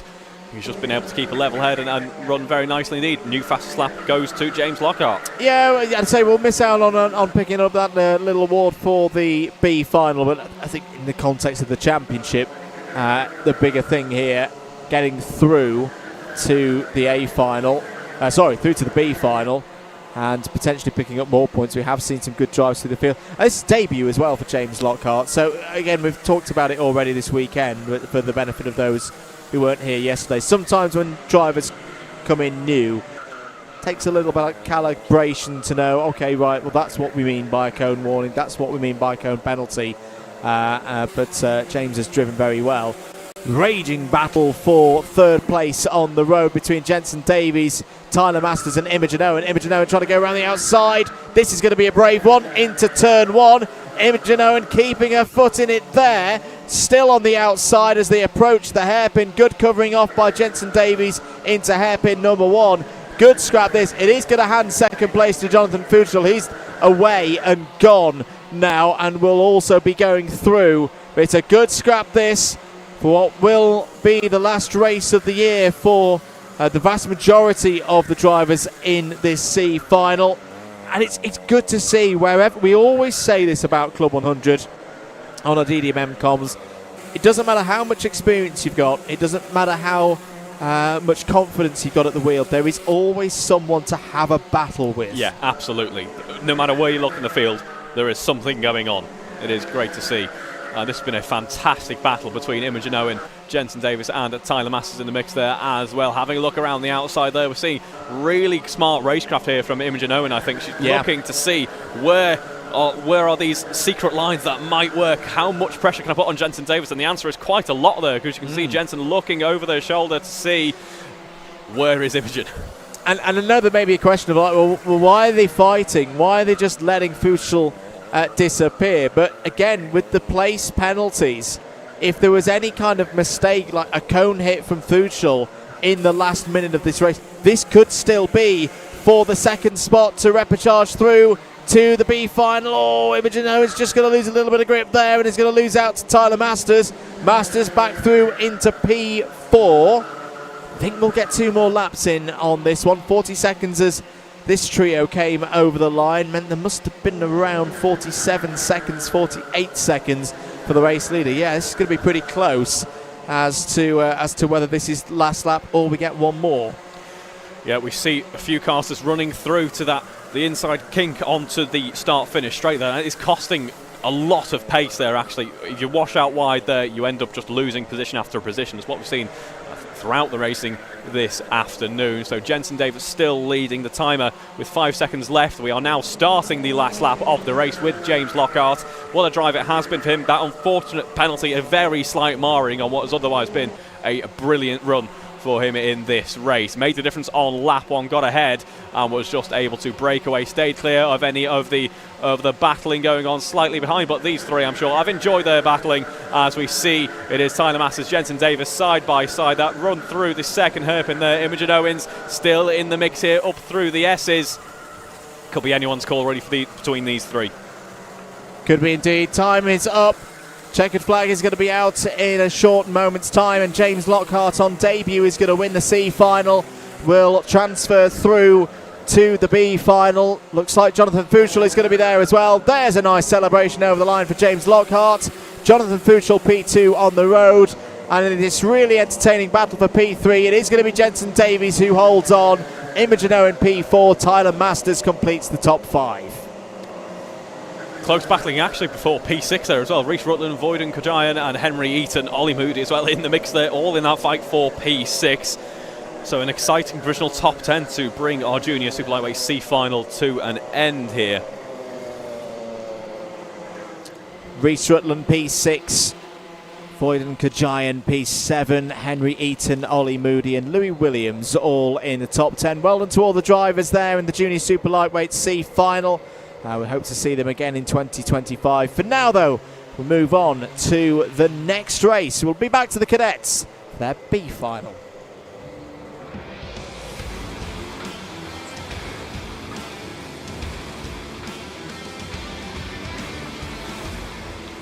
Here we go then, our 22 karts for the cadet super lightweight B final, heading out onto track now as they form up the grid.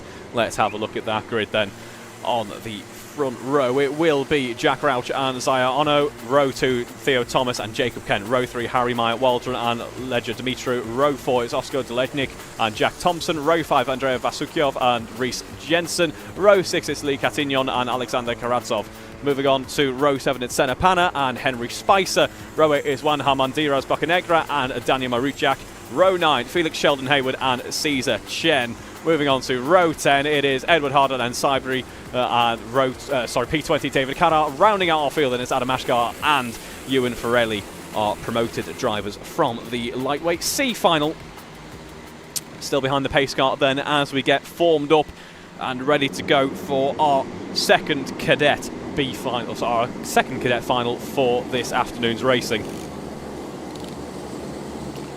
And once again, of course, another 2 places on the next grid, the next tier grid, which would be the Trophy A final for Jack Rouch. Another opportunity from the front of the field. Really exciting pre-B final earlier on today. For if you missed that one, do go and watch it back. Remember, all of the racing from this weekend you'll be able to watch back on the Alpha Live channel for free, of course. And of course, back 2 weekends time for those senior sprints. Are we ready? No, we're not. We're going to go around for at least one more the formation disappointment loop. then. The disappointment in your voice. Yeah. You see the gestures to get these carters all formed up correctly, nicely spaced out in the correct position, ready to go.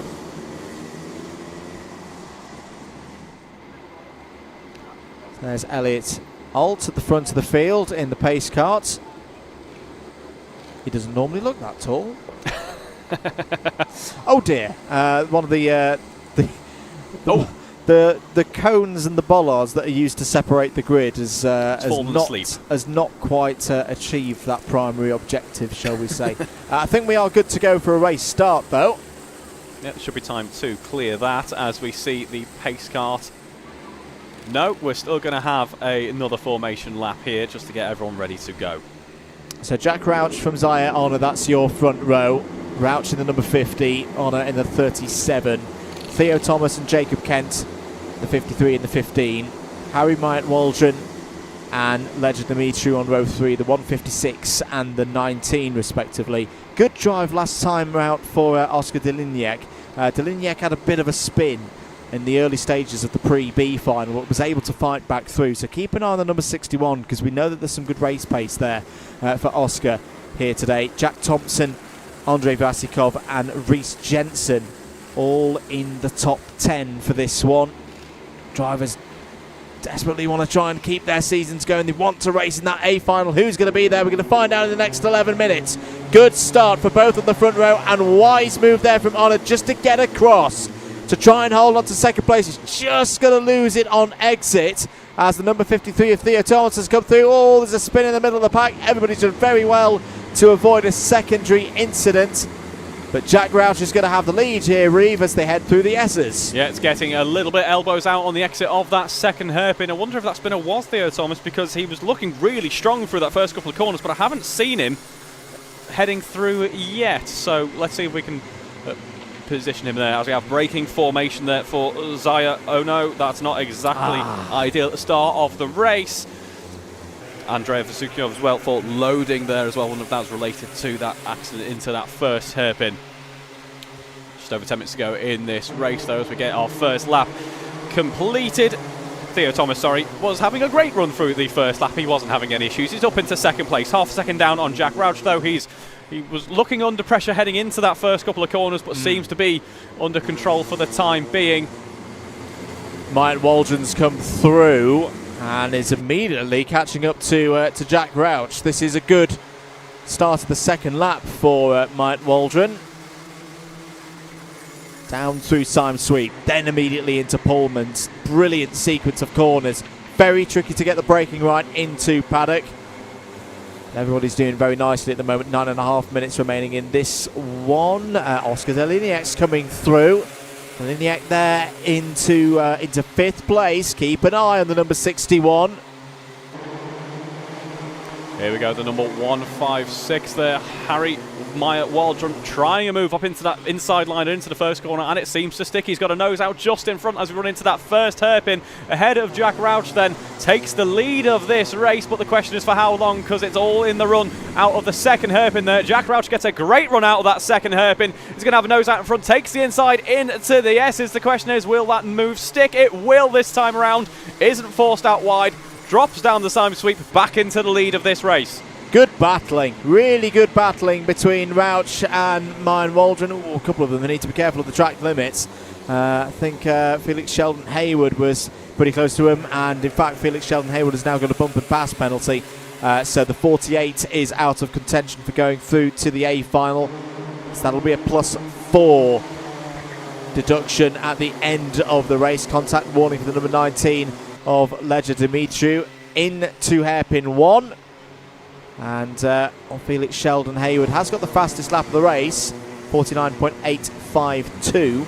Other drives through the field. Adam Asghar from the C final. Wow. Is up into the top 10. What a drive from Adam Asghar. Started P21 in this race and is going great guns out there. Reece Jensen we've not talked too much about today, as we see him move down the inside. Deliniak gaining a position out there. Reece Jensen's in the 170. Started this race in 10th place, and is knocking on the door. He was in that same region around with Deliniak. So let's see if Reece Jensen, who's now P4, can maybe get a bit of a surprise run into the Trophy A final. Seeing some fastest laps pouring in now as everyone is into a bit of a rhythm at this point. Certainly Adam Asghar is, as we say, has a great run actually in that C final. He was fairly down the order, climbed his way back up through, and is going to look to do the same here in the B final as well. 7 minutes remaining in this race. Still very much in the balance as Lily Cassignon gets a track limit warning. Got a breakaway of 4. Rauch, Myatt Waldron, Sheldon Hayward. All remember that the 48 has a +4 penalty to be applied at the end of the race. So in terms of getting one of those transfer spots, that's not going to happen here today. And then Reece Jensen there.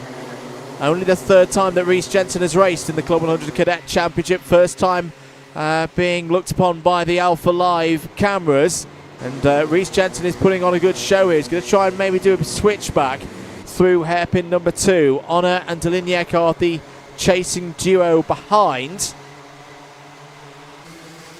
Reece, of course, doesn't need to get this overtake completed on paper, at least, because he will be ahead of Felix Sheldon Hayward. But obviously, you want to fight for it on track, as we see track limits potentially falling into question there just a little bit.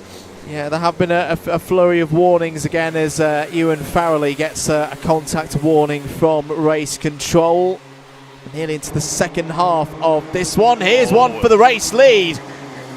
Harry Myatt Waldron down the inside, holds the line, holds the speed. Nicely judged from Harry Myatt Waldron, who takes P1 away from Jack Grouch, and that just offers an opportunity for Jensen down the inside. Reece Jensen, who'd already got P3 off of Sheldon Hayward earlier in this lap, has now taken P2, and poor Jack Grouch has gone from being nice and in control at the front of the field and is now looking at 4th place. Yeah, a brilliant run through there for Reece Jensen. One of the benefits, I think, of being slightly further back as you head through that first hairpin is you can see exactly what's going on running into that second hairpin. You can make judgment as to where might be best to overtake, and there's plenty of opportunities to overtake through that second hairpin.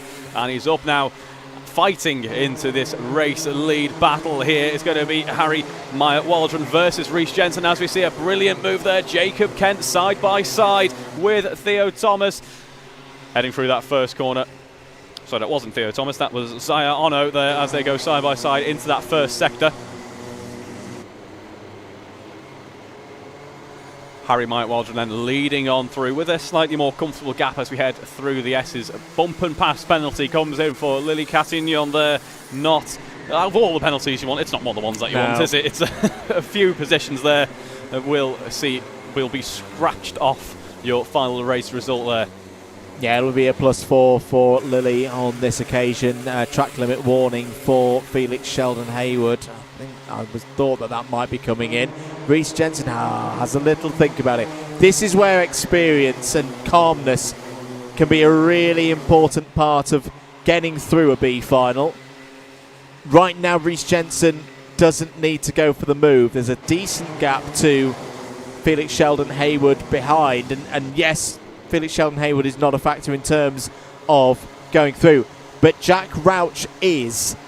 Sometimes, if you fight a little bit too hard for a P1, yes, I know, they're standing on the top of the podium, but ultimately you want to get through. You want to get through into that A final. You don't want to encourage multiple drivers back into the fray where you could potentially lose one of the transfer spots. No, absolutely, as we're pushing on very hard now. Final few minutes of this race. Felix Sheldon Hayward doing his best to keep up with Jack Grouch there, but Jack Grouch having a very nice run of it now. Reece Jensen putting the pressure on. We're going to be side by side as we run into that first hairpin. Down the inside goes Reece Jensen, late on the brakes. Their textbook move and into the lead of this race for now. But up next it is that second hairpin, and through comes Jack Rauch. Where's he come from in all of this? He goes side by side with Reece Jensen. There's a little bit of a scrap there, bit of opposite lock needed to keep pointing in the right direction. Felix Shelton-Haywood also in the mix here as well. It's all going to be this battle for P2 now, while Reece Jensen's able to break away with it ever so slightly. Yeah, really brave stuff from Reece Jensen. Has broken off the front of this pack. Felix Shelton-Haywood's gone down the inside of Jack Rauch. Jack Rauch holds on to P3. Lovely gloves there. As we head on to the start-finish straight into that first corner once again.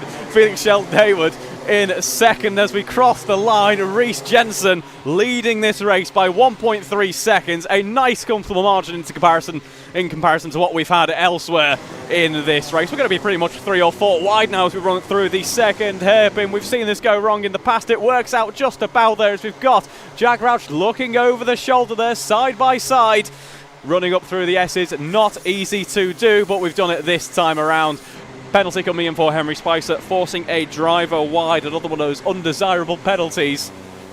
But it's still Reece Jensen controlling this race as Jack Rauch ahead of Harry Meyer-Waldron. Contact warning coming in for those as it does get a bit elbows out in this battle for P2 and P3 here. We start the next lap though. Felix Shelton-Haywood closing up ever so slightly, but here is the real battle. It's the fight for P3 as it looks to be Jacob Kent there having a nice run up through the inside. He's going to have a potential opportunity into that first step and doesn't, as they all echo each other's line through that first part of the corner. 90 seconds remaining on the clock. Good battles continuing out on circuit. Round the outside goes Jack Rauch there. Zaire Honour's coming back into this battle. Jack Thompson, and if they do keep squabbling, I think you could even see Andrei Vasikov getting involved in all of this, who started 9th in this race. Contact warning for the number 15 of Jacob Kent. 60 seconds remaining on the clock. I feel like half a hand's second. going to pick our small drivers up. It's like something out of a Monty Python film. They've transformed into gloves as we head on for the start and finish straight. It's Reece Jensen though, half a second that got margin between him and Felix Shelton-Haywood, so something's happened on that last lap. Here's where all the juicy action is though, as we head on through towards Sector 2. It's this battle for P3 there. We can see a real battle brewing for the lead of this race as well. The wise thing for Reece Jensen to do here, and again, I'm not expecting Reece to know the full ins and outs. He hasn't got the benefit of all the data and the timing screens and the notifications like we have in the box. The sensible thing here is to let the number 48 go. Yes, absolutely. He won't be aware that there's a penalty there. Yeah, that's the thing. He's probably not aware that there's a penalty for the number 48 incoming anyway, as in he's still going to inherit the race victory and one of those transfer spots, just to reduce the risk elements is what I mean by that. Having said that, we are on the last lap. They have got a 1.4 second advantage over the rest of the field. Felix Shelton-Haywood is going to get down the inside, get track position. That will still count for some championship points. I know, he's racing through, racing hard, but it's still going to have a net gain in terms of championship points. But Reece Jensen just needs to settle in behind, and he's going to take a B final win. He will. He's still going to try and make it stick though at the very end of the lap here. So we've still got this battle brewing for P3, but it's going to be Reece Jensen side by side with Felix Shelton-Haywood as we come up towards the checkered flag here in just a moment. Gets the move done though with track position in the end. Reece Jensen takes race victory from further back. Felix Shelton-Haywood comes home P2. Jack Rauch P3 in the end ahead of Harriet Meyer-Waldron, Jacob Kent, Jack Thompson, Zaire Ono, Andrea Vasukiov, Oscar Doleshnik, Theo Thomas are top 10 provisionally for that cadet super lightweight B final. Very good. Reece Jensen qualifies for the A final for the first time. And lucky at what's the saying? Third time lucky. That's the one. Through after having joined the field at Rowra, and provisionally, at least I think it'll be Jack Rauch goes through as well. And into the next race. More racing to come, of course, here. We'll be passing back to the juniors in a short while for their B final. And, of course, we've got those all-important A finals coming up. Next up, junior B final.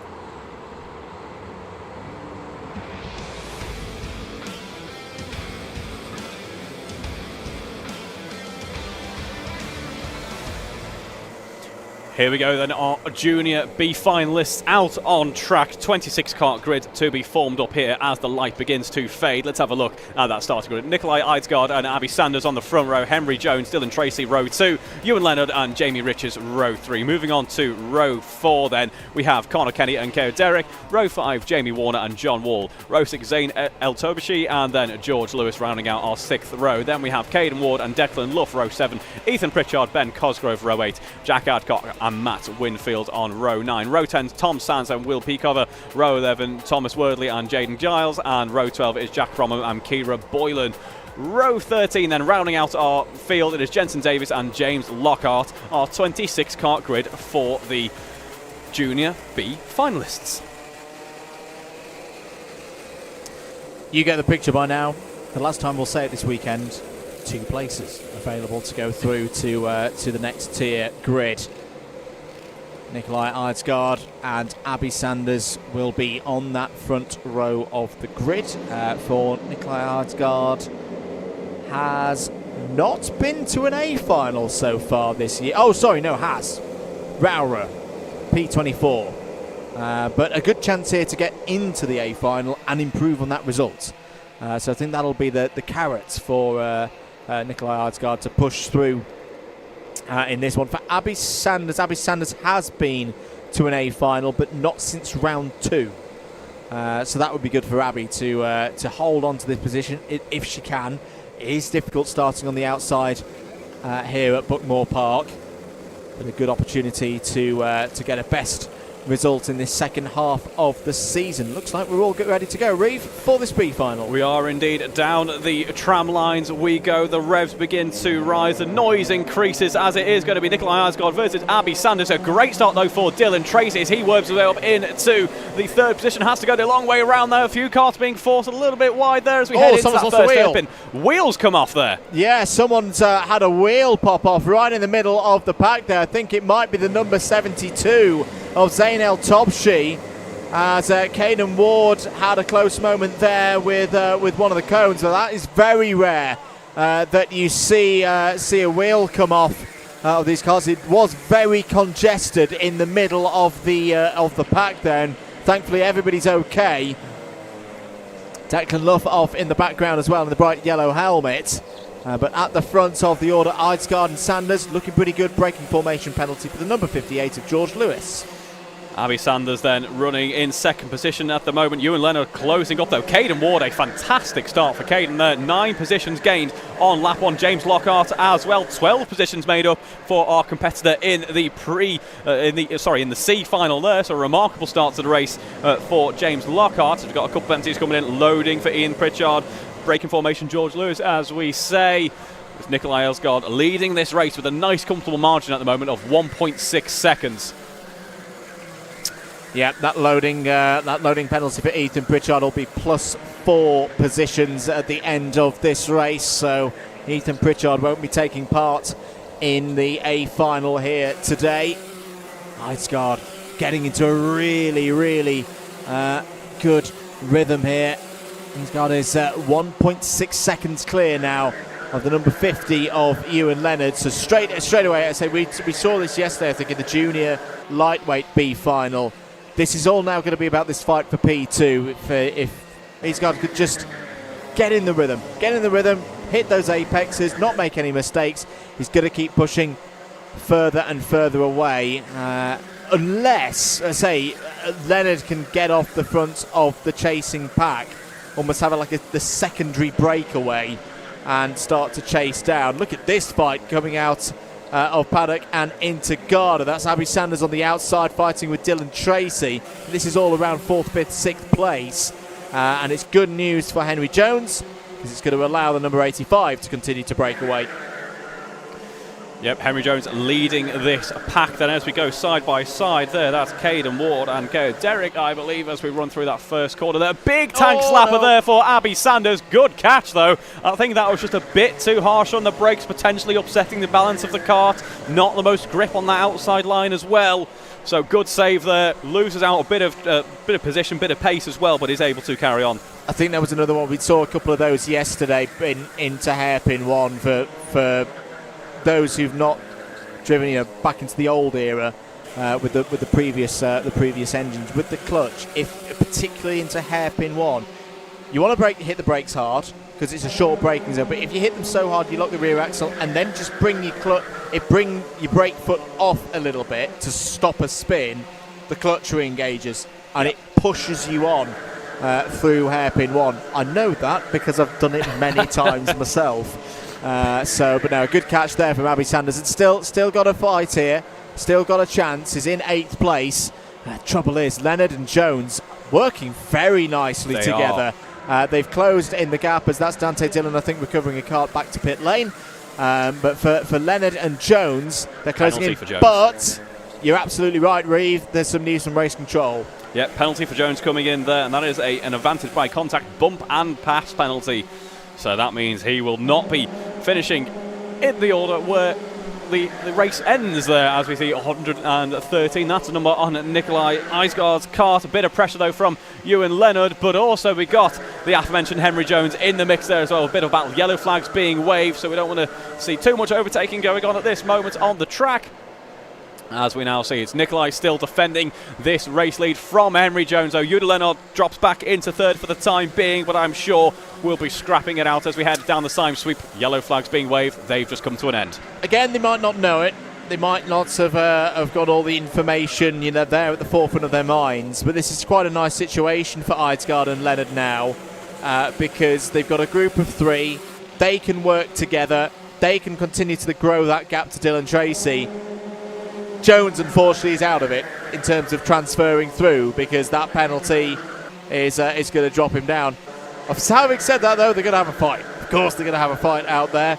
Jones to the front of this group. That's the best hope for Dylan Tracy now, that they've not quite got all the information together. This is not like, say, something in a British kart champs where you've got mechanics on the sidelines, specifically telling the drivers overtake, no, stay in line, push on, smoothness, all of that. And neither should it have at this level. So it means that the drivers, they've not quite got as much help from the sidelines than in other series. And also something like a big question in the chat would now be, well, what about radios? Radios are banned. You're not allowed to have pit-to-kart communications in this to say to a driver, oh, don't worry about them, they've got a penalty. Yeah, exactly. And Dylan Tracy, he has got his work out for him, but he is in a good position nonetheless. He's lapping very quickly indeed as we see a battle going on here. Jack Bromham heading up just ahead of Jack Adcock, actually, as we ran through that first hairpin. Big train of karts now running through that second hairpin. Yellow flags, though, so no overtaking. We need to drop the pace just a little bit.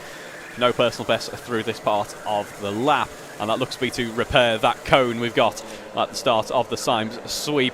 I think a little bit less danger to the cone heading through Paddock, actually, and more to the Symes sweep today, I'd say. Yeah, I think that's again kind of the conditions playing. Oh, that's going to get a little bit close through Cafe Corner between Jack Adcock and the number 11 and Jack as the 202 of Jamie Richards. I think that's the conditions playing in. We're just going to keep with this as Will Peckover comes down the inside and I think gained 2 places in all of that. Good move from Peckover, getting the elbows out, working through the field. Tom Sands is in the middle of all of this as well, and number 61 looking to move up from 15th place. When the conditions are like this, sometimes, and it's a balancing act, because of course if you push the front tyres too hard, you could just understeer.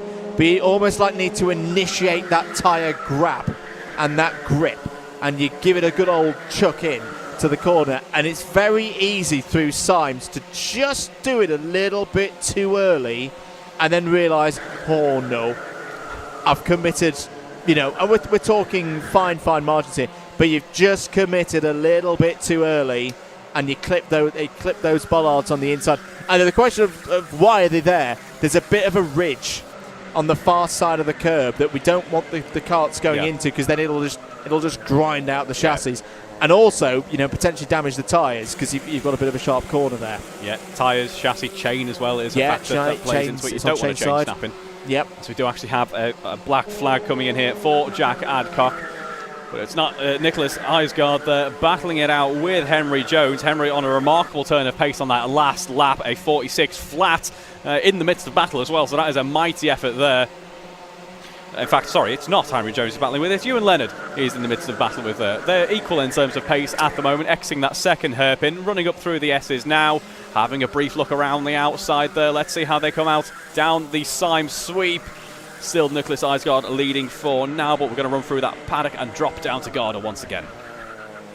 Now the big question here, does Ewan Leonard know that Jones has a penalty? There's a little bit of a thumbs up there. That's pretty much as you can do. And at least here at Buckmore Park, you do have that long run from the Senna bend up towards Cafe to try and get a little bit of communication to a driver. Saw a lot of that in the Buckmore Park 24-hour, didn't we?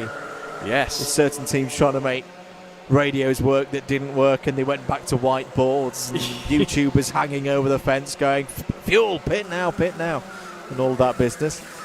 2 minutes remaining in this race. This is nowhere near reminiscent enough for the 24-hour, though. It's all dry. It's dry. It's dry. It was a second year in a row. It's a bit of a powerboating event at times. It's dry, and I'm not fueled by Red Bull today, so it's a big difference for me there. As we head on to the start-finish straight once again, we see Ewan Leonard having a look around the outside into that first corner. Henry Jones just setting fastest lap after fastest lap out in front. Eisgaard defending that inside line, running through that first hairpin. That gives a bit of a switchback opportunity, though, through that second. Ewan, though, is going to echo every move that Eisgaard makes running through that hairpin complex. Back through the S's in just a moment. Henry Jones out front now by 2.5 seconds. Made that 2.6 actually as we run down the Symes sweep. 1 minute to go on the clock in this race, and this battle that Nicholas Eisgaard has been involved in has been going on for quite some time. Nicholas Eisgaard has not had a moment to breathe from start to finish in this race so far. It has been a remarkable drive from him. Hasn't really cracked under the pressure, and we're going to get another minute of racing from him just yet. We are indeed. I think we'll get 2 more laps in here. And I'll tell you what, Dylan Tracy's on the move. Dylan Tracy's not too far back from this duo. They clearly don't know that this is actually harming their chances of both going through to the A final. That's not to blame them. It's just a set of the circumstances and what can happen sometimes when a runaway race leader has a post-race penalty to be applied. So Dylan Tracy's just going to hit every single apex and hope there's an opportunity on the last lap to go for one of these moves, because right now this is effectively the fight for the race lead. Eisgaard has it. Leonard is there in second place. We go on to the last lap. Eisgaard will hold the middle of the road through hairpin 1, but Dylan Tracy's nearly in range into hairpin number 2. That's the best odds opportunity of making an overtake around this circuit, but that's not to say that the overtaking opportunities are done. Down through Symes sweep once again, immediately flicking left into Pullman's on the brakes, and here goes Tracy down the inside, pod to pod. Tracy has got the inside line and has got the position through Garda. Leonard may protest on that one, as over the line comes Jones, but has a penalty. Eisgaard will be there in second place. Tracy does it. Tracy takes third, which will become second once penalties are applied, and Ewan Leonard misses out on the last lap. All came down to the wire there through Garda. That one overtaking opportunity that presented itself made all of the difference there. That brings an end to our junior super lightweight B final. Provisional results for that, of course. But we get ready in just a moment for our cadets who will be heading out shortly. But what a race that was there. I think you've got to feel for Henry Jones. You've got to feel for Ewan Leonard. Ewan Leonard for just losing out at the end there, and Henry Jones, and what, apart from that that penalty was a really good drive. It was, yeah. But we'll drop down to 5th place with that one. That means we've just got our A finals to go. 2 of them, one for the cadet super lightweights, one for the junior super lightweights, which will bring an end to this cadet and junior championship season. As we say, cadet super lightweight A final is next.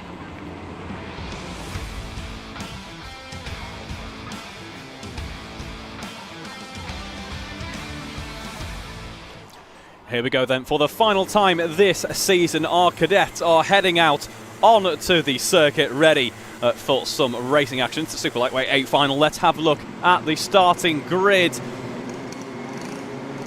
Up first then, it will be Rory Hamilton and Charlie France on the front row. Sam Morse, Jacob Dunhill on row 2, Jude Putterfoot and Jensen Barnard in row 3. Row 4, James Wright, Elliot Griggs. Row 5, Tyler Nickelbine and Oscar Lang. Row 6, Max Wainwright and Omar Uller. Moving on to row 7, it's Lewis Taylor and Zachary Smith. Harley Drury and Nishawn Marshall on row 8. Tate Hart and Marcus Cooper, row 9.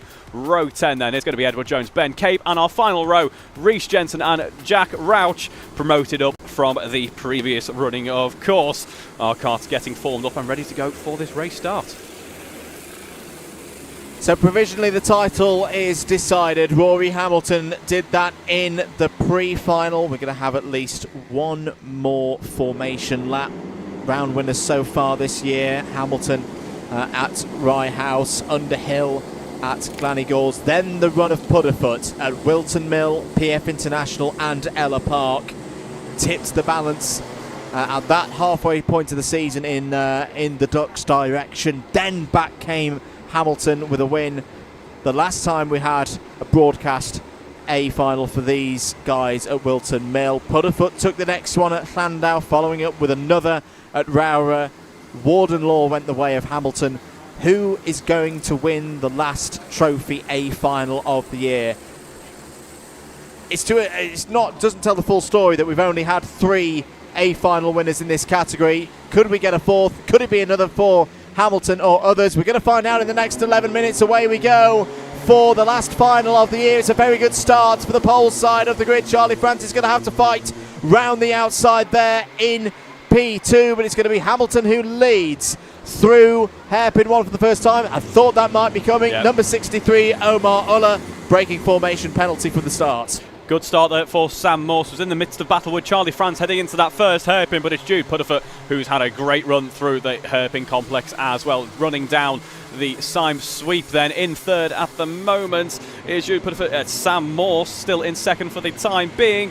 Potential track limit warning coming in though for him already, as we see James Vout actually running in 5th at the moment. You can't miss James Vout out on track. That lovely luminescent helmet and suit there, as we've got just over 10 minutes into this, the final cadet race of the season.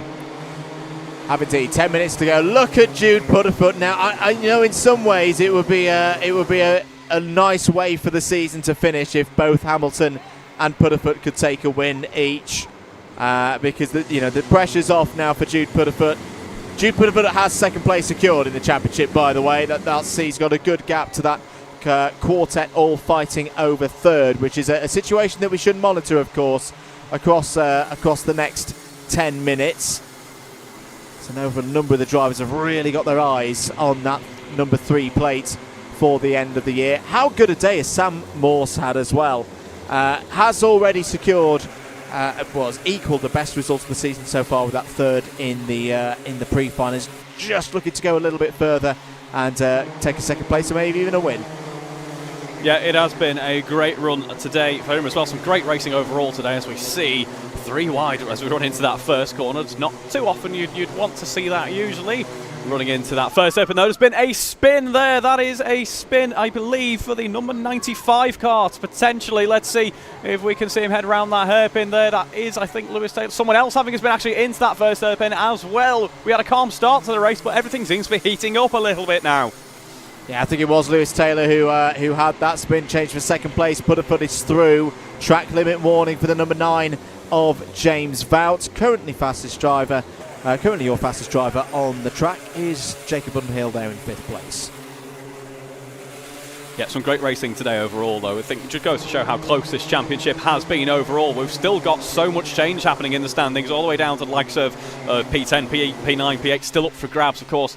all important as drivers look to progress through the junior karting career. Fastest lap coming in there for Jude Pudderfoot, really putting in a strong showing here in this, the final race for the cadets of the year. 0.3 of a second behind Rory Hamilton now. He is closed up by a remarkable margin, putting pressure on Rory Hamilton. We thought this might have been the case in the pre-final. It wasn't to be in the end, unfortunately. We're going to get that fight now in the main final regardless. And as we said, the championship's buttoned up, but it's time to just have some fun out on track anyway. The battle for third place in the championship at the moment is going the way of Sam Morse. It's close, really close.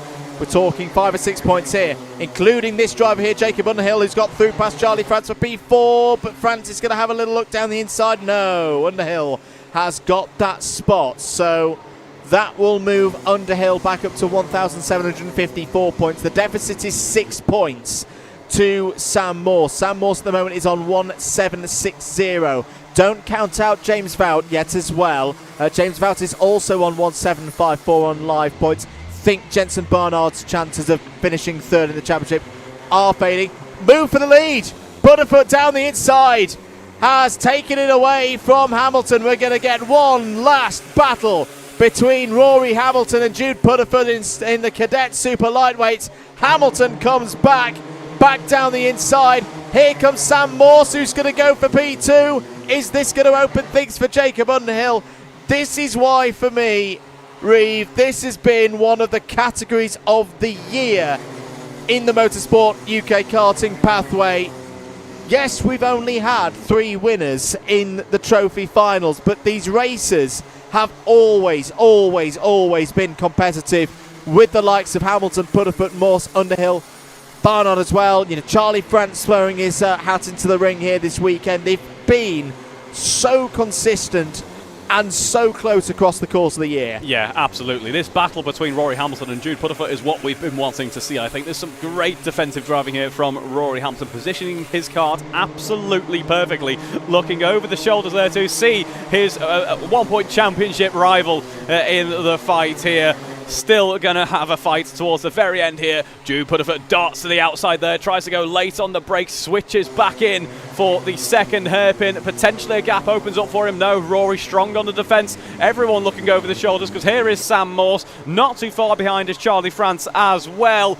Bump and pass penalty coming in for Jack Rouch there. Unfortunately, a great drive at the start of this race for Jude Pudderfoot. And I'm pleased to report we've got another half of this race still to go as we head now down towards the Garda corner once again. Words literally almost failing me. This battle is turning out to be so good. Sam Morse has got a chance here and has got a run at the inside for P2. He's going to take P2. No, he's not, because back comes Pudderfoot. Maybe gets a little bit of a slipstream off the back of Hamilton there. Charlie France holds on to P4. Jacob Underhill still there in 5th. Watch out for Charlie France here, I think. Yeah. He's looking very racy indeed at the moment. Well, Charlie France has already secured, I think, a best result of the season so far. Yeah, has not had, hadn't had a result in the top 3 before the pre-final earlier on today. So that's a tremendous thing for Charlie to achieve before the end of the season. But that's the thing sometimes in racing. You get a result like that, you have maybe a short period of like, yes, breakthrough, and then you go, right, I want another. I want another. I want to win. I want that next hit, that next step up the order, and Charlie France is looking for that today. Just over 4 minutes to go. 5-way scrap at the front of the field. Pudderfoot's looking to the outside of Hamilton. They're going to be side by side coming off of Henry's Bend. These 2 great competitors at this level going wheel to wheel once again. Hamilton defending into hairpin number 2 once more. Sam Morse still there in 3rd, side by side between France and Underhill for P4. Immediately behind, there's surely not going to be an opportunity there for Pudderfoot to go through Simon Sweep and into Pullman's. Down the inside goes Pudderfoot into Paddock. Has got the move done. Morse is back down the inside into P2. Hamilton's going to try and go round the outside, side by side, up over the hill round Cafe Corner. Hamilton may have the inside line for P2 ahead of Morse as they complete lap number 9. What a race we're having. If you thought the pre-final was good, this is just next level in the Trophy A final for the Cadet Super Lightweights, and Underhill's down the inside. Underhill going for P2 now on Hamilton. This could help Underhill in that fight for third place in the championship. But just as quickly as he's had it, he's lost it again. France is back up into the podium positions. Morse is shuffled down to 5th. And here come the others. Here come Elliot Griggs and Jensen Barnard. James Vout in there as well. Oh, big cone hit. I think that was Sam Morse in the number 23. This class just keeps delivering. It's not for a championship. It's a shame that it's not for a championship, but it's still going to be a potential race of the year. Yeah, fantastic driving here as Rory Hamilton tries to hang it round the outside there. Jude defending with all of his might there. That remarkable overtake as we headed into Paddock sees him lead this race, but now the pressure builds for Rory Hamilton. He's been feeling the pressure for a while, but here's Charlie France now on the scene as we see side by side. It is Jensen Barnard there with, by the looks of things, that was James Vout heading up through the S's. Dropping down the Simon Sweet there. Last time around we saw an unexpected move. Are we going to see the same again as we run through Paddock? Rory Hamilton doing everything he can to keep up with Jude. Jude, who was waiting to find an opportunity to jump past. He really capitalised upon it. And now we have the final 2 minutes left in this race. Rory's got a great run as we head back up the hill towards the first corner. Going to have a run around the outside is Rory Hamilton. It's a great drive as well. Gets a nose out in front. It isn't enough in the end though. Jude Pudderford defends from the inside there. Just washes out ever so slightly wide. Has a run into that first hairpin once again. This could open it up for Rory Hamilton though as we fight back to the left-hander. And Rory Hamilton oh so close here. Who's going to get that good run? It looks to be Rory might have had the upper hand, but well defended by Jude Pudderfoot. Jude Pudderfoot and Rory Hamilton have shared 8 of the 9 Trophy A final wins so far this year in Cadet Super Lightweights. As down the inside goes Hamilton. Does the same move that Pudderfoot pulled on him a few laps ago to retake the lead of this final. 70 seconds on the clock. Charlie France still there in 3rd. Jacob Underhill in 4th. We'll get an update on the points as what is this doing in terms of the battle for 3rd place in the championship. Pudderfoot's going to try and go around the outside of Hamilton. Has got the nose ahead into the first hairpin. Underhill's down the inside of France for the last spot on the podium. Into hairpin 2 once again. Back comes Sam Morse down the inside now. Jensen Barnard still has that +4 penalty, which is probably going to take him out of the battle for the 3rd place plate in the championship, but is still going to find in it nonetheless. This race you just cannot take your eyes off as Sam Morse tries to go round the outside. Can't take advantage from there because exceeded track limits. Barnard's down the inside of Vout. Elliot Griggs is still in there. And Harley Drury on debut. Has never been in one of these races before. You wouldn't think it. He's running there in 9th place at the back of the trainers. Pudderfoot's going to try and go down the inside of Hamilton into turn 1. Hamilton closes the door. Underhill's attacking again round the outside of France. We're on to the last lap here, Reeve, and Pudderfoot's attacking again. He is, yeah, that run through the second hairpin, as we've said so many times, it is all important here. He's going to have the outside for the SSO, backs out of it, thinks better of it. Rory Hamilton maintains that lead as we drop down the Syme sweep. Loses it, though, through the Syme sweep, washes out too wide. Jude Pudderfoot briefly takes the lead back, but Rory, as we head into the paddock bend, a run through Garda, is in the lead of this race. Riding over the curbs there is Jude Pudderfoot. We're going to be side by side onto the start-finish straight, and for the last time in the cadets for the CLUB100 Junior and Cadet Championship for 2024. It's Rory Hamilton crosses the line there. Jude Pudderfoot comes home second. They fist bump in celebration of a remarkable race there. What a way to end of the season. This championship continues to leave me speechless. What a way to finish the season for the Cadet Super Lightweights. Rory Hamilton takes his 4th Trophy A final of the year and finishes the year 7 points ahead of Jude Pudderfoot. We can't call 3rd place. It's too tight. It's a point here, it's a point there. So we'll come back to that because we've got one more race to head to. We have got some practice laps ahead of it. Junior Super Lightweight A final is next.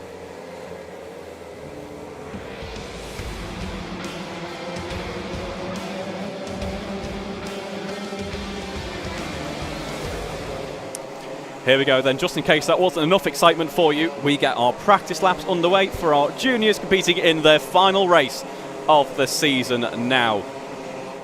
So now's the time to get the kart nice and heated up, ready to go racing, bit of temperature into the tyres for this rolling start. And here is our starting grid. It's George Palmer Mobsby and Benjamin Hamilton on the front row, Max Sheldon Hayward and Blake Southern on row 2, Logan McAllister and Frederick Navarro on row 3.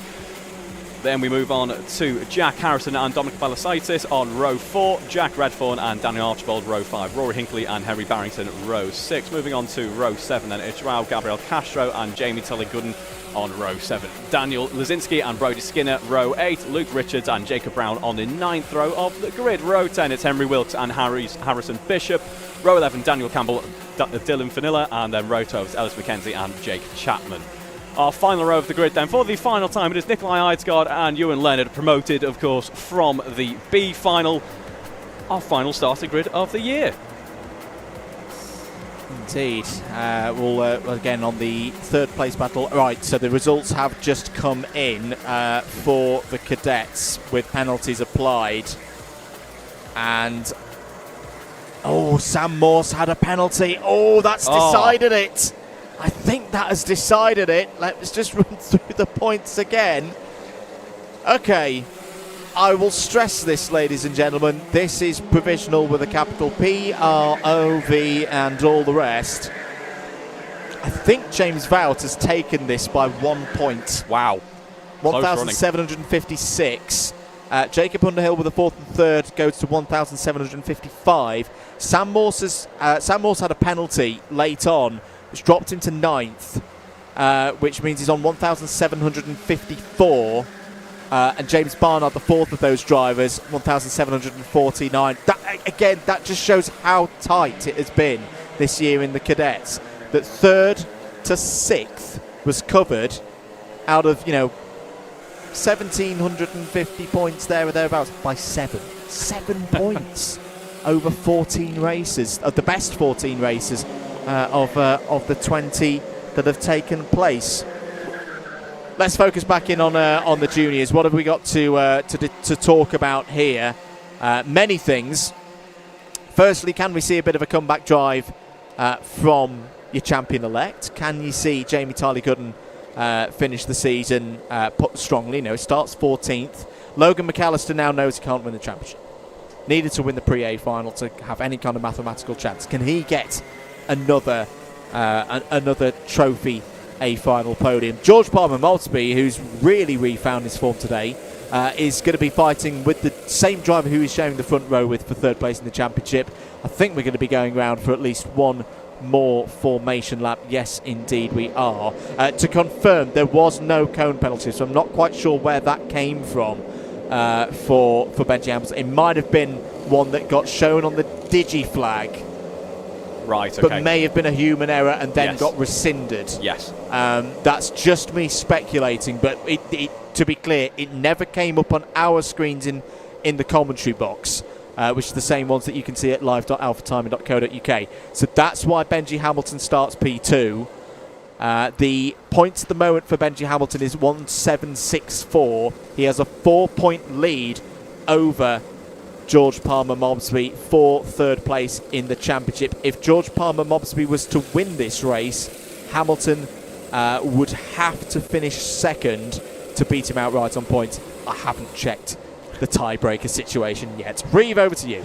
Yep, the championship can go to a side for 1 point here because we've got green lights and we are ready to go racing. Benjamin Hamilton versus George Palmer Mobsby there, and it was a great run through the first corner. Everyone making it through nice and clean there, and it is in fact Max Sheldon Hayward there with a nice move, big spin there through that first corner. That is Castro in the mix there.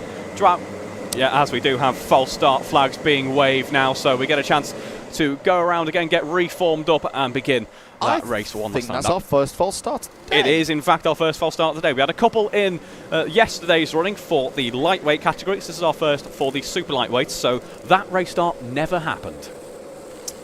The race time will be reduced, though, most likely, down to 9 minutes from 11. If you're just joining us, the news from earlier today is the championship has been decided. It was a 10-point lead for Jamie Tyler-Gooden at the start of the day, and despite having won, in fact, his weakest race results of the year so far, because Logan McAllister was not able to reduce the deficit significantly enough with his own result of 5th in the Pre-A final. The title has been decided. Jamie Tyler-Gooden, 9th last year in the final standings, has gone all the way up to plate number 1 for this year's Junior Lightweight Championship, and now can enjoy this one. Yeah. From 14th on the grid, I'm hoping we see a big drive from Jamie Tyler-Gooden here. That'll be nice to see. It will be a tall order, of course. The race time has been reduced down to 9 minutes as we get ready to go racing here at Buckmore Park for one last time this weekend. It is go, and we have George Palmer-Mosby defending on the inside. The inside being opened up potentially to Max Sheldon-Hayward. Bit of an issue for some of our back-end karters there, but everyone making it through otherwise. 4 wide through that first hairpin is particularly brave, and there's the result of that one. As we run now through that second hairpin, nightfall is very much upon us, and we see a little bit of elbows out as we run through the exit of that second hairpin. Once again up through the S's now. A good start though for George Palmer-Mosby, who's got a bit of an air gap to those karts behind. Yeah, he really has got a bit of an air gap. George Palmer-Mosby has not had a double yet this year. Has had Trophy A final wins, just the single one of them back at Wilton Mill, the first visit to Wilton Mill in the spring. But that was from second on the grid after a P2 in the pre-final. Max Sheldon-Hayward, we saw Felix Sheldon-Hayward in amongst it in the B final for the cadets earlier on today. He's just lost out there to Benji Hamilton. The Hamilton family knowing that they've got another championship trophy heading back their way with a retention of the title in Cadet Super Lightweights. Benji, 24 hours ago, was racing in the British Indoor Karting Championship, was third in the grand final there. Now what's happened there to Hamilton down the hill? Didn't look too happy about it. Logan McAllister has got through and knows he can't win the title now. Knows he's also already got second place, but he wants to finish this on a high.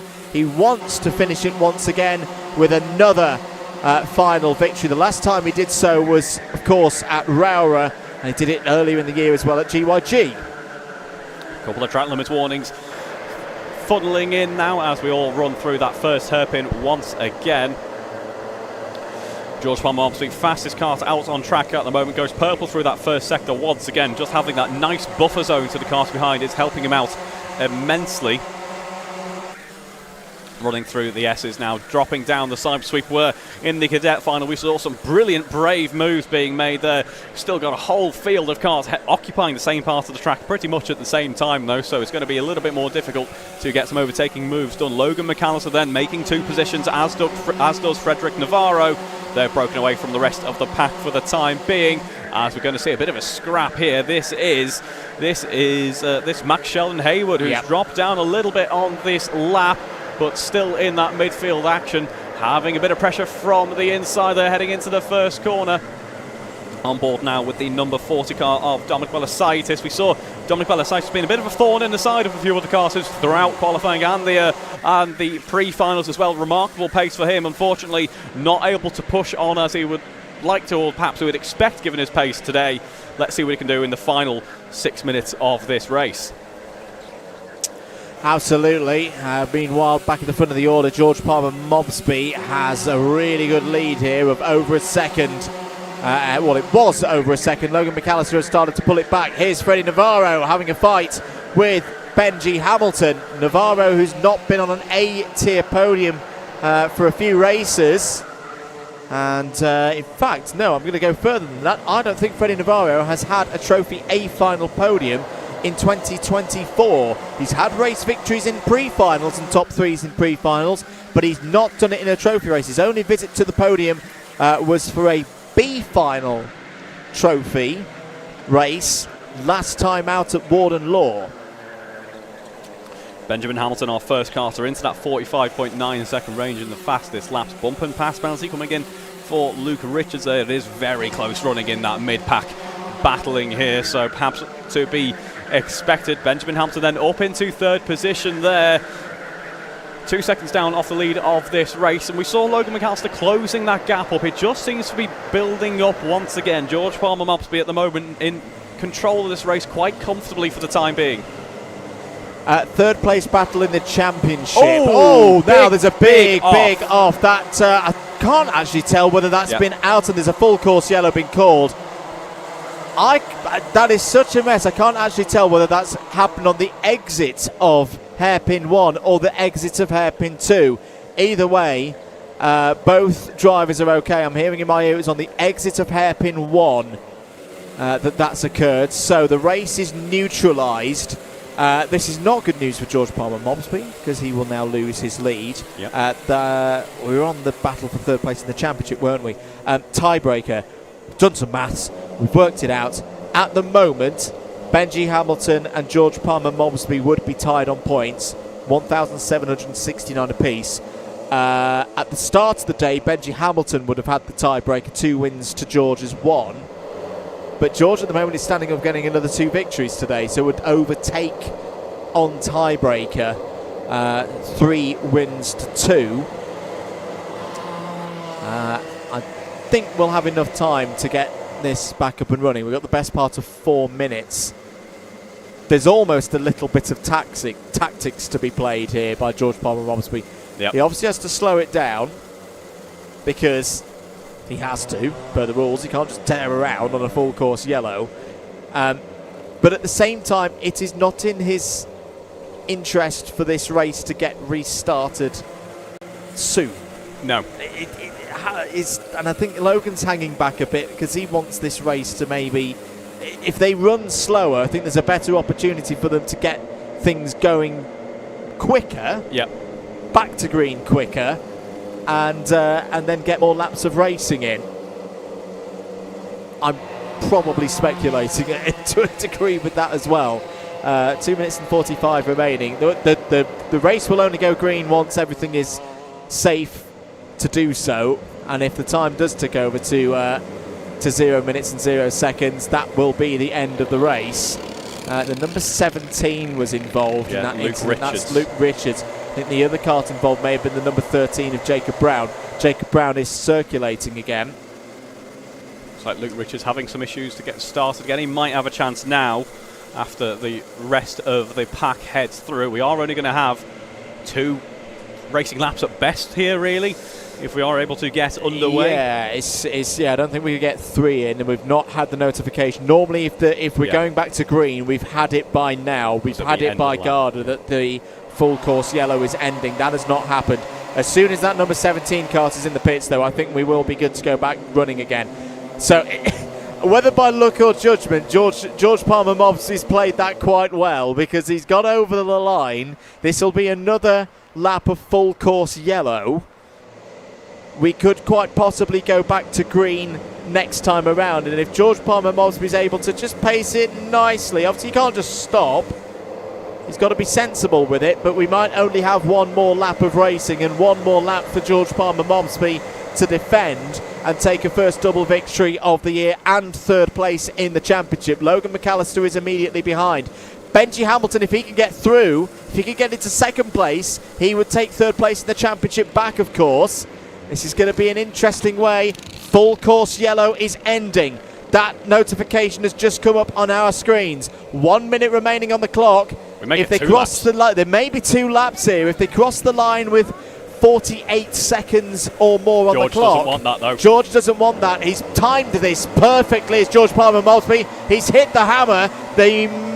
Yes, they are going to see the last lap board. Whether it's by luck or judgment, that was brilliant by George Palmer-Mobsby. It's all kicking off behind with Jack Harrison, who came through from the B tier races. It's up to P4. George Palmer-Mobsby has got 1 lap to hold on to a first double victory of the year and 3rd place in the championship. But Benji Hamilton's going to go back down the inside of Logan McAllister and take 2nd place. That gives 3rd place back in the championship to Hamilton.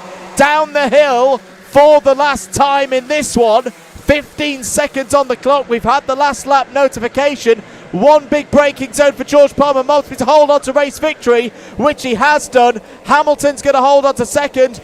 Who knows who's going to else be on the podium in 3rd? George Palmer Mobsby. What brilliant race management. He wins at Buckmore Park, is back top of the junior super lightweights for the first time since PF International.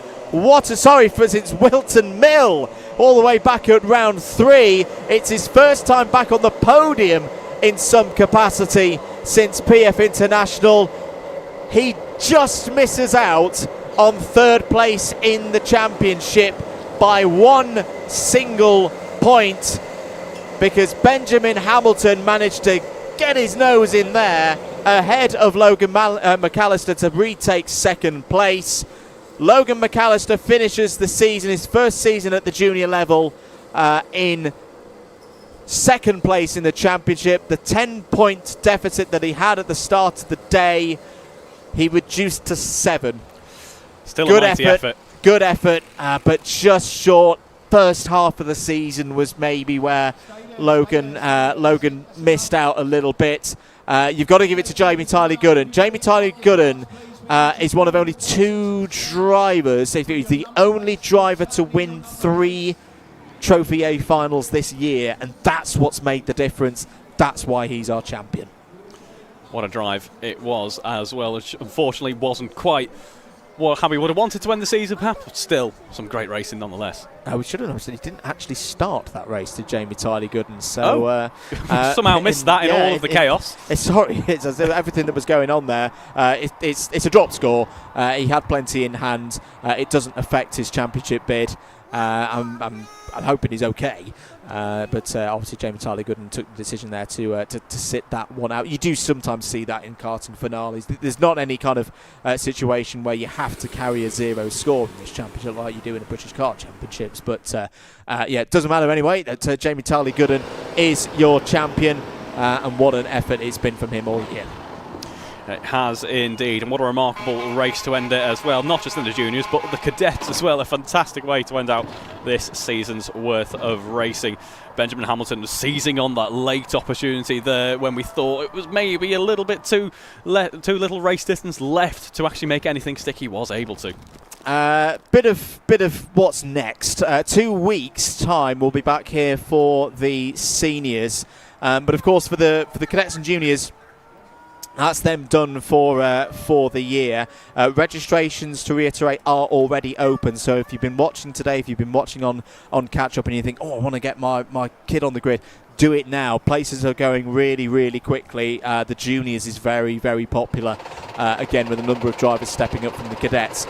The next time we will see the cadets and juniors in action are the Academy Days. We start the season with Academy Days once again, back here at Buckmore Park in mid-February. Sorry, that was this year's calendar. Wilton Mill is the host of the first Academy weekend. That's in mid-February, the 15th and the 16th.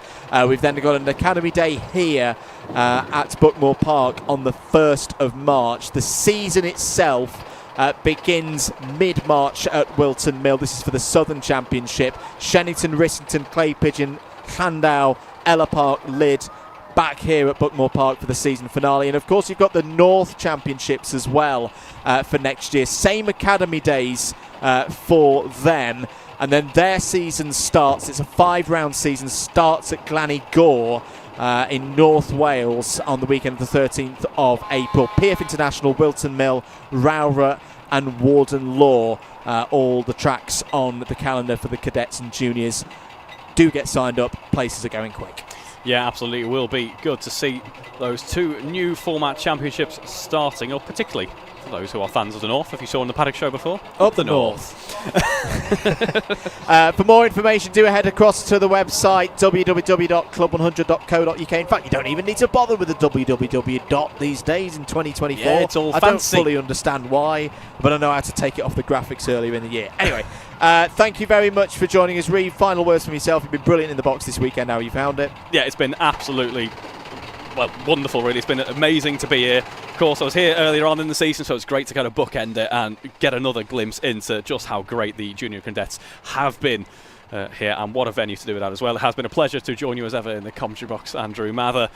Great fun to be had all round. That's it for the cadets and juniors in 2024. We will see them again in 2025. We're not done for Alpha Live broadcasts of Club 100 in 2024, though 2 weeks' time on Sunday we will be back here at Buckmore Park for a pulsating finale to the senior sprints. Big thanks to Stu, to Darren, to Luke, to the whole Alpha Live team who've been here this weekend bringing you all the pictures. I've been Andrew Mather, he's been Reeve Taylor. Thank you very much for joining us here this weekend at Buckmore Park. We'll see you in 2 weeks' time for seniors. Bye-bye.